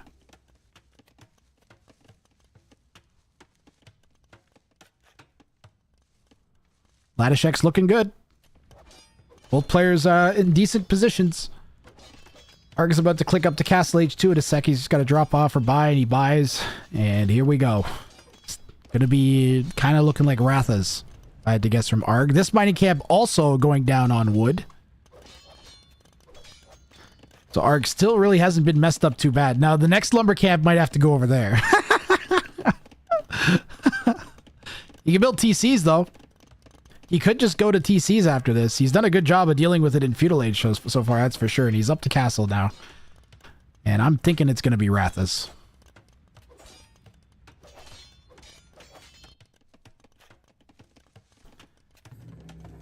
And Aladishek building another range. Now, is it for housing space? Or because he wants more archers? Crossbows, probably, from Aladishek coming in. He did trap those militia, by the way. They are trapped. And they are militia with extra attack because of the Malian bonus. Do they not get extra attack? Pardon me. Oh, Pierce armor. Darn it. Right. Got them confused with the, whatever. I got them confused with another Civ. They get the extra Pierce armor. Please don't throw potatoes at me. Can't believe you don't have the... It's a trap!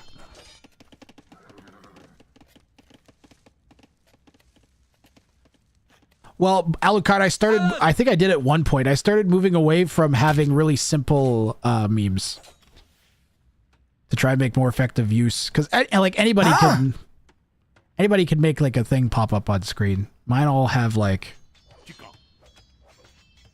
things about them rather than just being a video file that pops up. Some of them are kind of just that though.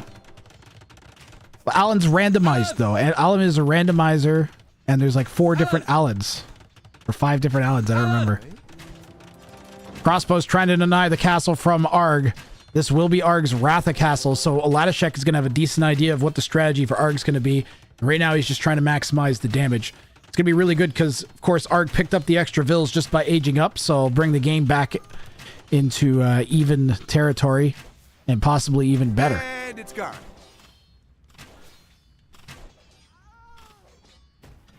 The Scorp pops, the crossbows will make a run for it. A bunch of them get shot by the castle, but not all of them.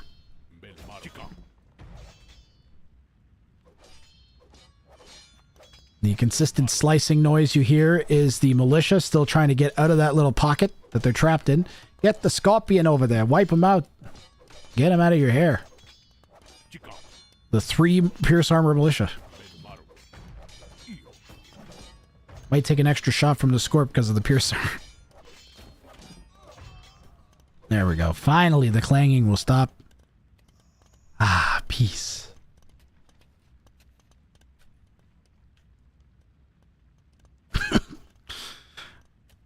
Arg can think again. There's not a constant banging that sounds like somebody smashing pots. This is looking a little exposed. It'd be nice if Arg had enough for a TC, but between the Rathas and the Scorpions he's had to make, he's going to be reliant on the Scorpions to defend that. There are a couple Scorps that have gone forwards is those Scorpion, the Wrathas that have went forwards and started harassing Alatashek. We are keeping an eye on the resource camps of Arg. And the houses of Alatashek. But everything looks in order so far.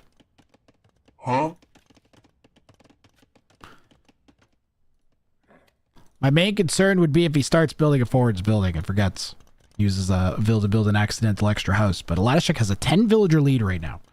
Arg is going for a true Phosphorus style play with the Wrathas. Alatashek is going to respond with his own pressure. Wrath count is at 6 currently. One of them very low HP and healing up in the castle. The rest are kind of cut off from base by this group of crossbows. I don't know who would win that engagement. The Wrathas don't have very many upgrades right now, though. They have no upgrades.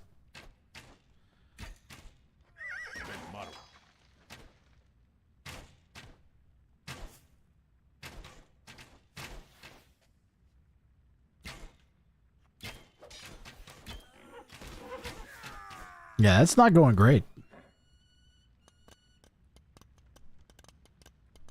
It really is not going good for Arg. It's going great for Alatashek. Are those houses? Yep, house going down on the siege workshop. Everything is nice and in order. You can keep track of all the crazy stuff they have to do while also winning a fight. And Arg's got a bunch of siege closing in on the troublesome crossbows that he's been dealing with. And watch the HP, especially as they get to the bottom and crests and dips in the hills.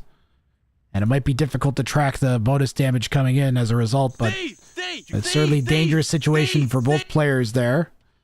There's a little bit of maneuvering could switch things back and forth for the advantage real quick.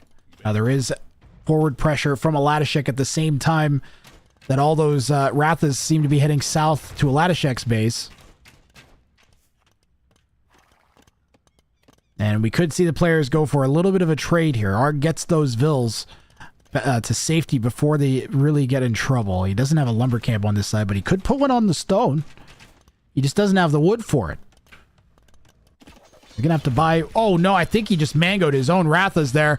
Crossbows tried to come in the back, and the Scorps are doing an okay job holding them off, but they are already getting worn away at. And remember, damage units don't lose any damage output. So until they go down, they're still just as dangerous. Especially if you're dodging shots the way that Alatashek currently is. He has his own mangonel that was forwards. Now it's come back to try and help defend, I think. The Wrathas dive, but they get taking some shots from the crossbows, and I think the TC. Arg went for an attack ground, and he trades off badly against Alatashek there. And every fight that Alatashek wins makes it harder and harder for Arg to make this work.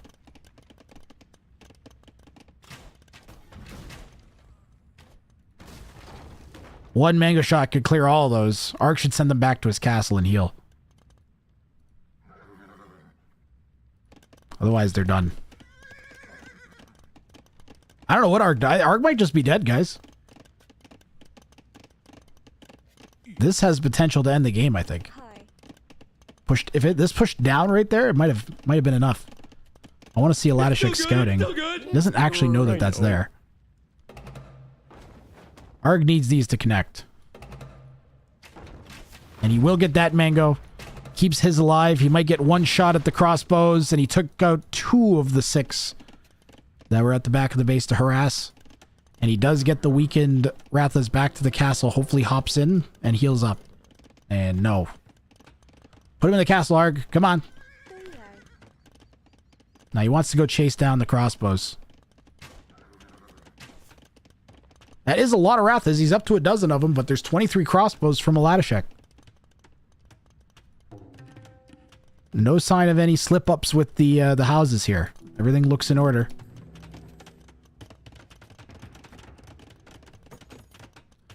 Similarly for Arg, I have not seen. That's another lumber camp that's gone down touching the wrong resource, so he's looking pretty good. And he calls the GG, and Alatashek is going to pull this bounty off. And he will walk away with 2 points from the set.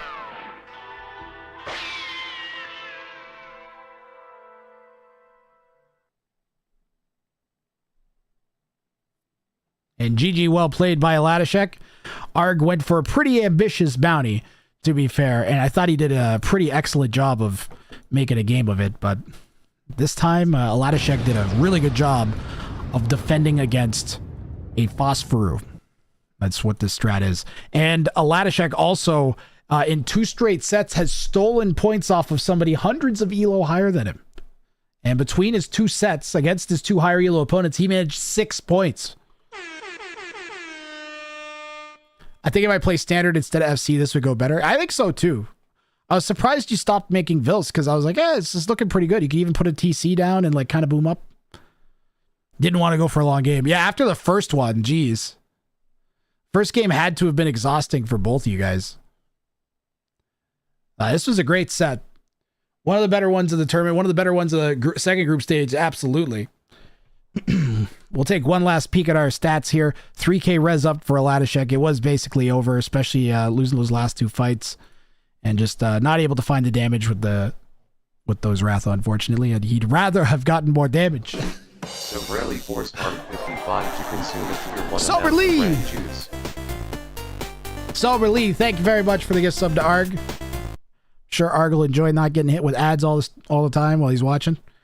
And we've got some decent APM here, as you can see both players focused on microing those mangonels. Ah, yes. Alrighty, we go to the rankings to update for the final time today.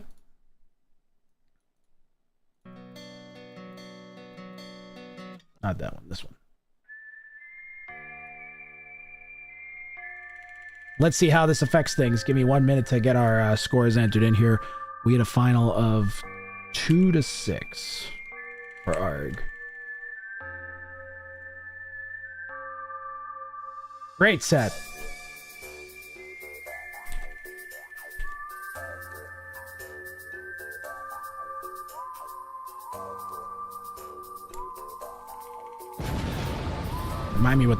Remind myself what the bounties were. We had Aladashek with quartering troops.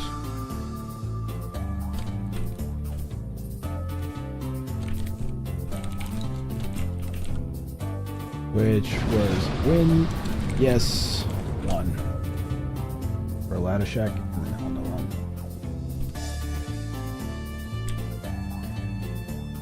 And Arg had a real all-in.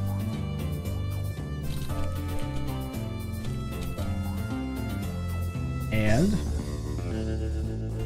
Conmacoslin just forced bot to consume a tier whoa! 1 ranges. In total, they forced 400. Let's go, McCausland. Consume ran juice. Thank you very much for the gifties. Much appreciated. If you got one from McCausland, make sure you thank. Oh, Billy Duggars and Buggy got them. Hey, there you go. I think I've seen the DM Bent in here 1.2. Thank you. Much appreciated. Over 400 gifted. McCausland is a boss. Pretty sure he's listed at the bottom as one of the top supporters, rightfully so. And what was game 1? Thank you so much, McCausland. The man just dropped, like, I don't know, is that like $50 or something? Thank you. Getting closer to affording that watch. Trader Trading 2 is the other one he did. All right.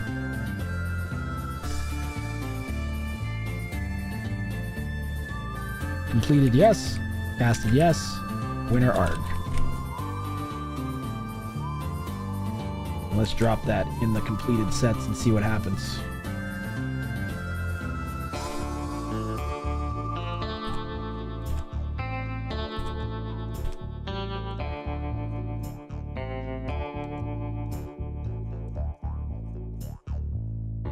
I do have to fix this, though. I didn't put Ard's record in properly. He had W, yes,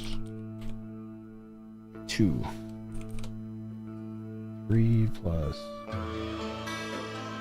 Did 4 plus 2... Was it... Wait, what was the second one?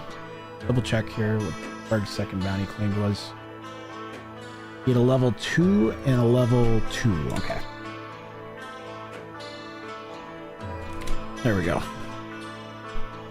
That should be accurate now. Yep, confirmed. Let's see here. It's time Arg. for pathetic human trade. Hey! I mean hype trade. He's at 1,800. Thank you very much. Do you prefer smoking or edibles? Goo. I prefer giant vats of goo poured over my body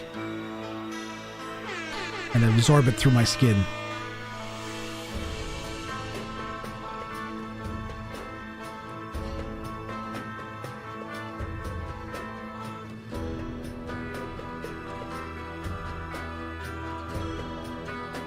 What's up here on the... What's next? What's next? What's next? I'm going to check and see if there's any other games in the rec folder. Let me just take a peek at that. Arga Latishek, Plotter Ghost Chopsticks, Duty Jewel Latishek. Nope, we are caught up. That is all the recs we got left. So we have 1, 2, 3, 4, 5 sets left. Plotter Ghost versus Arg is scheduled for Thursday at 11 a.m. GMT, so I'll be able to cast that in time. That's a placeholder schedule for Plotter Ghost and Volcorn Kex, and I'm still waiting to... Let me take a peek at the other games right now. Let's see, Chopsticks versus Volcorn Kex. Where's that scheduling situation at? They're playing on Friday. Lighty and Latishek, how's that going? They're going Wednesday at 12 GMT. Here, I can update that. So April 15.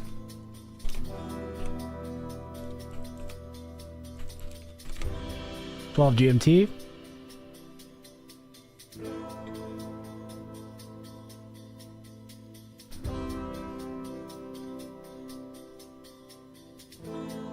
And Volcorn Kex and Lighty.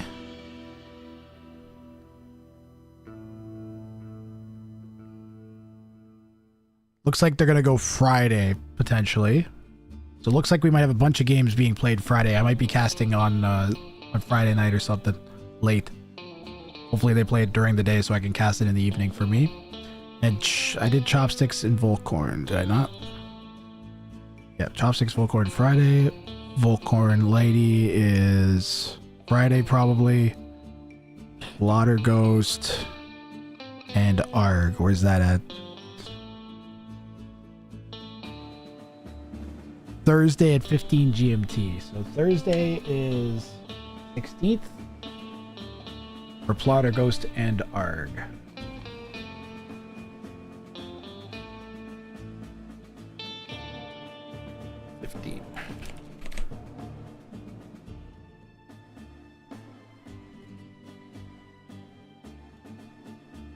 Yep. So it looks like the next time we're going to have 2 sets to cast is going to be on Thursday. Perfect. So expect me Thursday around 18 to 20 GMT. The closer you get to 20 GMT, the increasingly more chances that I'll actually be online.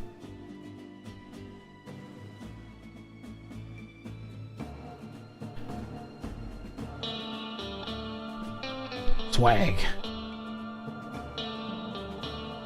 I wish I had more to cast, but I am going to have to call it here, I think. Well, we're not going while there's a hype train running. That's for darn sure. Let's run the clips, see if we have any fresh clips from today before we head out.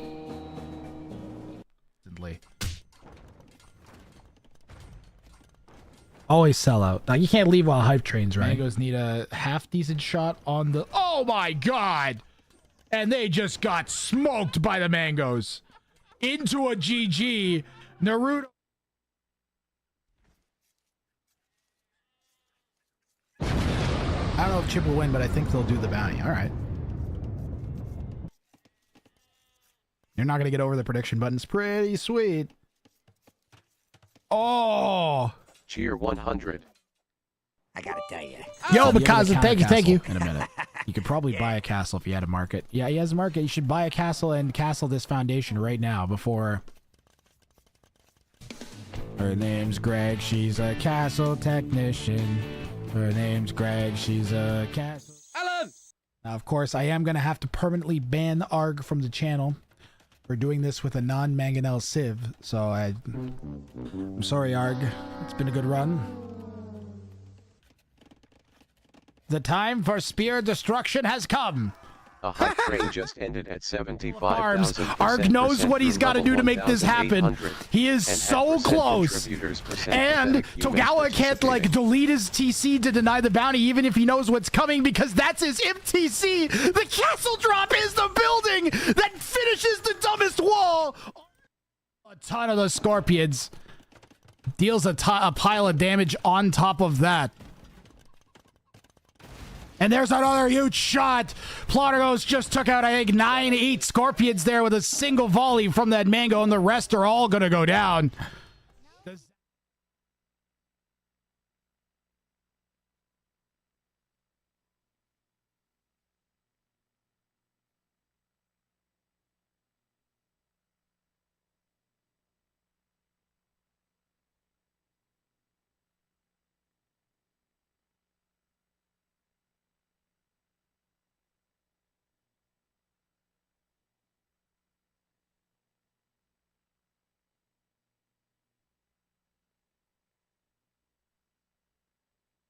Muted. So I'm calling it here, guys. We just finished casting 9 sets or 9 games. If you missed any of it, you can go back and watch the VOD or catch up on some of the previous VODs from the other games. It's all up on YouTube and whatnot. I am going to send you to, who am I sending you to? Solified. You guys have a good night, and I will see you on Thursday night for more Showdown Cup. Thanks for watching. Thanks for all the support. Have a good one.